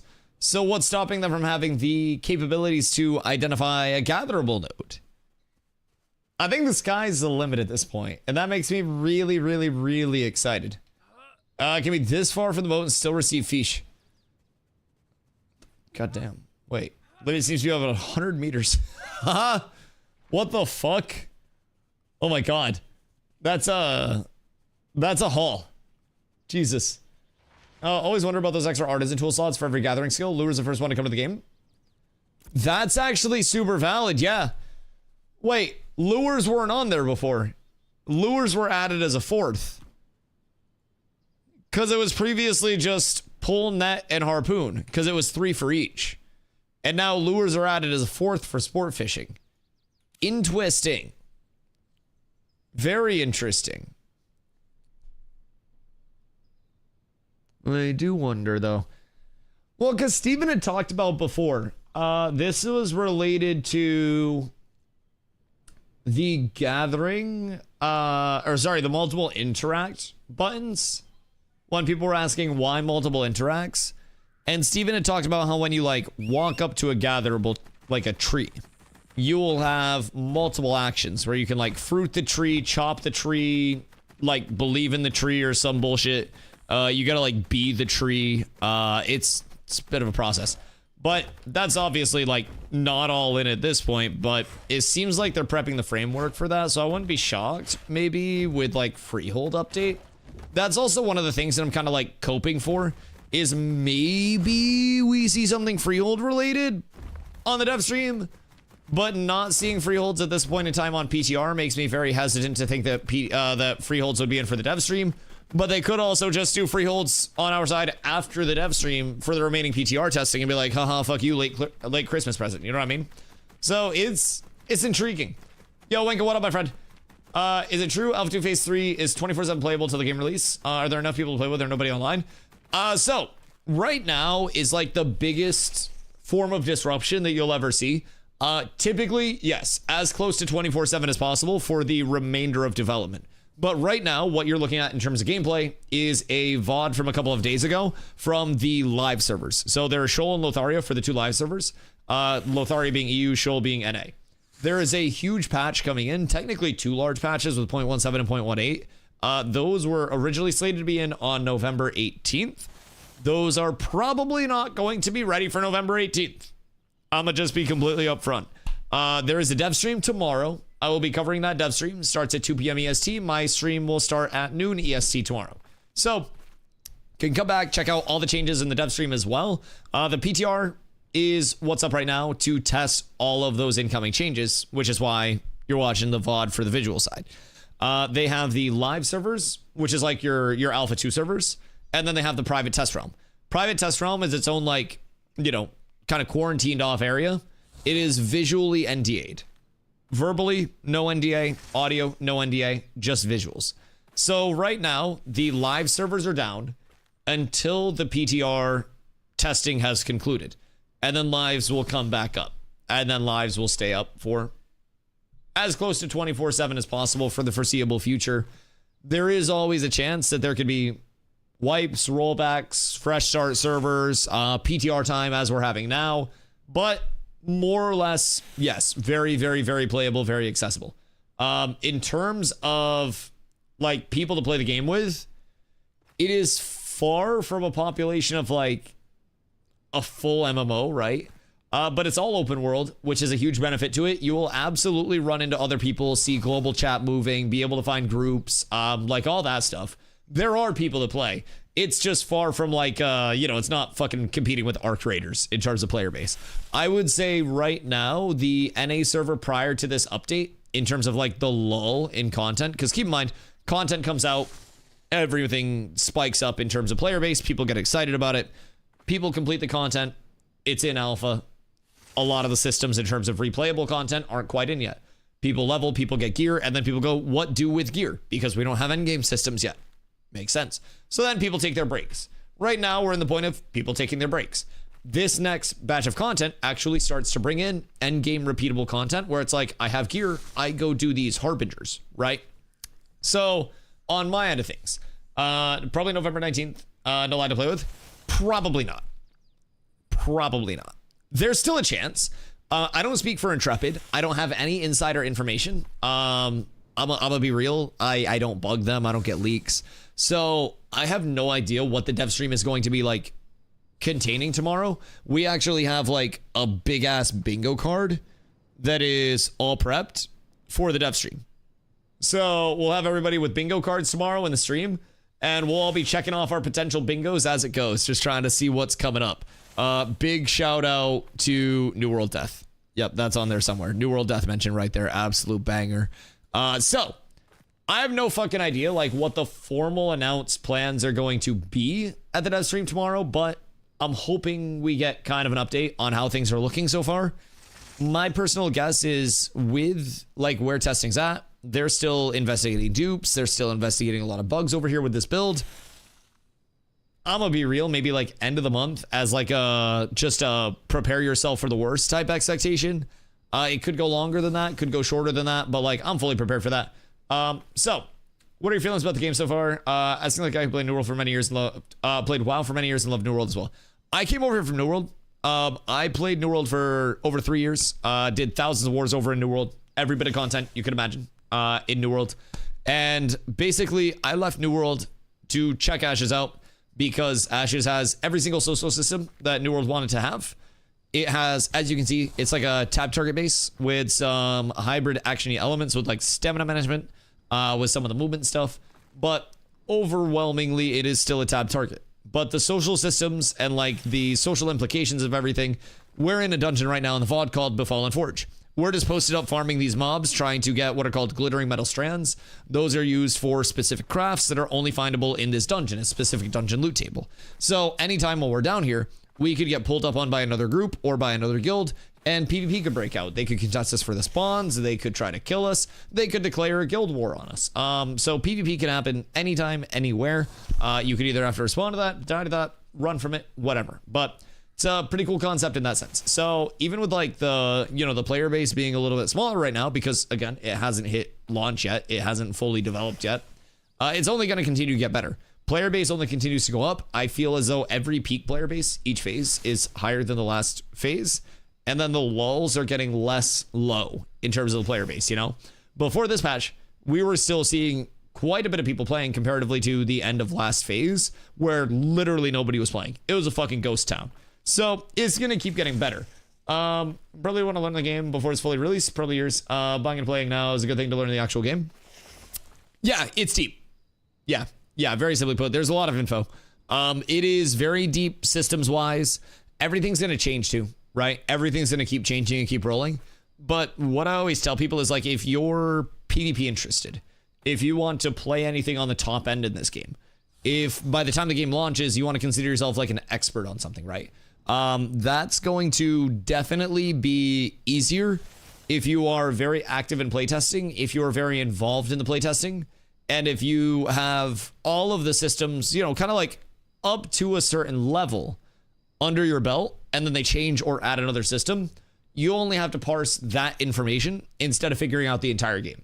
So with how much depth there will be to the systems, yeah, it'll absolutely be beneficial to come in and understand how settlement growth works, how the map actually develops. What is a world event? What's a story arc? What's a harbinger? What are grand dungeons versus pocket dungeons versus POIs? What questing areas are good versus which quests are bad? What gearing is good versus what gearing's bad? Once ranks to abilities come in, you're going to be worrying a lot more about builds.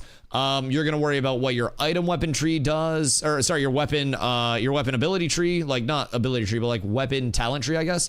That's got a lot of variance to it. So there is already so much depth to the systems at this point in time, and it's only going to continue to get more deep as time elapses.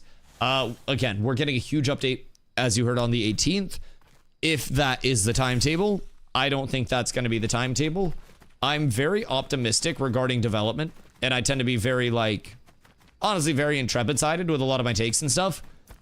I feel as though the 18th may be a little bit optimistic for their timetable with everything that is still left and what we're testing over here. So, just food for thought there. I would expect it more probably towards, the final week or two of the month. But yeah, Buying it right now is bad because live servers are not online until the new patch comes out.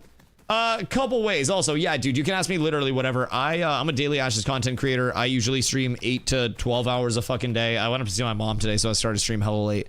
But I start stream around 2 p.m. EST daily. Tomorrow I'm live at noon for the dev stream and shit. So if you have any questions, I'm more than happy to answer, man. There aren't many people out here spreading information about Ashes, especially like not clickbaity dramatic information. So I'm really happy to help out. But in terms of buying it right now versus buying it when live comes back up, the cool thing about buying whatever, you have a 90-day refund period with no hours limit where you can get all of your money back. So if the $100 is like any form of a like, this is a lot of money, or, you know, this is a lot for an alpha or whatever it may be, full 90-day refund period for anybody that comes in and, you know, buys their pack. In terms of buying now versus waiting for the live servers to come back up, the advantage to playing on the private test realm and what you would gain from that would be a chance to kind of like feel out what classes you wanted to play, or like what class you want to play. Check out the new update, check out some of the systems. On the private test realm, they very frequently have boost NPCs, so you can actually like level up your character freely, you can get gear, and you can really like test some shit out in that regard. So it can be extremely convenient without having to put in all of the time to level that you would normally have to put in on live. So can be a little advantageous for new players to a certain extent to just come in and like level to 25 and then go hit stuff and see how it feels. If you're looking to come in and have, you know, the best blind experience where you come in and you're just kind of feeling it out, leveling with groups the organic way, getting drops along the way and exploring, I'd probably wait till live. So yeah, absolutely. And depending on when this update hits too, like I said, I'm live every day, so you'll be able to tell just based on my titles, man. Once this patch hits, it's going to be a really good opportunity for people to hop in. The Summoner is being deployed as the final primary class with this upcoming patch, the Harbinger update. So you'll have a lot of new people coming into level Summoner for first-time players. You'll have established players going back to re-level Summoners. You will have a lot of hype around that. So I think that'll be a great time to try to hop in, try to get yourself established as a new player. And while that's not going to be, you know, a fully polished, put out MMO, that'll be your best chance at an MMO-like first time with the start. And then we'll hopefully bring you into the game at a very, you know, very intriguing, very accessible thing. So check Twitch 2 to 3 times in the past 2 years. Don't really watch streams, did stream for 7 years, but I stopped doing it full time. Massive. Yeah, I've been streaming total now for like 8 years. I've been full time for about 2. Went full time over in New World, and then a while back, like in 2024, Amazon Games CEO did this big interview about like how they wanted to bring AI into Amazon Games, and how they wanted to like speed up the development process so they could fail faster and go on to the next thing. And like, I lost a lot of faith in New World at that point after having streamed thousands and thousands of hours of it. So from my standpoint, I come over to Ashes and I took a huge viewership hit, if I'm being honest. The like build up that I've had and the peak that I've had over on Ashes has since then surpassed what I had in New World. But like, I lost a lot of viewers when I left New World. So I really believe in Ashes in the long term. And I left New World back in December before all of the shut down the game stuff came out. And I've been over in Ashes now for about 11 months. And I have fun every single day.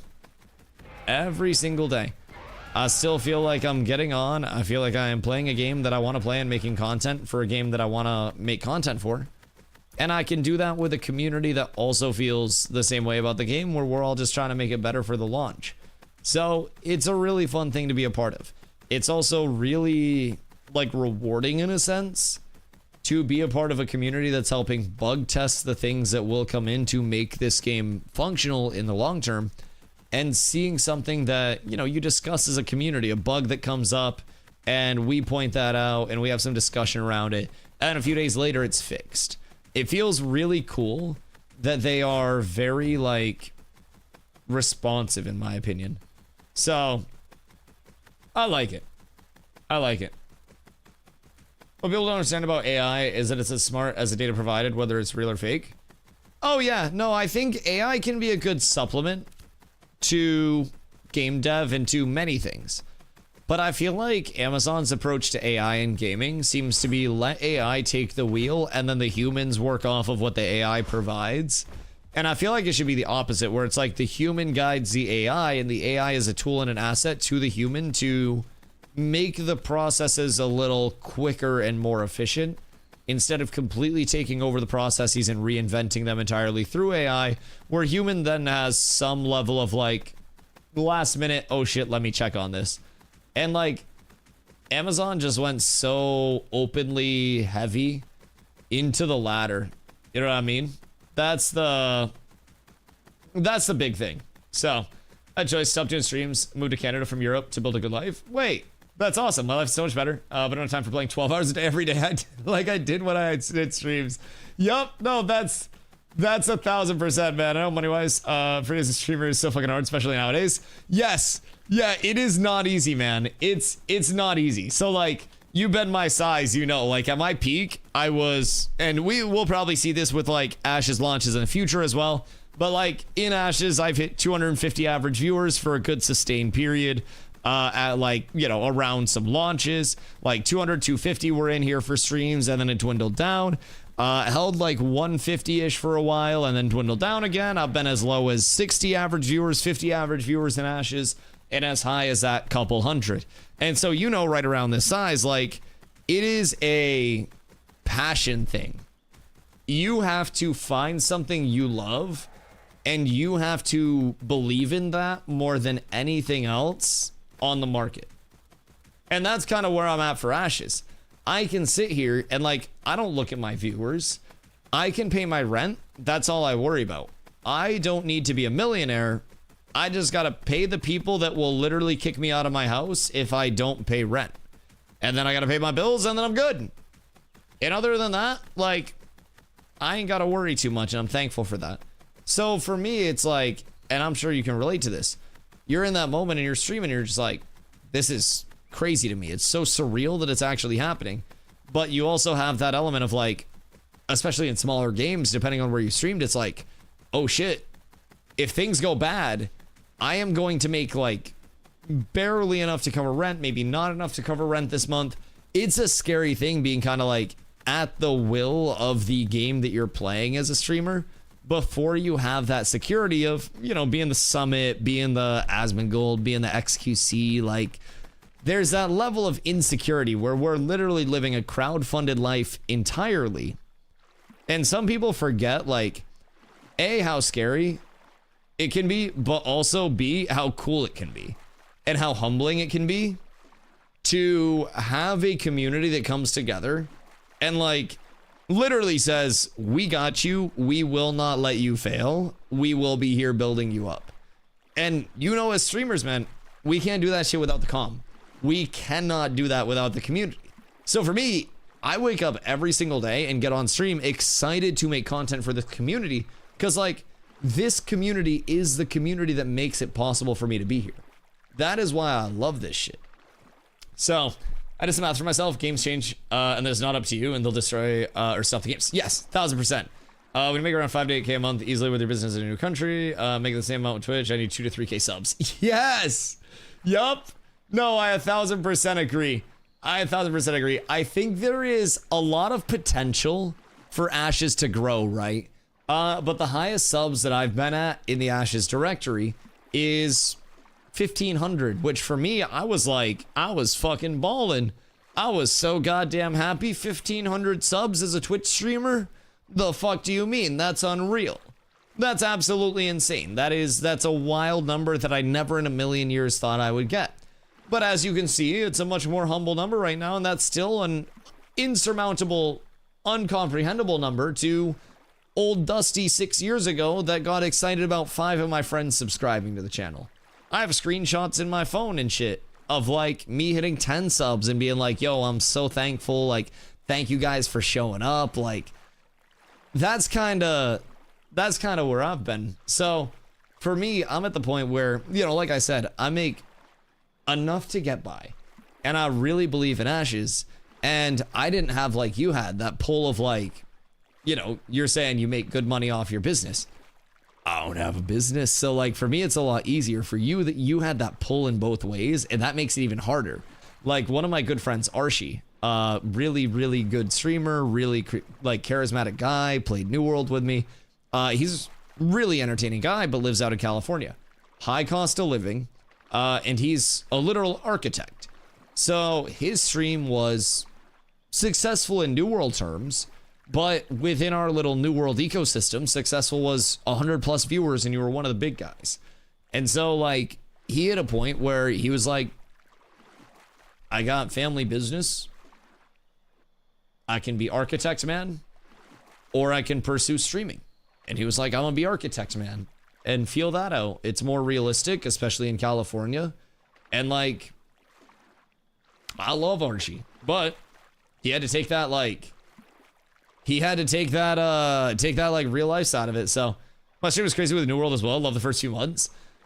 My stream didn't start growing in New World because like I was a 5 viewer Andy when I came into New World shortly after launch.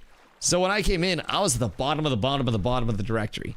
And over time, as I got more into the PvP scene and kind of made a name for myself and was always around, more people just kind of like started to tune in, whether it was wars, whether it was just me doing like OPR content, anything like that. It was really cool to just kind of see it trickle up over time. And as New World continued to go down, like my stream kind of kept going up. And I was just like, this doesn't really make sense. Every other streamer's losing viewers like crazy, but my stream just keeps going up. It doesn't make sense to me. And so eventually I hit a time where I was like, damn, I can go full time. Wow, this is awesome. And that was always kind of the point that I dreamed of being at, and eventually just hit that, thankfully. I've always been small full-time streamer. Like you were saying, you worked with Blizzard for 2 years from the Heroes of the Storm stuff. That's fucking fire. But yes, Heroes of the Storm got cooked. I lost faith in Heroes of the Storm back when they had a tournament called Heroes of the Dorm for college players. That was the point of like, oh shit, I was playing Dota at that point, and I was like, oh, I don't know how I feel about that. But yeah, no, 1000% still Yap King. I appreciate you, dog. No offense, but New World's Destined to Fail was very one-dimensional. I don't even think like the one-dimensionality of New World was a big problem of it. Like, New World's design was like avenues of acquisition for things, right? Instead of like a PVX loop like Ash's design is. And I think that absolutely brings in a certain element of like linearity, like you mentioned. I think the biggest thing that made New World Destined to Fail, instead of it being like gameplay avenues, I think that could still work as long as each avenue has a synonymous output. But I also feel like what killed New World in the long term was the directional shifts that were so late in development. It was, at this equivalent point in testing, by the way, an open world survival game. Like an open world survival PvP. So imagine if Ashes was like open world survival PvP at this point, and then Steven was one day just like, no, we're making an MMO instead. And they were like, wait, what do you mean an MMO? And he's like, also have it out in 2 years. That was New World. New World was destined to fail, and no offense is ever taken. And everybody saw the writing on the wall, but everybody also had the hope that the money machine that was Amazon would kind of just like have New World on the credit card and forget it existed long enough for New World to figure out the directionality and make it better. And New World was something that like the shifts in core functionality and core vision paired with the problems of a very scrapped together engine that Amazon tries to force on every project that they work on, to Amazon having to respond to bug after bug after bug after dupe after exploit after problem, it was never set up for success. But everybody that was playing New World, myself included, saw Yo Winka. Thank you for trying. Much love, dude. I appreciate that. I appreciate that. Thank you, thank you, thank you. The thing that myself and a lot of other people saw with New World was, very simply put, the potential. people played the combat. Like they took place in the gathering, refining, and crafting route. And it may not have been the best, but there were elements in every system that could appeal to somebody. The housing system, the the fucking skin system that they eventually added with transmogs and stuff. The combat on a very baseline level of the weightiness of the melee. I have melee weapon on, I'm near a target, I click my mouse one, and then that pulls me to the target. And certain weapons have more pull, certain weapons have a longer attack animation. Something like a Warhammer, its light attack had a little pull, and its heavy attack had more pull, and you had a heavy attack, and then you had a half heavy attack. So you had a light, a medium, and a heavy. And all of those attacks did different things at different timings and different scalings of damage that made them more or less efficient. And it was a very simple combat system that did many things very well. But the systems around the combat system did not hold up because those systems were not the systems that were supposed to be built upon. I think that's a big thing. So personal follow, that's me. Hey, I respect that. I respect that, and I appreciate it. And no ads during the apps, man. You can change roles based on weapons you were never locked. Yes, classless progression. Yep. It was it did a lot of things well, man. And a lot of what we like in the New World scene just felt was this has the bones, you know?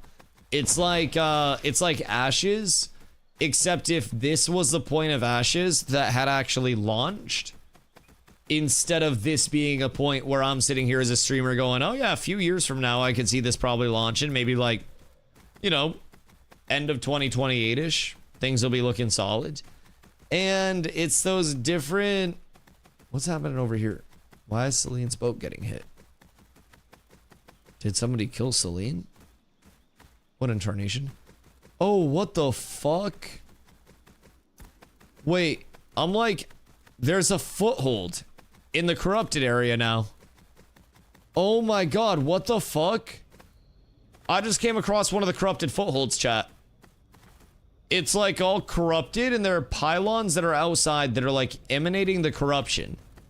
And it's like this camp that has packs of mobs, and then there's a void channeler in the middle. The void channelers are level 25 boss mobs, and there are a lot of them. There are a lot of level 25 boss mobs here that are all surrounding this portal. And the portal has, I don't know, I'm assuming once the portal's done, the area's done. Oh my god, wait, these mobs hit so hard. Okay. Good to know. Good to know. Are you playing in NA? Because since I moved here 2 years, I lost all my playing buddies from EU. Yeah, I am actually. So cool thing too, we have multiple guilds within our community. So we have our main guild for PvP. We have a casual guild. We have a crafting guild, and we have an EU guild, all on the NA server. And then we have our alliances within that. So you can do exclamation guild to get our guild Discord. You can pop over there, get all squared away.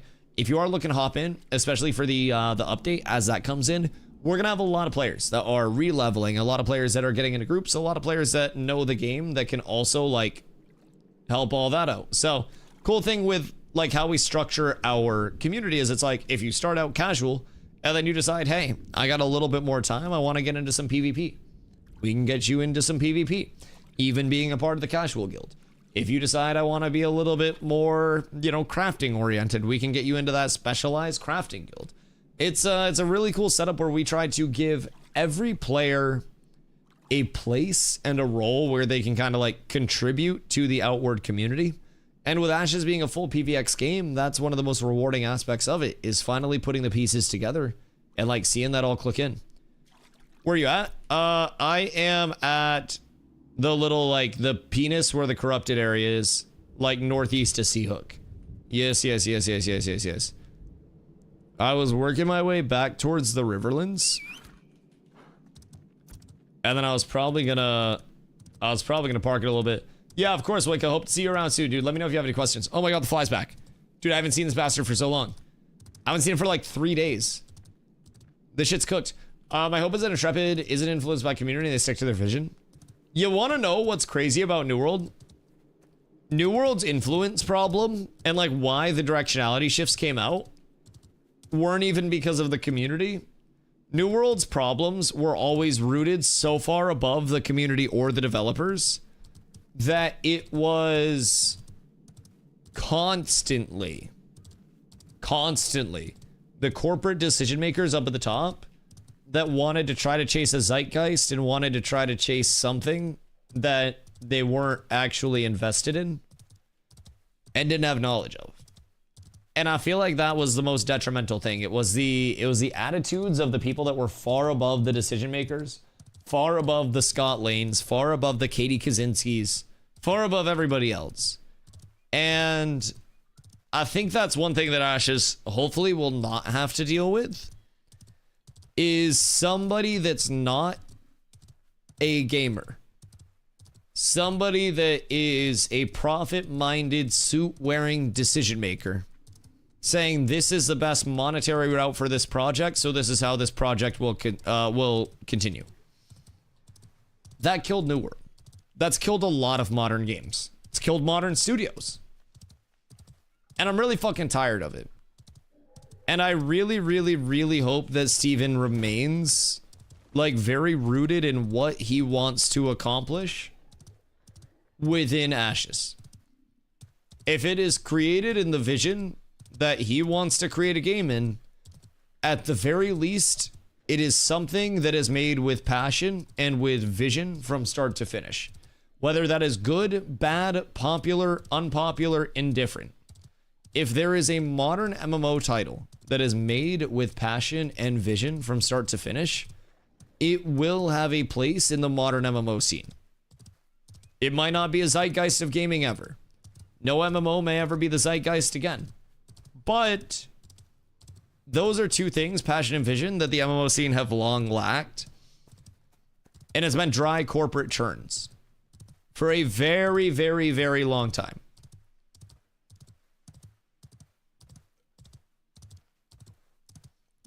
And I am genuinely so fucking beyond tired of it. I just want a game that is fun to play, a world that is fun to be a part of, with a community that I enjoy playing with. And we got a lot of those things already, man. A lot of them. Just working on the last one. How's the graphics? Got a 4060 Ti and the Ryzen 7700. Not high end, but way better than the graphic I have. How's more smooth? I run on lower settings so I can push out more frames. I don't have a ton of like crashing or frame drop issues. My client runs quite smooth, 100 plus FPS in most, scenarios like this. Larger scale combat, typically frames will actually be okay still, for most higher end builds. The thing that right now can lag out more in terms of like large scale combat is actually the side of the servers. But that's also something where Intrepid is working on server worker technology and like server technology that is industry changing. So better and more stable than New World. I think performance is already better than New World. Also, you know what I haven't noticed today, chat? That I haven't even talked about? That giant stutter. Oh, no, never mind. I just got one. Maybe I'm just getting used to it. Ashes tends to load every rendered shader. Yeah. And you want to have enough RAM in your, build, right? You want to have 16 gigs of VRAM on the GPU, and then I've heard anyone under, 32 gigs of RAM is getting cooked. Also, make sure you have it installed on a very fast read-write SSD. Don't install the game on a fucking hard drive. Don't do it. You will not have fun. Well, I'm going over to the Riverlands. I'm eeping. 16 gigs of normal RAM is fine. Is fine good enough, though? Would you chance it with fine? I will say, the PTR has been a little stuttery overall. I'm hoping that they get that fixed. The frame performance is still fine, but I get these really crippling stutters. I mean, my game just got locked up for multiple seconds there. So I'm not quite sure what's up with that. But yeah, the PTR has been a little weird. Live client though, barely any stutters, barely any like frame drops or anything. Super smooth. So hopefully they get that resolved over here. I still use a 1080 Ti and have no issues. I feel like the 1080 Ti is like the old Honda Civic of graphics cards. Stutters probably memory dumps because their mem cleanup is poor. Would that impact my GPU latency? Because it drops my frames and then my GPU latency goes up by just a smidge. But a smidge is still enough for me to not like it. Just enough. When's beta dropping? Oh god, probably like 2 years. Yeah, no, we're gonna be in alpha for a while. The alpha is meant to bring Ashes to a near feature complete state. So the betas are going to be 2 short closed betas that are for final code of like paint and polish instead of actual like new content in the betas. So a little bit different of a route than some developers have taken, where some are just like, oh yeah, half our game's left. Here's the beta. Intrepid is trying to get that all taken care of before the betas. So that way when it goes to betas, it's just like chilling. Is there an open alpha? No, it's the like pay to get in, but it also comes with a 90-day refund period. At this point in time, I don't think there is planned to be any like open testing, but that could change at any point. But it is essentially open for 90 days because you can just pick up your pack, have the 90-day refund period, and then if you don't like it, you can just refund it. So, I mean, it's kind of like the best happy medium there. But as far as we know, there are no plans to ever like, you know, completely get rid of that pay to enter part of it. The refund period, as far as we know, will also stay in effect, but it's still going to be a long way until the game launches. In terms of betas, I don't think they have any open betas planned either. I think it's just planned to be like, you know, a widely available thing on launch. On launch, no box cost, no DLC cost, $15 a month sub. No sub during development either. So that's kind of the ongoing structure at this point in time. It is 100 USD to get your pack, but again, 90-day refund period. So tends to be pretty solid. I think it's somewhere around like, you know, at most, if you were playing 24/7 for 90 days, like 2,160 hours worth of refund coverage, which is kind of fucking crazy since Steam does like 2. Can't wait for Intrepid to announce beta tomorrow. Open beta coming tomorrow. Yes. Yes, absolutely. You can't play unless you pay until 2-year release. You can play the entire time the game is in development once you pay, but if you're looking to not pay and then play, then you'd be waiting until the release, and then when the game releases, it would be a $15 a month sub. Yeah, it is a pay-to-play title. It's not a free-to-play. So even in playtesting, like, they do have that refund period in place for people that are very hesitant about it, where you do have, again, 90 days, 3 months, where you can just be like, all right, do I actually want to spend 100 on this, or do I not want to? No other game is going to give that level of refund policy.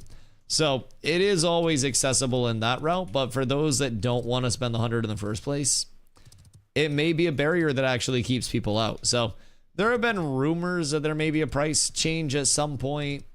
I wouldn't necessarily bank on those. But Intrepid does have a dev stream tomorrow as well, and they have in the past done key giveaways.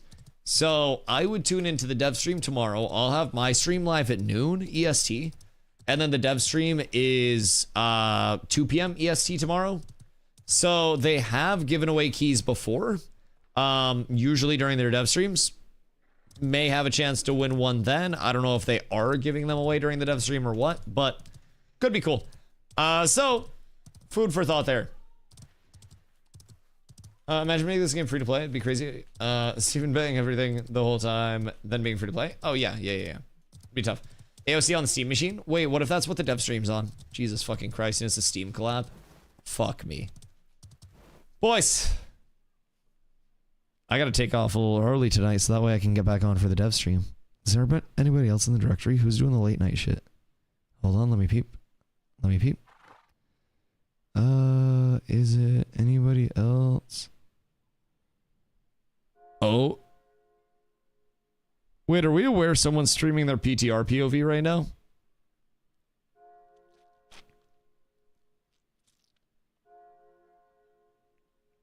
Chat.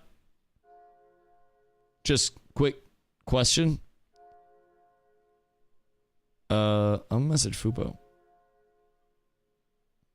Hold on. Fupo, are you in here?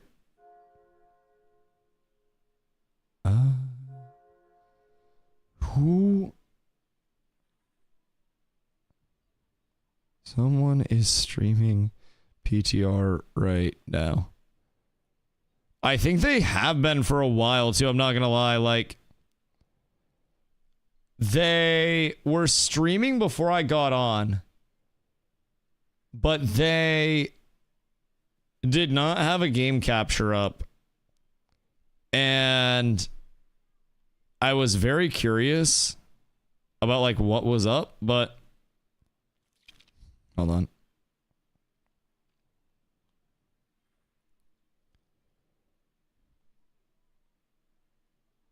One sec.